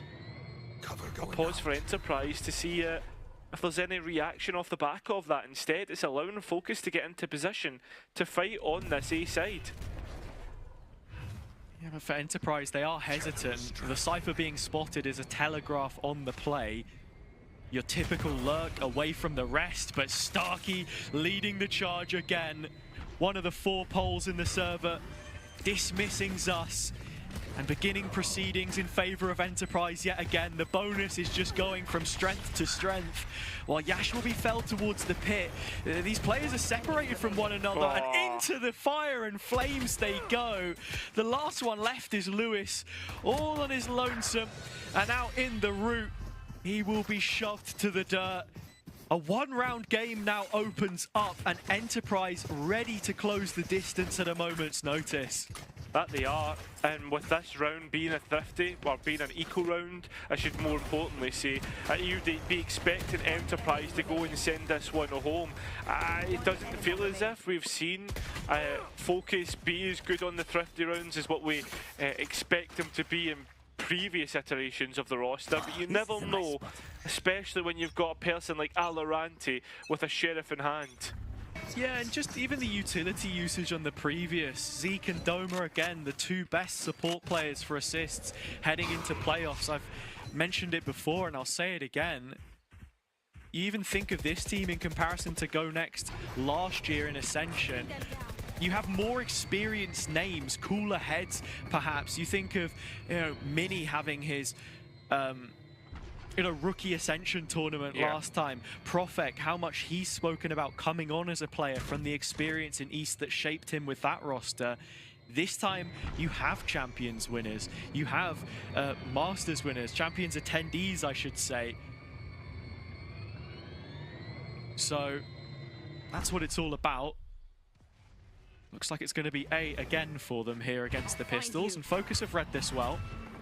Yeah, they read the last one well though, and well, it ended up still with an Enterprise round win. The utility though this time backside looks pretty good, and they're keeping it somewhat even, especially with Hoodie picking up his own rifle. It gets a little bit dangerous. Spike down and 30 seconds to work with. Edge of the smoke, risky business, but Starkey going to be able to get that one out. Has his back covered. Wall broken for him. Plant coming through. Very exposed when you look at the other 2 Enterprise players, but Focus aren't quick on the uptake. Hoodie is, though. Big kill for him to find here. 2v2. That's what it is, and you can see Mystics flirting with the idea of popping out the smoke. Goes against it, allows Doma the kill, and this is doable. All he needs is a headshot but instead Doma finds it and gives a little BM to his old teammate. But most importantly, we're all even. Yeah, duel between the former Fnatic players, but it's Doma that will win it out. And it's what I was talking about before. I said Masters winner. Technically that's true, the regional Masters that we had with Ascend online way back when. But yeah, that extra experience, Doma not being on the big stage really since Champs all those years ago back in 2021. So looking at it now, Focus needing to respond in this round. And you can see they are gonna get the first of those kills through Zus, and Lewis right behind him. Lovely stuff. Still that fight goes on, and as it continues on, you see there's a chance for Doma to get one back and make it even. Instead, it's up to the Rolls Royce, as you coined them, to bring this one back. Another clutch situation, this one well within his wheelhouse. It was an open plant he considered, but failed to commit to it. Killez, second time of asking, he will. Just a couple cages for support.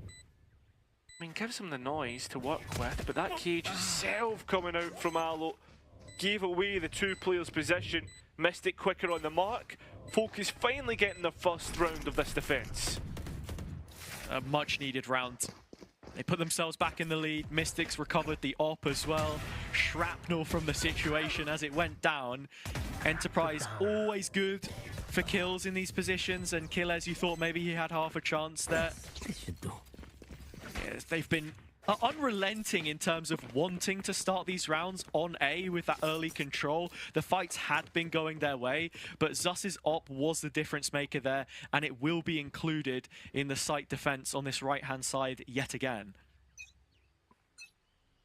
I say Rumble fight has been so important between the two in Enterprise. I'm wondering when they're going to break away from their conditioning, right? I imagine Focus probably wondering the same, as we're in the exact same start to the round as it was previous. And remember, Zus was the one who got the entry, the smoke down to push him off of that angle and allow safe passage for Enterprise. This is where Lewis starts to have a look. Killez thought he might have caught the timing on the other side of the Cypher trap, but didn't work for him. And with his position now known, Focus should be aware of the possibility of the B split, and that's why they've got two players on Hobbit's side. Such a cheeky kill. And at this point in the round as well, it does huge work for the player numbers. It's a 2v2 in Hobbit, and Mystic isn't even going to need the support of his teammate. No, he's not. Zeke trying to continue on, and even though we saw the tether come through from the seas, Focus have swept up, and this is not even off the back of a timeout or anything. This is just Focus finally clicking into gear, and it's mostly come through from Zus's op. It's crazy how prepared they were for what Enterprise were doing as well. As soon as they take that A space, you know that there's one of two options. You either hit the site itself, or you go for that B pivot, which we've not really seen so far. So a real possibility for it to happen, especially after Killez gets spotted in main. I will find you. But Zus just finding these kills out of thin air is absolutely huge to keep the ball rolling. Well, it is. Josh has got massive space off the back of this, and Zus once again in B main poses an issue. Yash a bigger one, forcing the Euro to TP away, and Yash continuing his reign of terror, threatening where he could be, despite finally being committed. They have the B site at their disposal. I'm not sure if Enterprise wanted to commit to it. They are now, but Focus are so close by. They are. Killez though, quick on the mark as the players try to come out. The dink is good. Zeke's reaction even better. Only on a Spectre, but the damage was already done, just like it has in this round. And with Zus having an op, I can imagine Focus and Zus in the back of their heads are thinking this is a save round. Was believing for a moment that maybe Enterprise were just going to freeze. As we know, their attack-sided macro a lot of the times is just going to be create pressure in that initial pressure point, pause, and then recommit. But as I've mentioned previously, that is difficult to do against the Breach Teho when there's always the possibility that utility is coming back up. You have to be very clean with your timings. But once Yash finds the entry on B though, and they realize that Zus has TP'd away, that's when you just full commit to it. And Killers also, again, just the impact that I mentioned before, finding that one on the push out of Waterfall from Focus on the retake, absolutely huge. Round winning even. Yeah, I 100% agree. This should do. As ultimates though, as we start to head in towards this part of the game, the ultimate using the last one, we've got the Armageddon on your boy Lewis. It's usually paired up with a Dimensional Drift to get more value. But once again, this A fight happens, and it's actually Enterprise that come out the better of it this time and place down a smoke to create a big question mark. That'll be answered by the use of the cam from Alo's Cypher. Got the spike.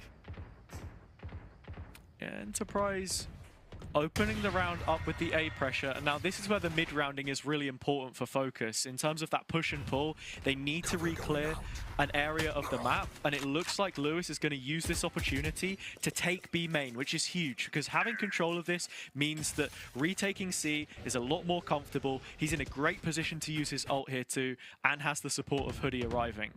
He's also identified Starkey, so a bit more wary. That ultimate being used at a moment's notice, and I think he wants to stop the players coming through B main. He has almost the full kit at his disposal. That drone is what started the control for Focus. Now they have players in a brilliant position. He's going to ult B main, but C is where the play comes in. Yeah, a bit of a misplay there, but Hoodie's actually got value through the breach bomb as the players try to get out. Zeke can't quite get the second. Remember, 20 seconds left. They're trying to play for Starkey, and well, Focus are just coming straight in to deny this plan. Time is getting low, and it's of the essence at the moment, and it's on Doma's back pocket, and it slipped out.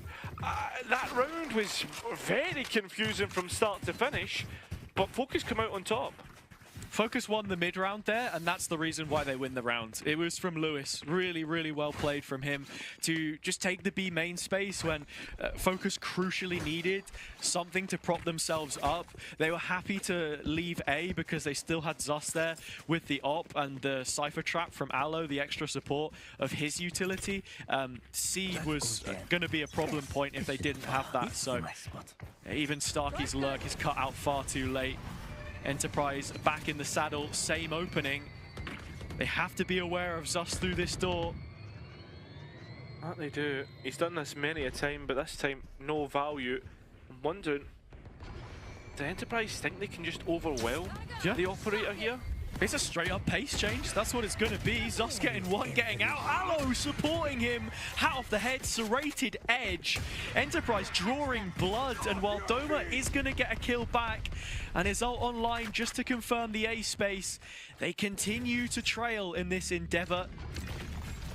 With a minute on the clock, they need to look for fights. Zeke is going to win one of them, but the rest are not prepared for Lewis. 3 kills from the captain as Focus are one step closer to taking this to a deciding map. Can you remember the last time Enterprise timed out? Was it all the way back in Haven? Because off the top of my head, this map, they've just been allowed to play as long as possible. And well, maybe the ideas have looked somewhat good. I've not seen the final product, right? Cairo, they don't have any timeouts. They used both of them in the first half, so... Oh, so they did, yeah. So that's the reason why we're in this situation, you know? Round 6 and round 10, thank you MP for confirming with us. But yeah, it's on Focus's terms and conditions. Yeah. Another rapid opening to a round. This time it's C, and this time Yash will find the opening pick. That he will. That's my old brain, mate. It's affecting my memory. At the same time, it still comes through. Focus having one trap, and that's enough. A quick pivot on towards B. Starkey goes through here, beating the players through, but he still hasn't peeked out. And Mystic and Hoodie have done the damage. Kill is now to deny a map win from the dark side and pushes towards map 3. It's somewhat doable. I cannot believe this. Oh, it's Killers again. So many clutches for Enterprise! And he does it once more. Leading the way, the Sentinel paves a path for Enterprise back into Lotus. They need it. They need every path that they can get. Grab onto every blade of grass to pull themselves up and closer to their opponents. It's the Tortoise and the Hare, and at the minute, the Hare is ready to run over the finish line. All it takes is one round. And remember, that dimensional drift is still in Jus's pocket. Killers winning a 1v3 on Haven as well, but could his impact on Lotus bring an extension of play? Zus stunned out, forced to leave the situation. Mystic hanging around though in the corner, double spray! Mystic finding 3 again, and that will end the map this time. A flawless finish for Focus, 13-10 on Lotus. We will go to a decider. Yeah, mate, you look absolutely stunned after that last round, it has to be said. But with, honestly, the way that Focus played that, very impressed. They looked like night and day compared to that first map, and now moving on towards the last, you've got a lot of hope there. And I think as well, Enterprise looked like a shell of themselves on that defense, which is not something that we normally see. Yeah, I mean, honestly, when you considered the map statistics for both teams, I was once again surprised, as I was with the first series, that these were the picks and not reversed. But now having traded one another's selection coming into the veto, we head to the decider. And if that's anything to go off, Focus were able to win here yesterday. The question is, can they repeat that feat against one of the few teams that were able to reprise their slot in this Challengers EMEA competition? First time making it out of groups in an interregional for Enterprise, but it could be a quick exit if they're not careful. We're going to head over to the desk to break down what we've just seen, but I have to say, we've got a series on our hands and I can't wait to see how this ends. Thank you very much, Hazard and Cairo. I feel like I've got whiplash from the last couple of rounds of that map. That was absolutely ridiculous. And yeah, maybe now we can start having that conversation about maybe Focus just taking a while to warm up into this one. Not the fact that, you know, their first map, their map pick was subpar. Maybe it was just that they took a second to get into it. It was a little too late to get that first map. But this second map, they were definitely on point for. Enterprise Esports, now we can start having a conversation about, well, was that UCAM game a fluke? Yeah, I do think it was a bit of a fluke. I think the casters even touched on it. Obviously, if you're not gonna recreate this, well, it might not even the same result, but kind of similar result with like 13-6, 13-8. However you wanna feel like it would be a good result. This wasn't it. It wasn't quite as the result as we had on UCAM game, and I think a lot of that came from the Focus side. They were able to absolutely deny Jazz with the operator. It felt like Focus were always more aware of the op and usually cleared it with really high succession. And somehow it just felt like Jazz wasn't on the map. On the other side, when we had Focus on the defensive side, Xus, he created so much pressure, so many problems towards Enterprise Esports that it was really hard for them to even get into the map. They got quite good many rounds on the other half, but in the end it wasn't quite enough. Yeah, definitely not. I mean, this really does take it to that final map, obviously, and I think for Focus, the momentum has really been building for them this whole time, and especially based off of those last few rounds, bar a couple of clutches from Enterprise players, it looked like Focus were really in the driver's seat for a large portion of that map. I am a bit worried going into Split on how Enterprise go about this one, how they bring it back, how they reset, because using 2 timeouts right at the start in the first half, it's not a great look for a team tactically. Yeah, that means you don't have any timeouts on the second half. Like Cairo was like, okay, where are the timeouts? But obviously they were used on the first half. Focus, they had a long series yesterday. Are they prepared enough to have a long series today as well? I think they are definitely up for it. But that's gonna be 6 out of the 7 maps played in the previous 2 days. Today and yesterday for Focus, they have almost completed the map pool. Yeah, well, I mean, we're going to Split next, so we'll see how that goes in just a little bit. We're going to head to a short break, and then we'll be back with Map 3.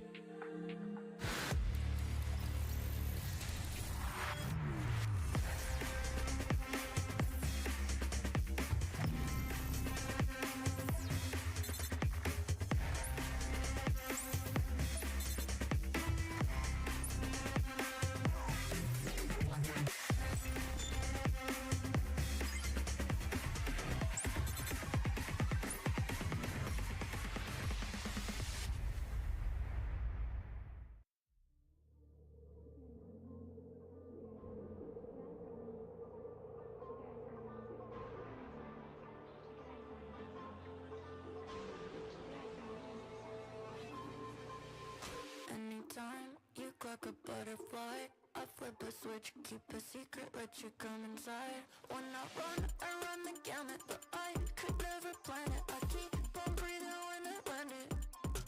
When I run the gamut, but I could never plan it. I keep on breathing when I land it. If you give me a piece of your heart, you keep easy when we are a part of two worlds. It could be nothing, maybe it's something. Keep your eyes on me. Keep your eyes on me. Keep your eyes on me. Me. Keep your eyes on me. Keep your eyes on me. Me. Keep your eyes on me. Keep your eyes on me. Keep your eyes on me. Keep your eyes on me. Anytime you clock a butterfly, you flip a switch, keep a secret, let me come inside. When you run the gamut, but you could never plan it. You keep on breathing when you're in it. If you give me a piece of your heart, you keep easy when we are a part of two worlds. It could be nothing, maybe it's something. Keep your eyes on me.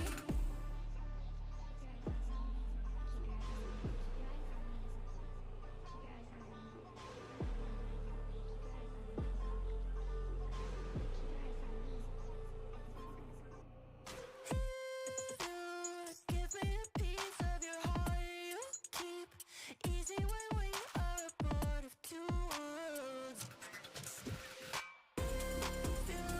Give me a piece of your heart, you keep easy when we are a part of two worlds. It could be nothing, maybe it's something. Keep your eyes on me. Keep your eyes on me. Keep your eyes on me. Me. Keep your eyes on me. Keep your eyes on me. Me. Keep your eyes on me. Keep your eyes on me. Me. Keep your eyes on me. Keep your eyes on me.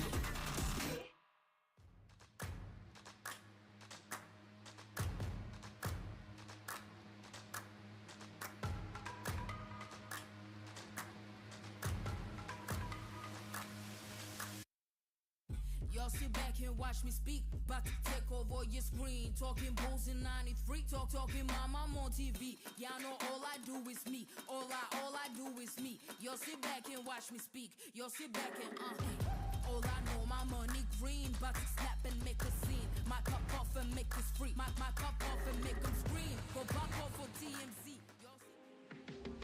Hello everybody, welcome back to VALORANT EMEA Challengers. We are going towards map 3 for the first time to date between Focus and between, oh man, Enterprise Esports. Yeah, no, I forgot our own representative. That's horrific. No, it's because I had this little stat in my mind, right? Or this little bit of information, right? Split, the last time each of these guys played this map was in their respective grand finals for their regions. Both of them won it.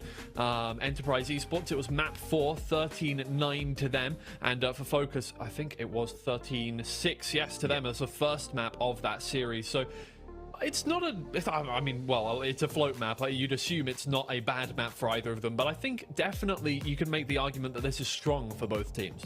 Oh yeah, absolutely. And for Zeke and Killes, it's even more. It was the map that actually crowned them champions 2021. Obviously, we have kind of echoed that sentiment many times. That's 4 years ago. Now you have to be on top of this situation. You have to be better than you were back then. Obviously, it's Split. It's against Focus, who just got map pick, who were showing some dominance in that map as well. Now you're going to Split, which I don't think it's the most comfortable map for Enterprise Esports. They haven't had the best results. Obviously, they got 3 wins in a row now. They are on kind of win streak right there, but Focus, to me, they just seem a little bit stronger. Something that I have going for Enterprise Esports, I usually like their composition a bit better. I do love that Viper on Split, the double control. We saw BBL Pacific play that really well. Sure, it's 2 different teams. Obviously, BBL Pacific, they are, I would say they are like robots. They are so cohesive. The synergy is insane.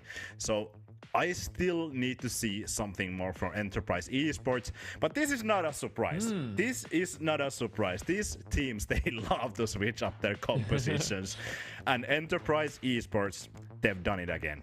They just done it. Switched up the comp.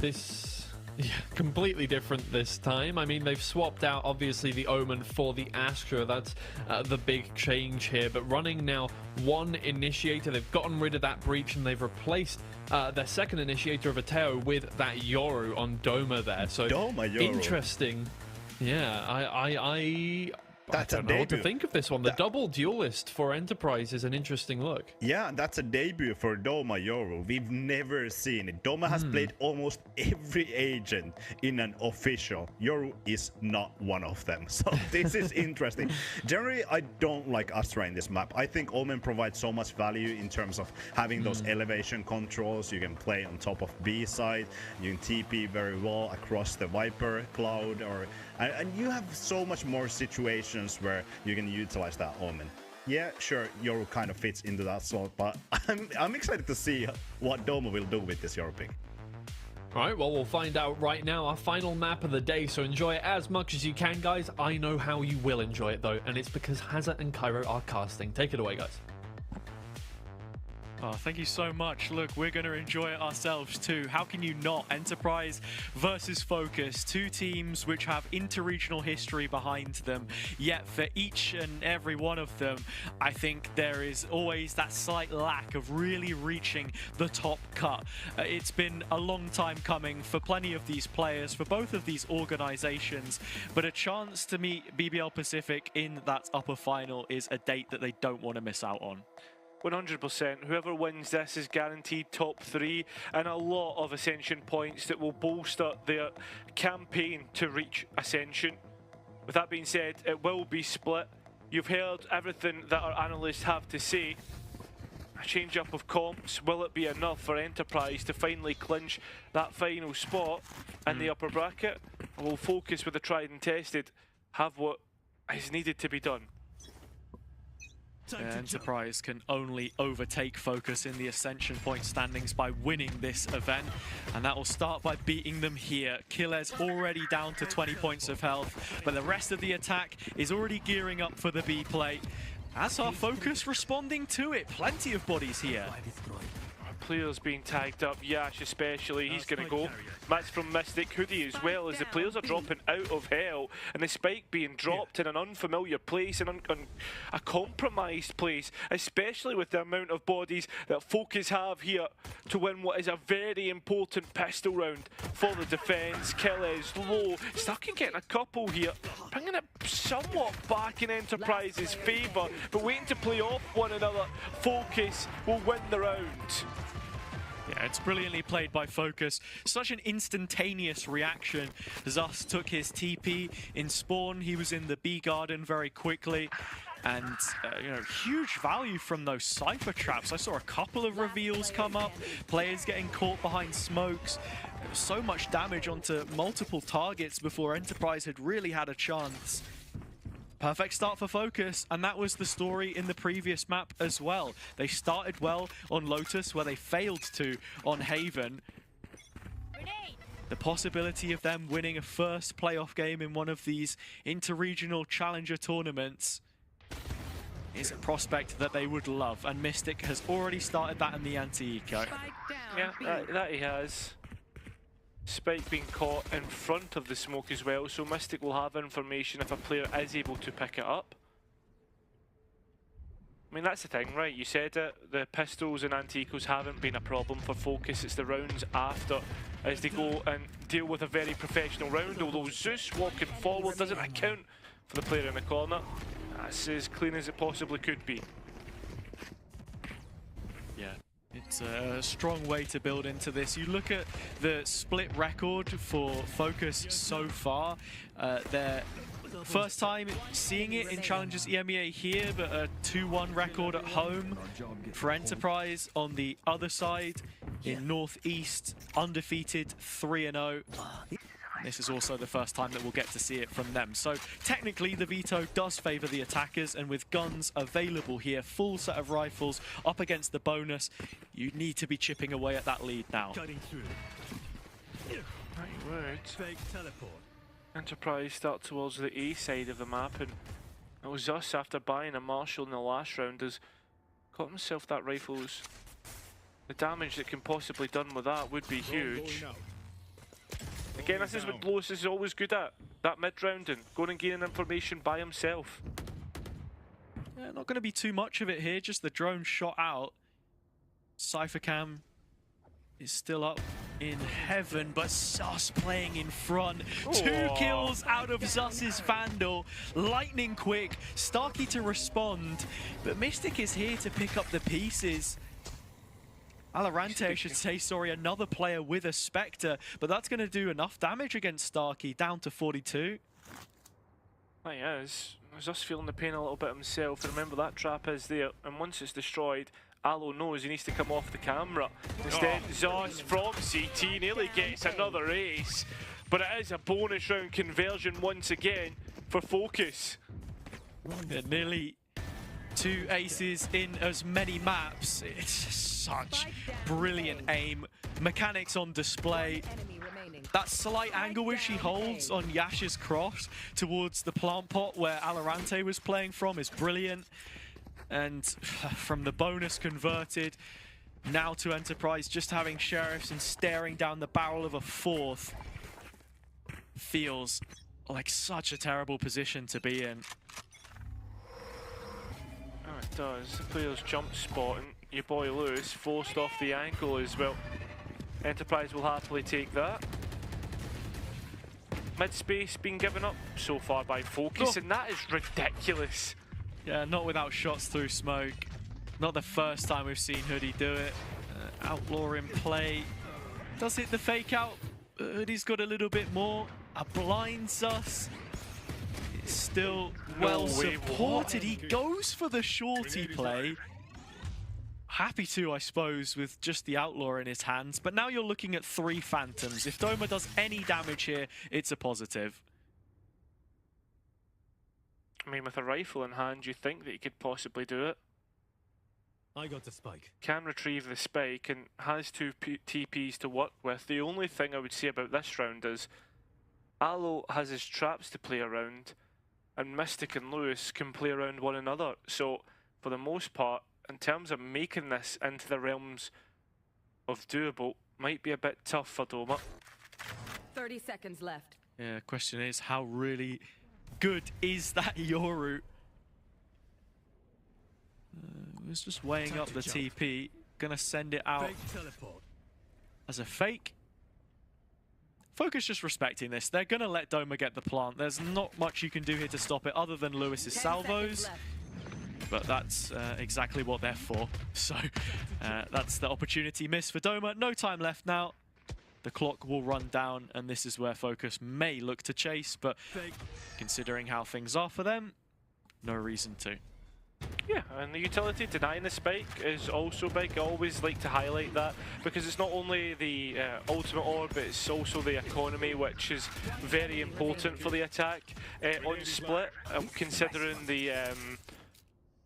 deficit you can find yourself on, chokes that are hard to break out of, on towards sites that are usually well defended by many bodies, and it rotates even better for the defense.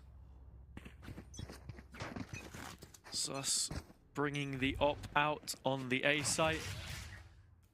But Enterprise starting this off by exploring middle. Hoodie is holding a very aggressive position in male. He's going to struggle to have any kind of trade coming in here, but he's able to get out, so no worries at all. The space sits with Enterprise though. Does for the moment. Mostly towards mid as 2 players hold on to the extremities, and for the most part, Focus have been happy to give this position up. What do Enterprise do with tower control? Looks like it's going to be taken away from them as Focus do re-clear it.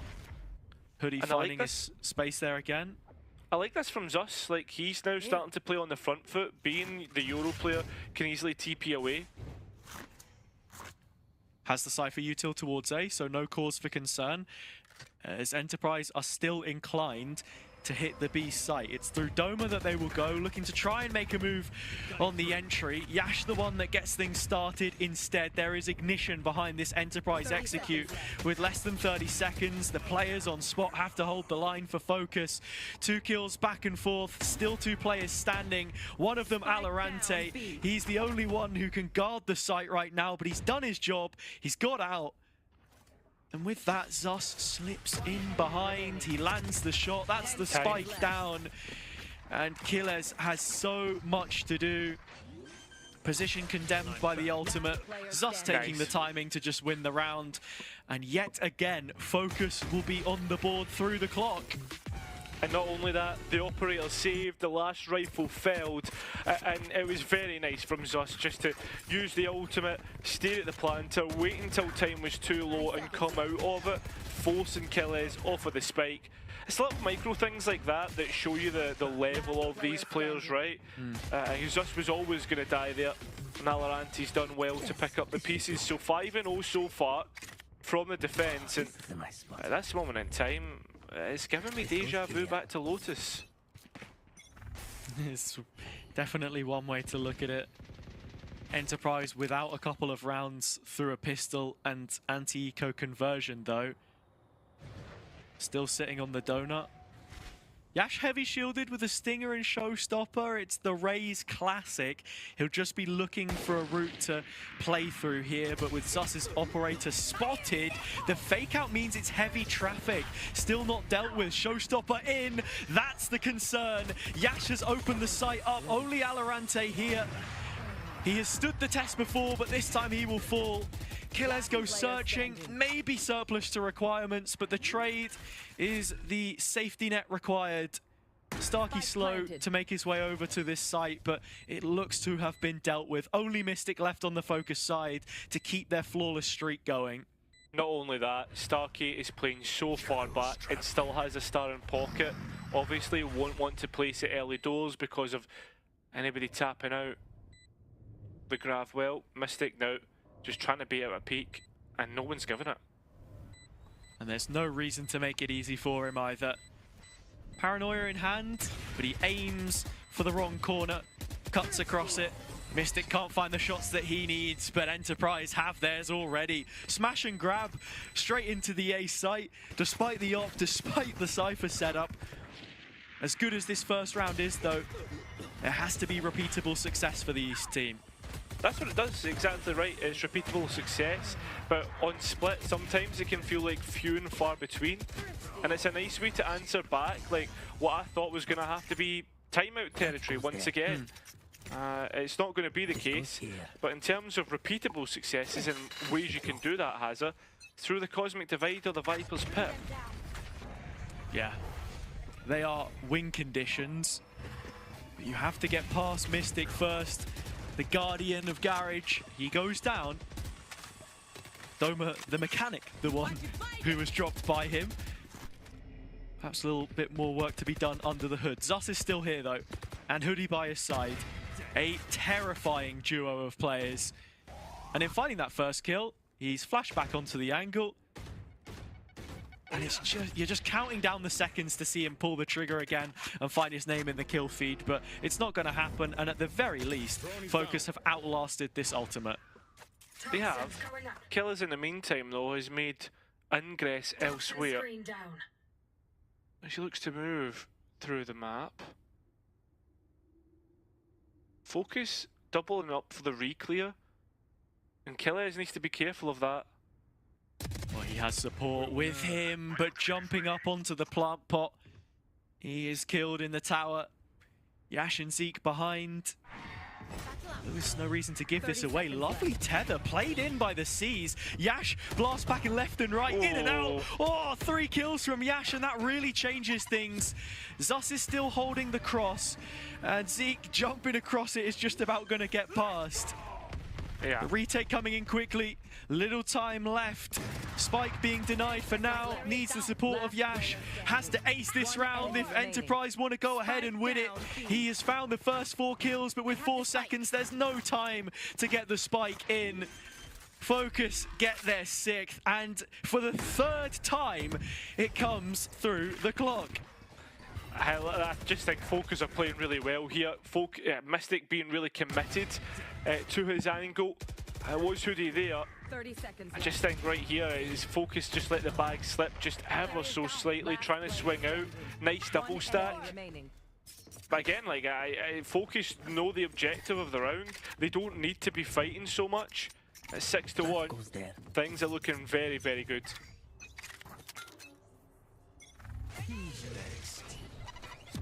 Enterprise still with Finance flooding their way onto A. Doma, the spike carrier inside this Yoru ult, has to be careful about how he takes the timing. Starkey, of course, not on the Omen. Difficult to retrieve it. You have to just play straight in. Doma has done so, though, with success, and they move to post Enterprise. Spike planted. They do so successfully, and with the Viper's Pit in pocket, you'd imagine it would be used, but instead it isn't. Focus make their inroads, especially after Aloe getting that kill. They also had the Nightfall to try and defend it, but it doesn't really land on any targets. Mystic out in the open, put under duress, but he doesn't mind. That's where he plays best. Doma already with 3, but 3 doesn't look like it's going to be enough. Killers has to clutch yet again. What a transfer. How does he land it? Still trained on Sus's position, banging out the headshot. Killers clutching and Enterprise surviving. Again, they hang on through their Sentinel Supreme. VALORANT versus Killers. What a match it's been in terms of clutches, but stuck in 2 minds on the spike. I mean, the thing for Focus is they do so well to retake on towards the site, extremely patient, but it's here right when you see Focus finally take control of that spike. I thought he was in 2 minds. Aloe just didn't hit the shots, and then Zus doesn't know what to do here. It's just a very tough round, and well, it's another pace change. Oh, is it a pace change, or are we just full sending it every round? Enterprise will not stop. No rest for the wicked, certainly none for Focus. The A site crumbles yet again. So Enterprise will get the plant in and find their 3rd. You feel like with how these rounds are wax on, wax off, just so rapid. Definitely call for a timeout sooner rather than later. Yeah, I would agree with that. Just getting caught off guard a few times now, and again, it's the whole thing that we were speaking about in terms of getting the most out of your advantages, getting the most out of being in front, because 6-1 to 6-6 is a totally different look on the half. An Enterprise moving into the second half would have like their tails up. Not necessarily saying Enterprise are going to win every single round from here on forth, but you understand what the idea that I'm trying to talk about there. No, I completely, I do. It's like sort of how do you respond to this? Do you stack the site more heavily? Or do Enterprise then have you read like a book? What is Starkey plotting? What's up his sleeve? Yeah, looks like just another A play. I mean, they did a lot of this on Lotus as well to mix success, I think it's fair to mention. And I like the change up from Focus as well, because the Cypher moves on to B, and now Focus look to play A in a much more front-footed fashion. They have utility combos, but so does Yash. And ooh, Zus winning that first duel. Lewis through the salvos. That's the combo which Enterprise should have been prepared for. But finally, Focus are able to find a way to quell that initial aggression on A. It looks like, yeah, through Starkey, he's trying to find something in the mid-rounds. Yeah, Focus at the same time are also holding on towards Vents because they know Enterprise have taken this mid-space. Starkey is going beyond here. Oh, so far beyond! And Yash as well, delivering, and then some for his team.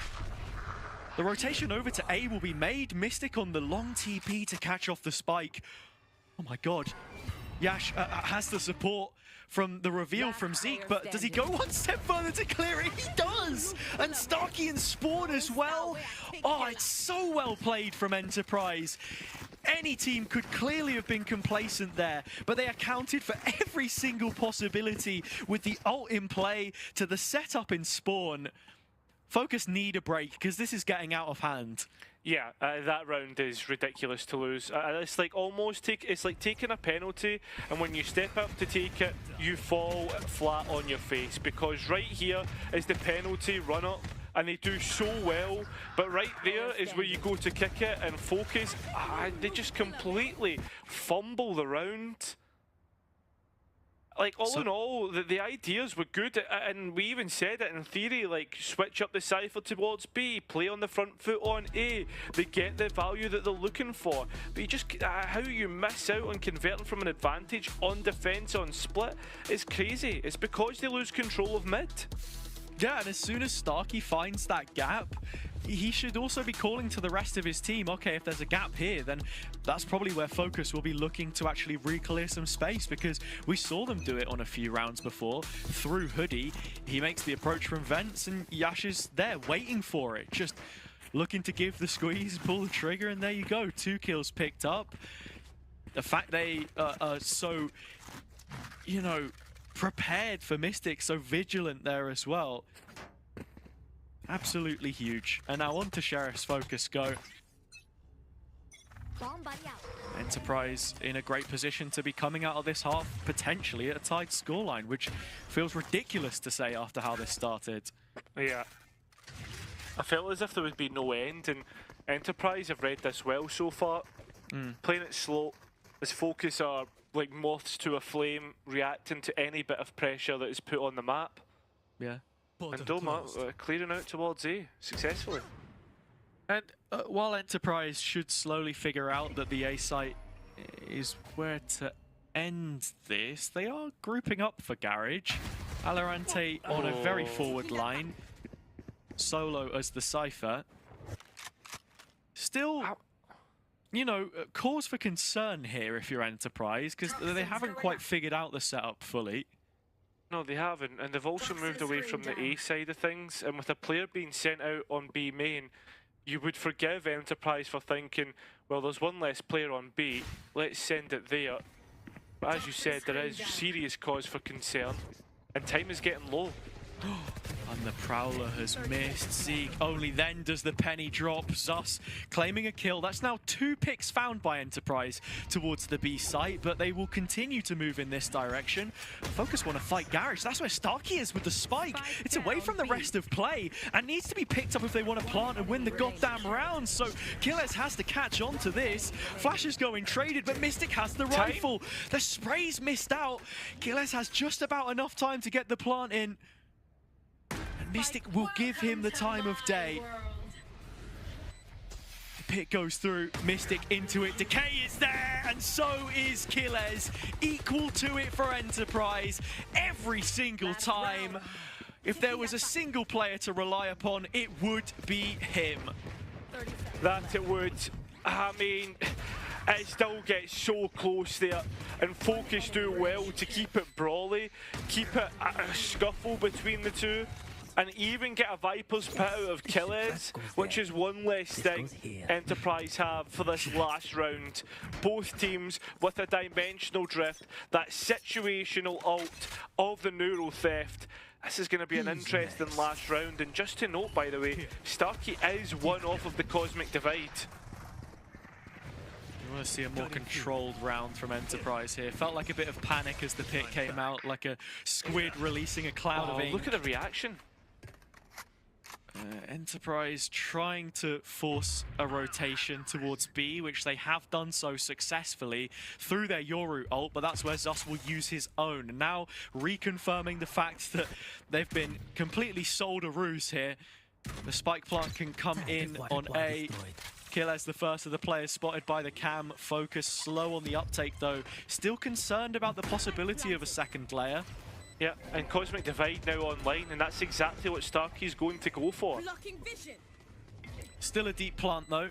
Main control is an asset which Enterprise have for themselves right now. Precious real estate, that's where Focus will be looking to try and return to sender.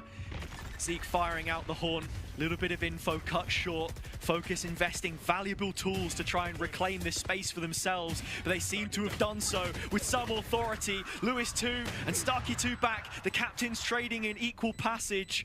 but now Enterprise trail and backed up into the corner of the site. The position's revealed. It's Killers again, and he can't do it this time, but he's already won it. There wasn't any left. It's done. And with that, the half will end at an even footing, or so I would believe. We're straight to the replays and straight to the break. Seconds left.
Over the last few years in Challengers EMEA, we've seen a decline of super teams, but these European powers are giving us a show, a sight to behold. Each other a run for their money.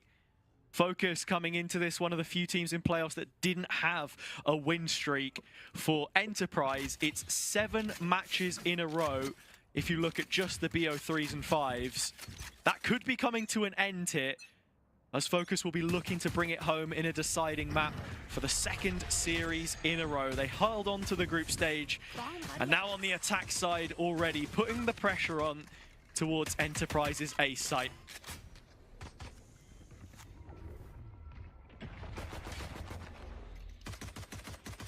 Poison's off. Killers needs to be careful here because he is very, very low. Focus players are just going to walk through. Zus has done well so far up ramp, and Focus are making this scrappy as possible and winning out every single one through classics of all things. It's a really nice execute. Take the mid control and then through vent, they converge onto the ramp position, just crunch Enterprise. And in that vice grip now, they are holding on to a round which is so precious to extend a lead on the attack side. But Starkey in this retake could do the exact same to Valorant. He's stuck in the corner between both players. Last player And he's standing. gonna walk away with one.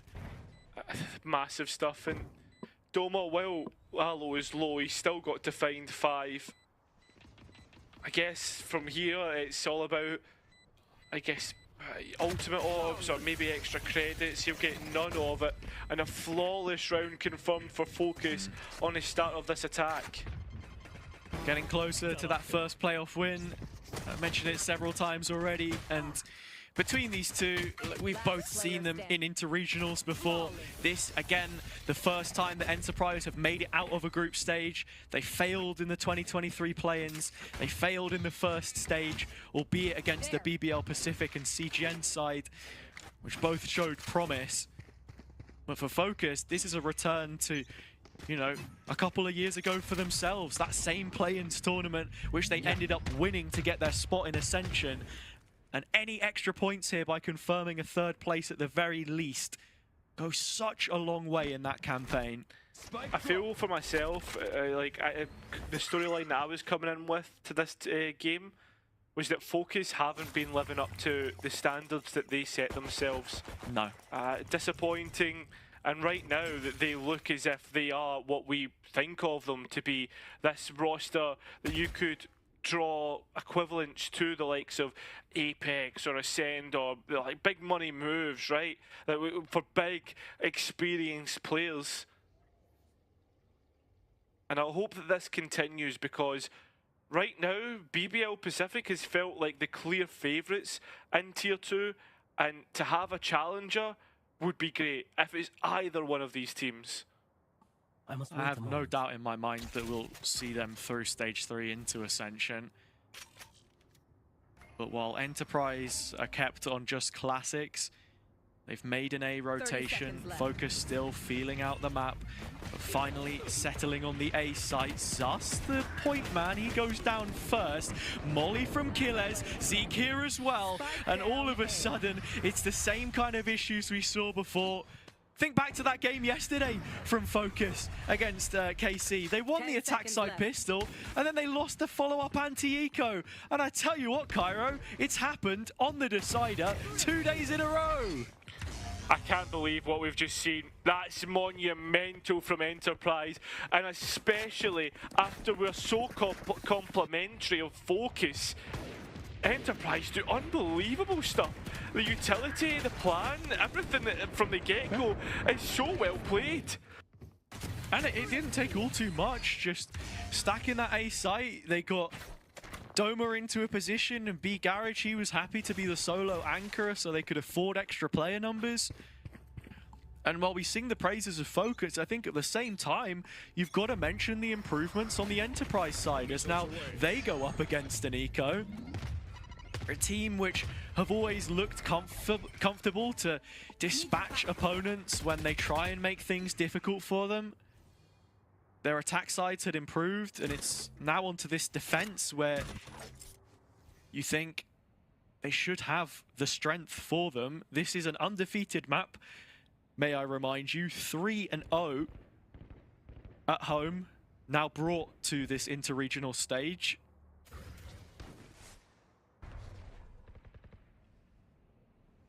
I don't know if they're going to try and have Aloe fake towards A, but he is playing behind the defensive Viper wall. And all 4 players sitting outside of B with pings towards backside. Enterprise have the bodies and the weaponry to deal with 4 players quite easily if it's needed. VALORANT does have a strong position here, and that's one of the limits of Killer's Viper wall. Players can get up close, and with a Sheriff, he remains to be dangerous. And, oh my god! Hits the shot even after being dropped down to 10 HP. Doma trading, he's the only player here, and the only one that can stay here, because those rotations are a long way away. This is the Yoru, this is the one that's supposed to be mobile. That is right, no TPs and no bullets in the outlaw. So now that spike can go down on the site, but Zeke looking to deny. A big swing out, will get it, and around. It got spicy for a little bit, but there was plenty of milk for Enterprise to douse all over it. Yeah, it's very well done. No, I kind of missed what you said, so we'll sort of skip over it.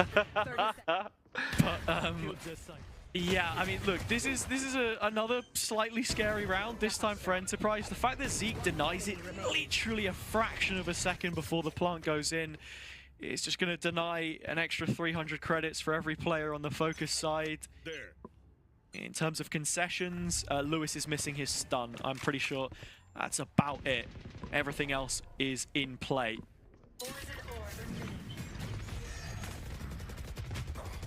Right, Mystic, hello? Just TP'd into his own salvos. The stun's good. The set play even better, as that's 2 entry picks for Focus.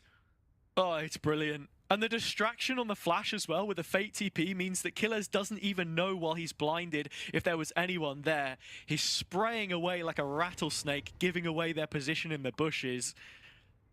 So Mystic is there. Steve Backshot, the British hero, he just steps in and sorts it out. No nonsense. With that being said, there is no nonsense about mid as Starkey and Zeke look to combine. The C's look good. Did get one because of... Oh, hello? Is there one more to be found? Lewis is getting peppered up here and he's only just able to escape. As the players now move towards B, the spike will be late, so there's a fight that can ensue, and Zeke, and Doma, no way, are possibly able to do this. Time is low, and so is Lewis's health. Lewis wants the fight. And Doma Oh, will he's win gonna it. get it. 9 is what Enterprise find. Is focus after a great set piece. Let it go. Yeah, what a way to let it go as well. I mean, as you say, look, this opening was brilliant. There are a few teams that we've seen in playoffs, Koi Fenix already, that gravitate more towards this Breach Teho and have played it really well with these little opening pieces. One of the strengths of the comp, I will reiterate, is taking that mid space. So firstly, Killers being the only player there is slightly concerning, but then just the lack of a follow-up, even more so for Focus, as Enterprise are able to grind it right the way down to the dregs. And have such an economic advantage. Yeah, they do, but not only that, I'm wondering what the timeout's for here, because they've done pretty well, Enterprise, to find themselves back into that round. All came through Zeke. So I'm wondering, is it more about the discipline of the team on this defense? Potentially. I think Enterprise have always had a little bit of that about their game, a bit of argy-bargy, you know, getting the elbows out, just looking for a really cheeky opening in mid-rounds. Every single player here is individually so confident and so assured of themselves that that's what you expect. By any means necessary. Well versed in how to take a timing.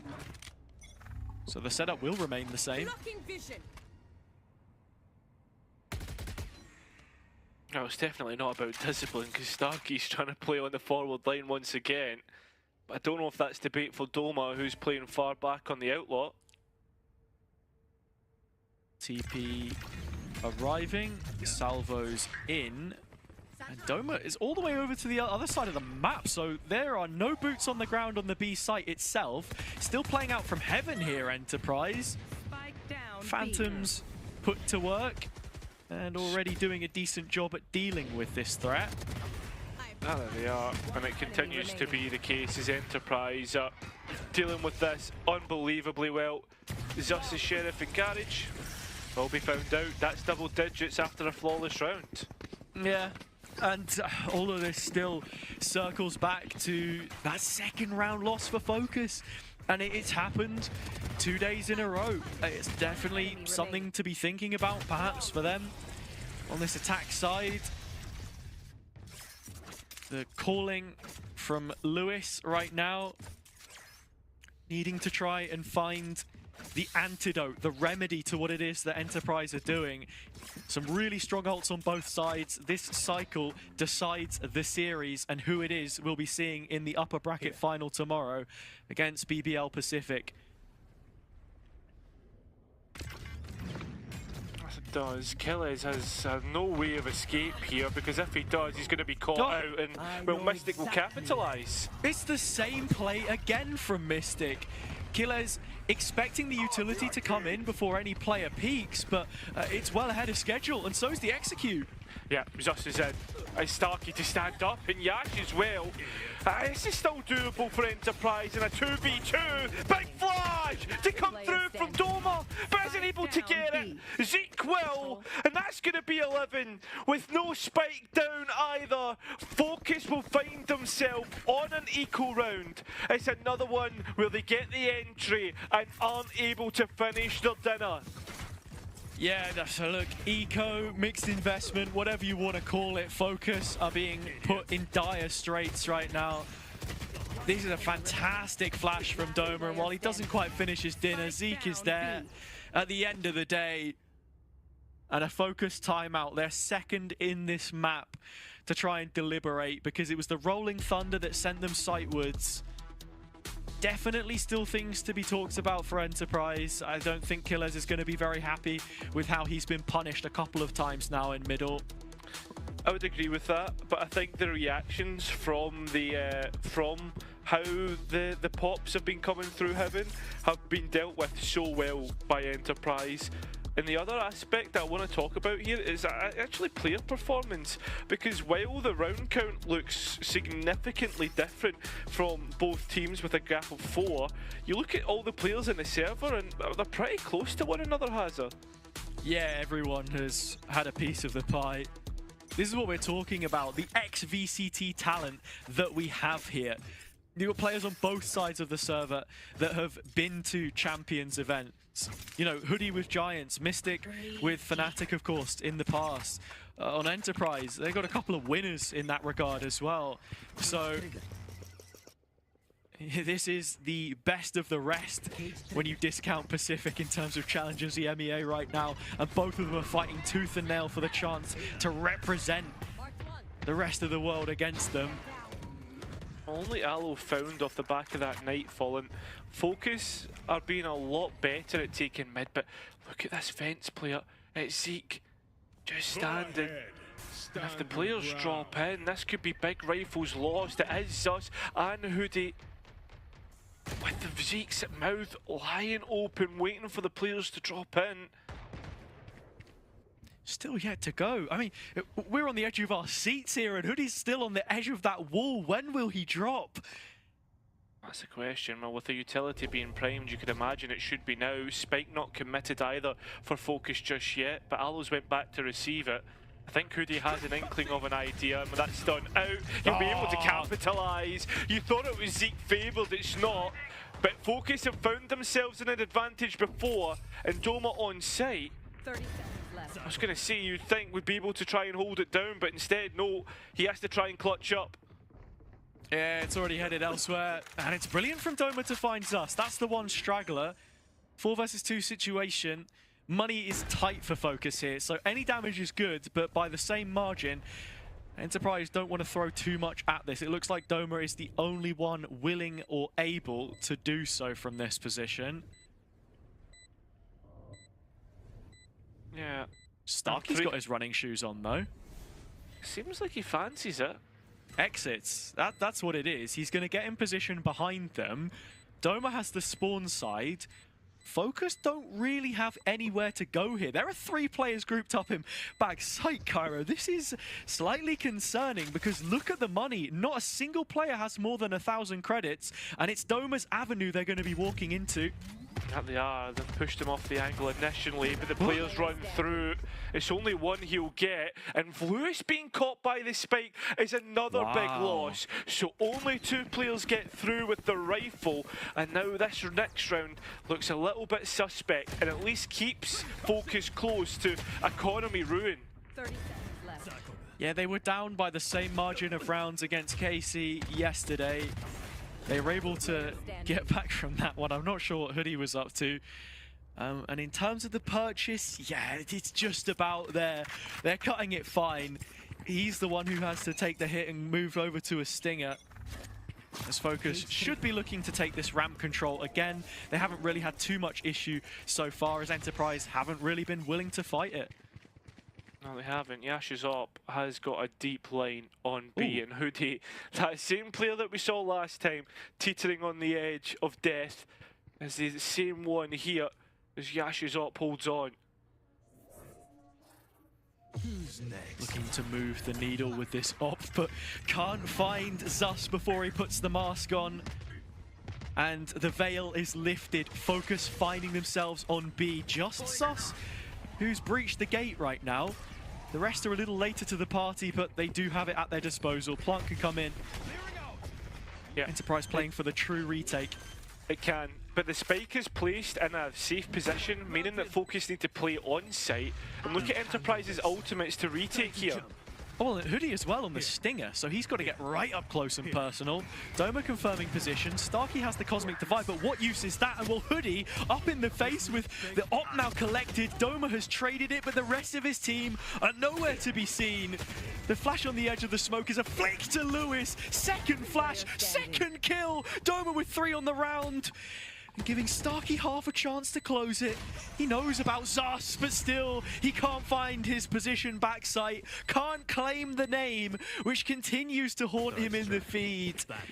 Only 2 rounds the difference now, Cairo, and it's 2 rounds in a row from Focus. That it is. And while we're seeing ultimates being used, Focus are starting to get themselves into a spot where they can make the defenders' economy go into ruin. This is a massive swing round between these two. An Enterprise with 3 ultimates in pocket, you would imagine that they'll have to use them here to make sure they can get 12 and stop Focus getting any closer. Yeah, the spacing of these ultimates is going to be key on the Enterprise side because Focus are getting close to some of their own here. Hoodie 2 off the Rolling Thunder. We saw how useful it was before and then making an execute happen. Or even just consolidating that site control.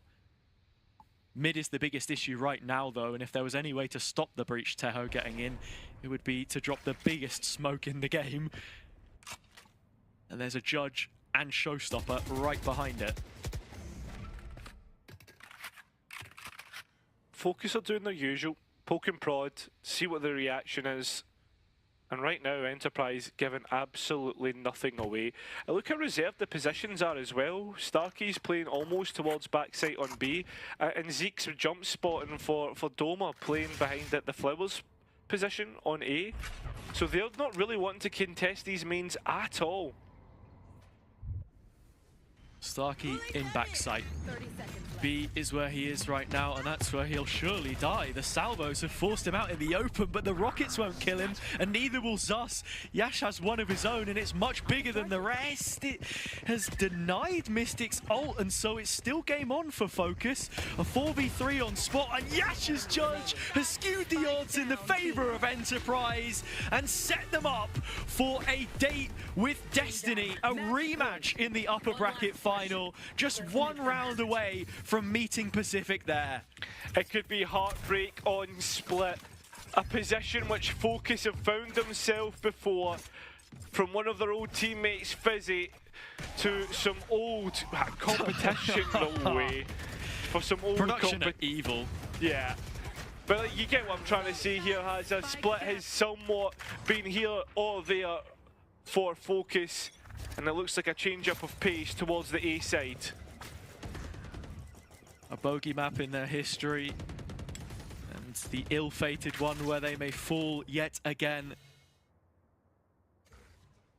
Not a single map picked up in Stage 1 EMEA, but now, with Lotus under their belt, heading into Split, the start that they had, 5 rounds on the bounce, you thought that it was a given. The Enterprise may just have slipped off the pace, but in these key moments, they've stepped up massively. Already Focus with so much control in A, in the heaven position. The spike is still postured towards that side of the map, but Mystic hanging around outside garage, Hoodie in mid, is just keeping you guessing. It's the fact that this A side is essentially surrounded by Focus players, right, all the way up to CT, cutting off rotates. Zeke needs to be careful. They're trying to dissuade people from getting into the side, but that's a big kill from Hoodie.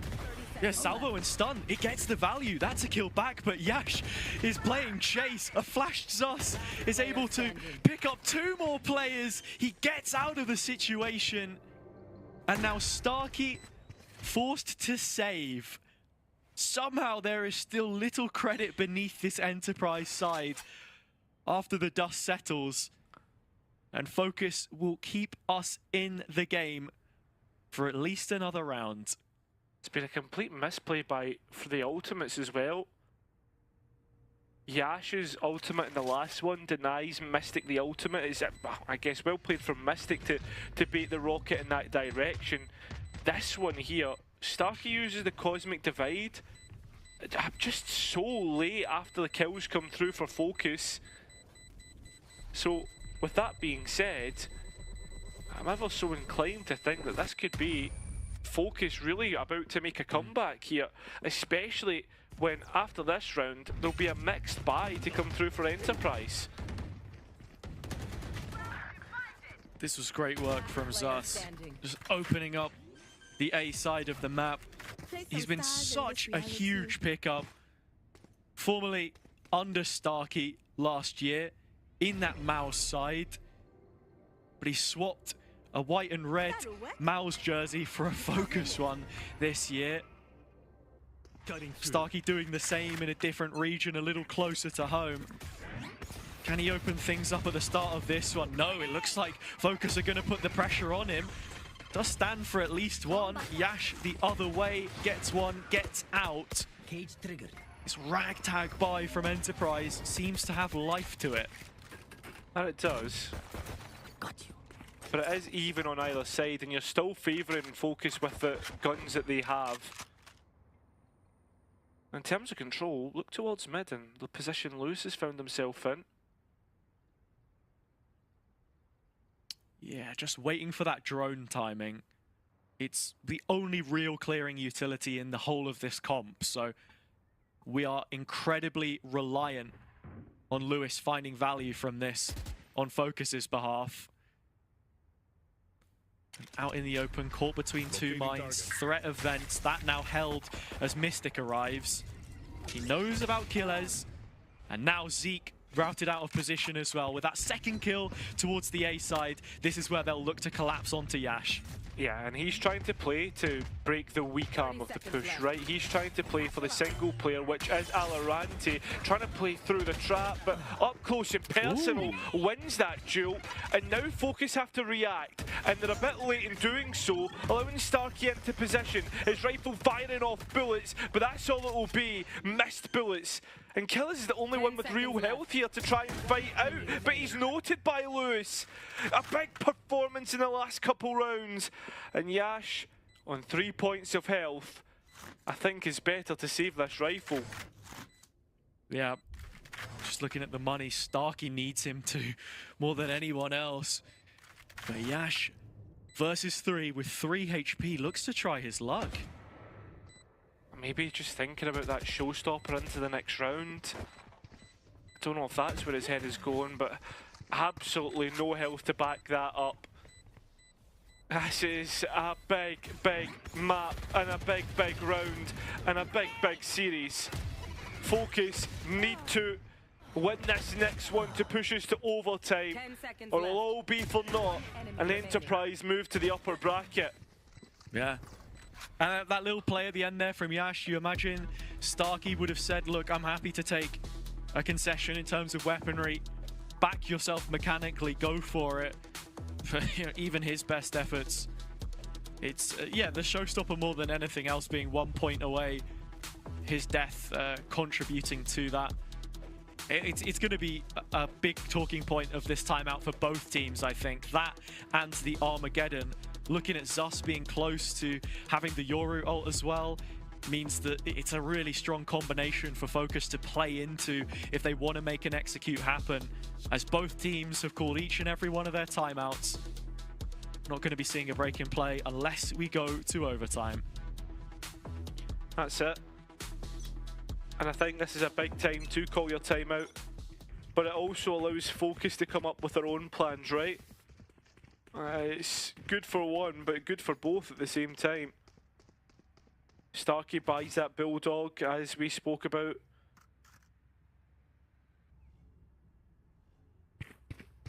Attack side op as well from Zus. What a time to bring this out. Yeah, it is his signature. I wonder if there's a rifle on the ground as well, but happy to go without. One last charge for Focus towards breaking even, getting to overtime. First missed shot, that's enough to force Starkey to back away. Doma doesn't want to try his luck, but Yash does. Other extremity, aggressive maneuver, down to 14, and now the hands are tied for Focus. It feels like they have to make this B play, but they have their ults up to do it. That's it. On towards the B site. Will 2 players lie? In fact, it's just one. Doma's dipped out. Ooh. And well, he's played towards CT. Yeah. Starkey took his time and Spike dropped. gets around the corner brilliantly, and Killers is the next to add salt to the wound. Focus falling, faltering at the late stage of yet another playoff game. All 5 bodies on the line for Enterprise. A quick trade between them puts Mystic in the hot seat. Stepping out towards Rafters, he knows where Zeke is, but can't stand up to the task. 13-11, all 24 rounds played on our deciding map, but it is Enterprise who will be making a return to the upper bracket final to face their demons, BBL Pacific. I'm looking forward to that game, I must admit, but for Enterprise, maybe it's just the caliber of opponent. Focus started to really liven up in towards the latter 2 maps there, but I think there's a lot of positives to take away from these 2 teams, but I also think there's a lot of negatives, and in this tournament there's not a lot you can do in terms of anteing, there's not a lot in terms you can do in terms of improvement either. So that's the thing, you're going with the punches, rolling with it. We'll see who can roll faster as we move into tomorrow. Yeah, absolutely. Enterprise keeping their win streak alive as well in terms of those BO3, BO5 series. That's now 8 in a row.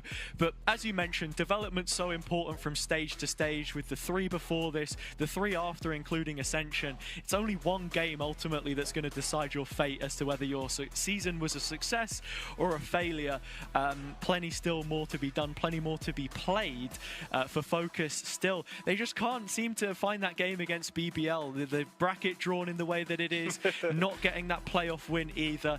It's a slight improvement, but even then, they're not going to be too happy with how this has ended. The story doesn't end there for them, though. The lower bracket awaits them tomorrow. We're going to hear from both of our analysts to wrap up the show, and hopefully get a post-match interview as well to hear from some of the Enterprise players on what is a huge win for the organization.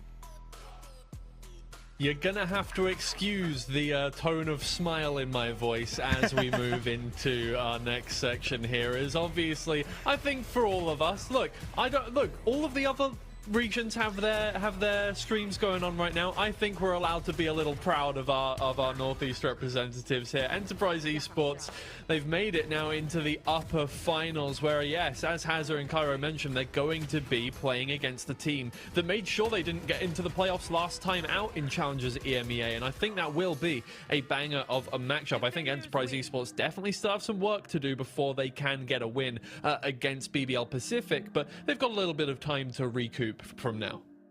Yeah, they do. Absolutely beautiful performance from Mystic on the side of Focus. I think they had a lot of brilliant set plays here with the Teho, Breach, Mystic obviously being the front line in that, going with the TP, Shrouded step there. But in the end, it's not quite enough. And Enterprise Esports, like you said, they won the first playoff match, and they are going against BBL Pacific, and I mean, we have to be proud. We have to be proud of them.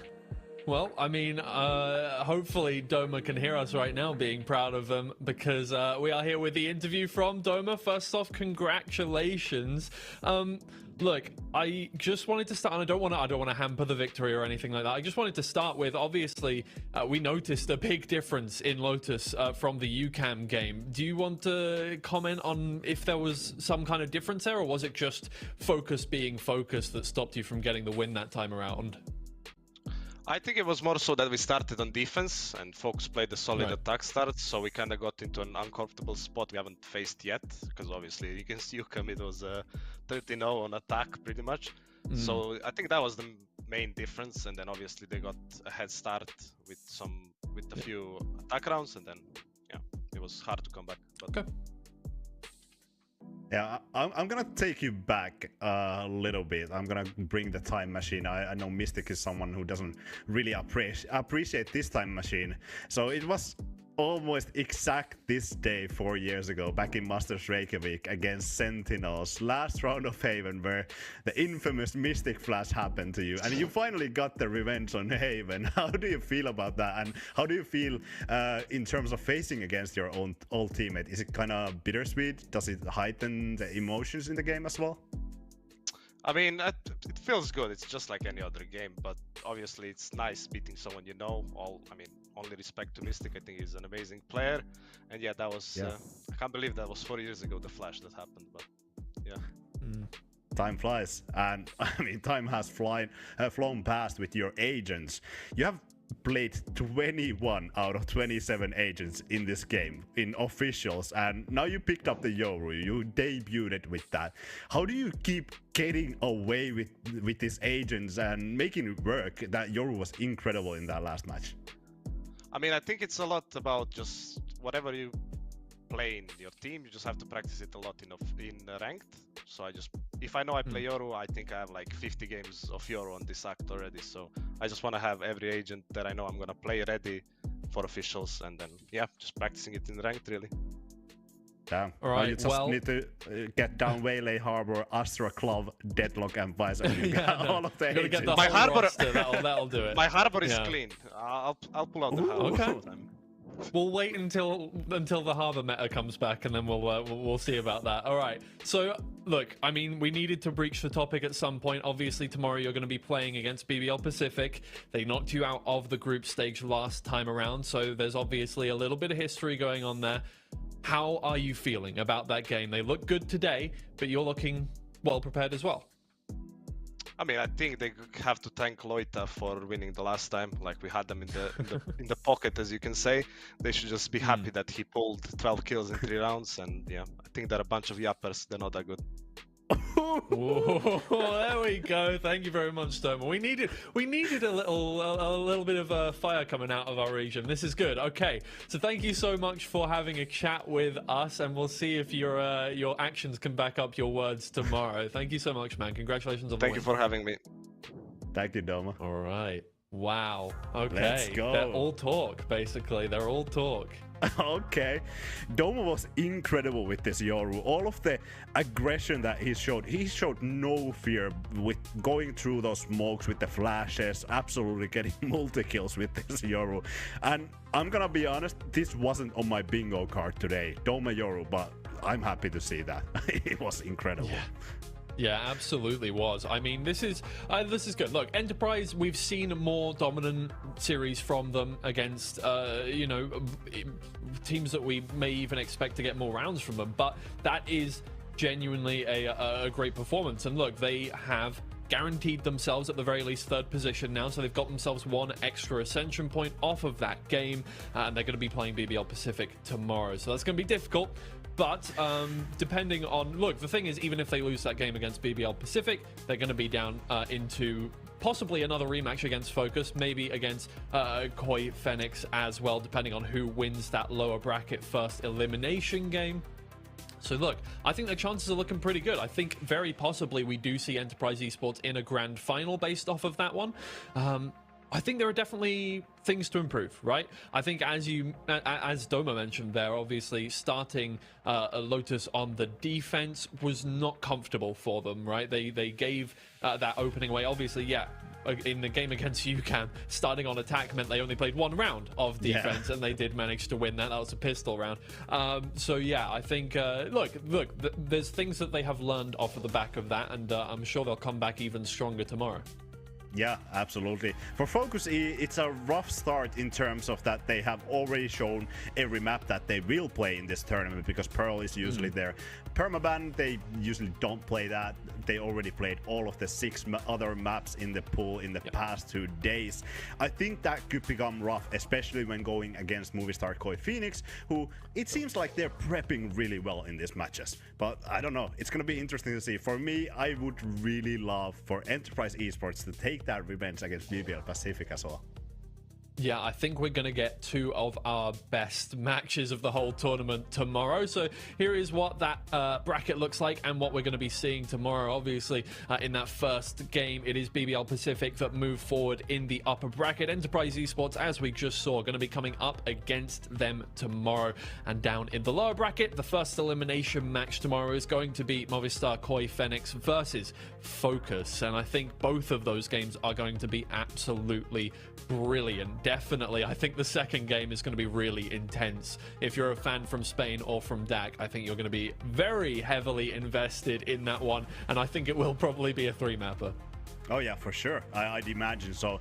But overall, I think BBL Pacific and Enterprise Esports are actually happy as well in terms of the ascension points. That was the talk of the town when we started this. Obviously, 3 points goes to the 4th place, 4 points goes to the 3rd place, 5 points go to the 2nd place, and 9 points go to the 1st place. And now BBL Pacific, Enterprise Esports both have secured 4 points. Enterprise right behind Focus right now, trailing after them. So I'm sure Enterprise would hope Focus to drop down in this match tomorrow. All right, well, that's all from us for today. Those are all the games we have queued up for you. Join us again tomorrow for even better, I think, matchups. So please come back again tomorrow. It's been lovely having you here today. Thank you to Hazard and Kara, obviously, for casting once again. Thank you, MP, to you for joining me on the desk. And thank you to the production for keeping things clean. We will see you guys again tomorrow. Goodbye.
Enemy remaining. Enemy remaining.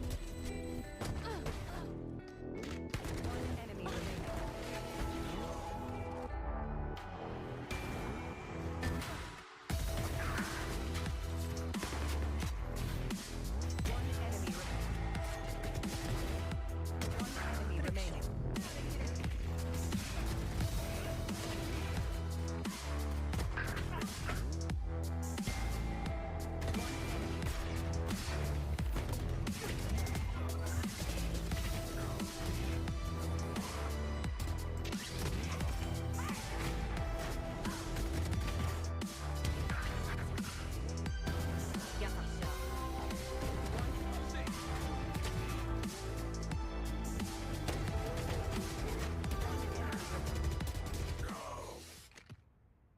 Defenders win.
Stay in your lane, wait, this ain't a game.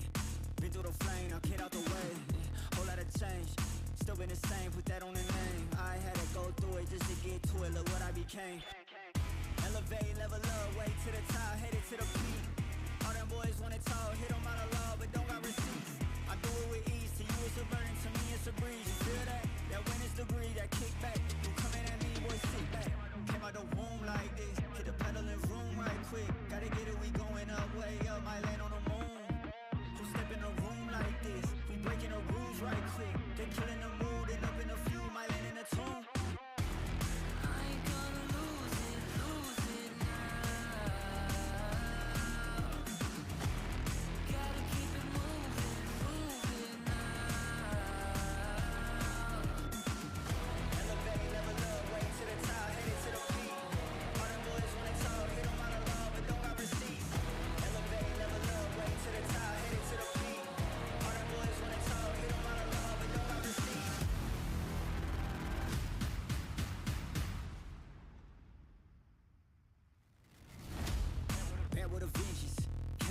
ops, I'm leaving no remnants. They all in attendance.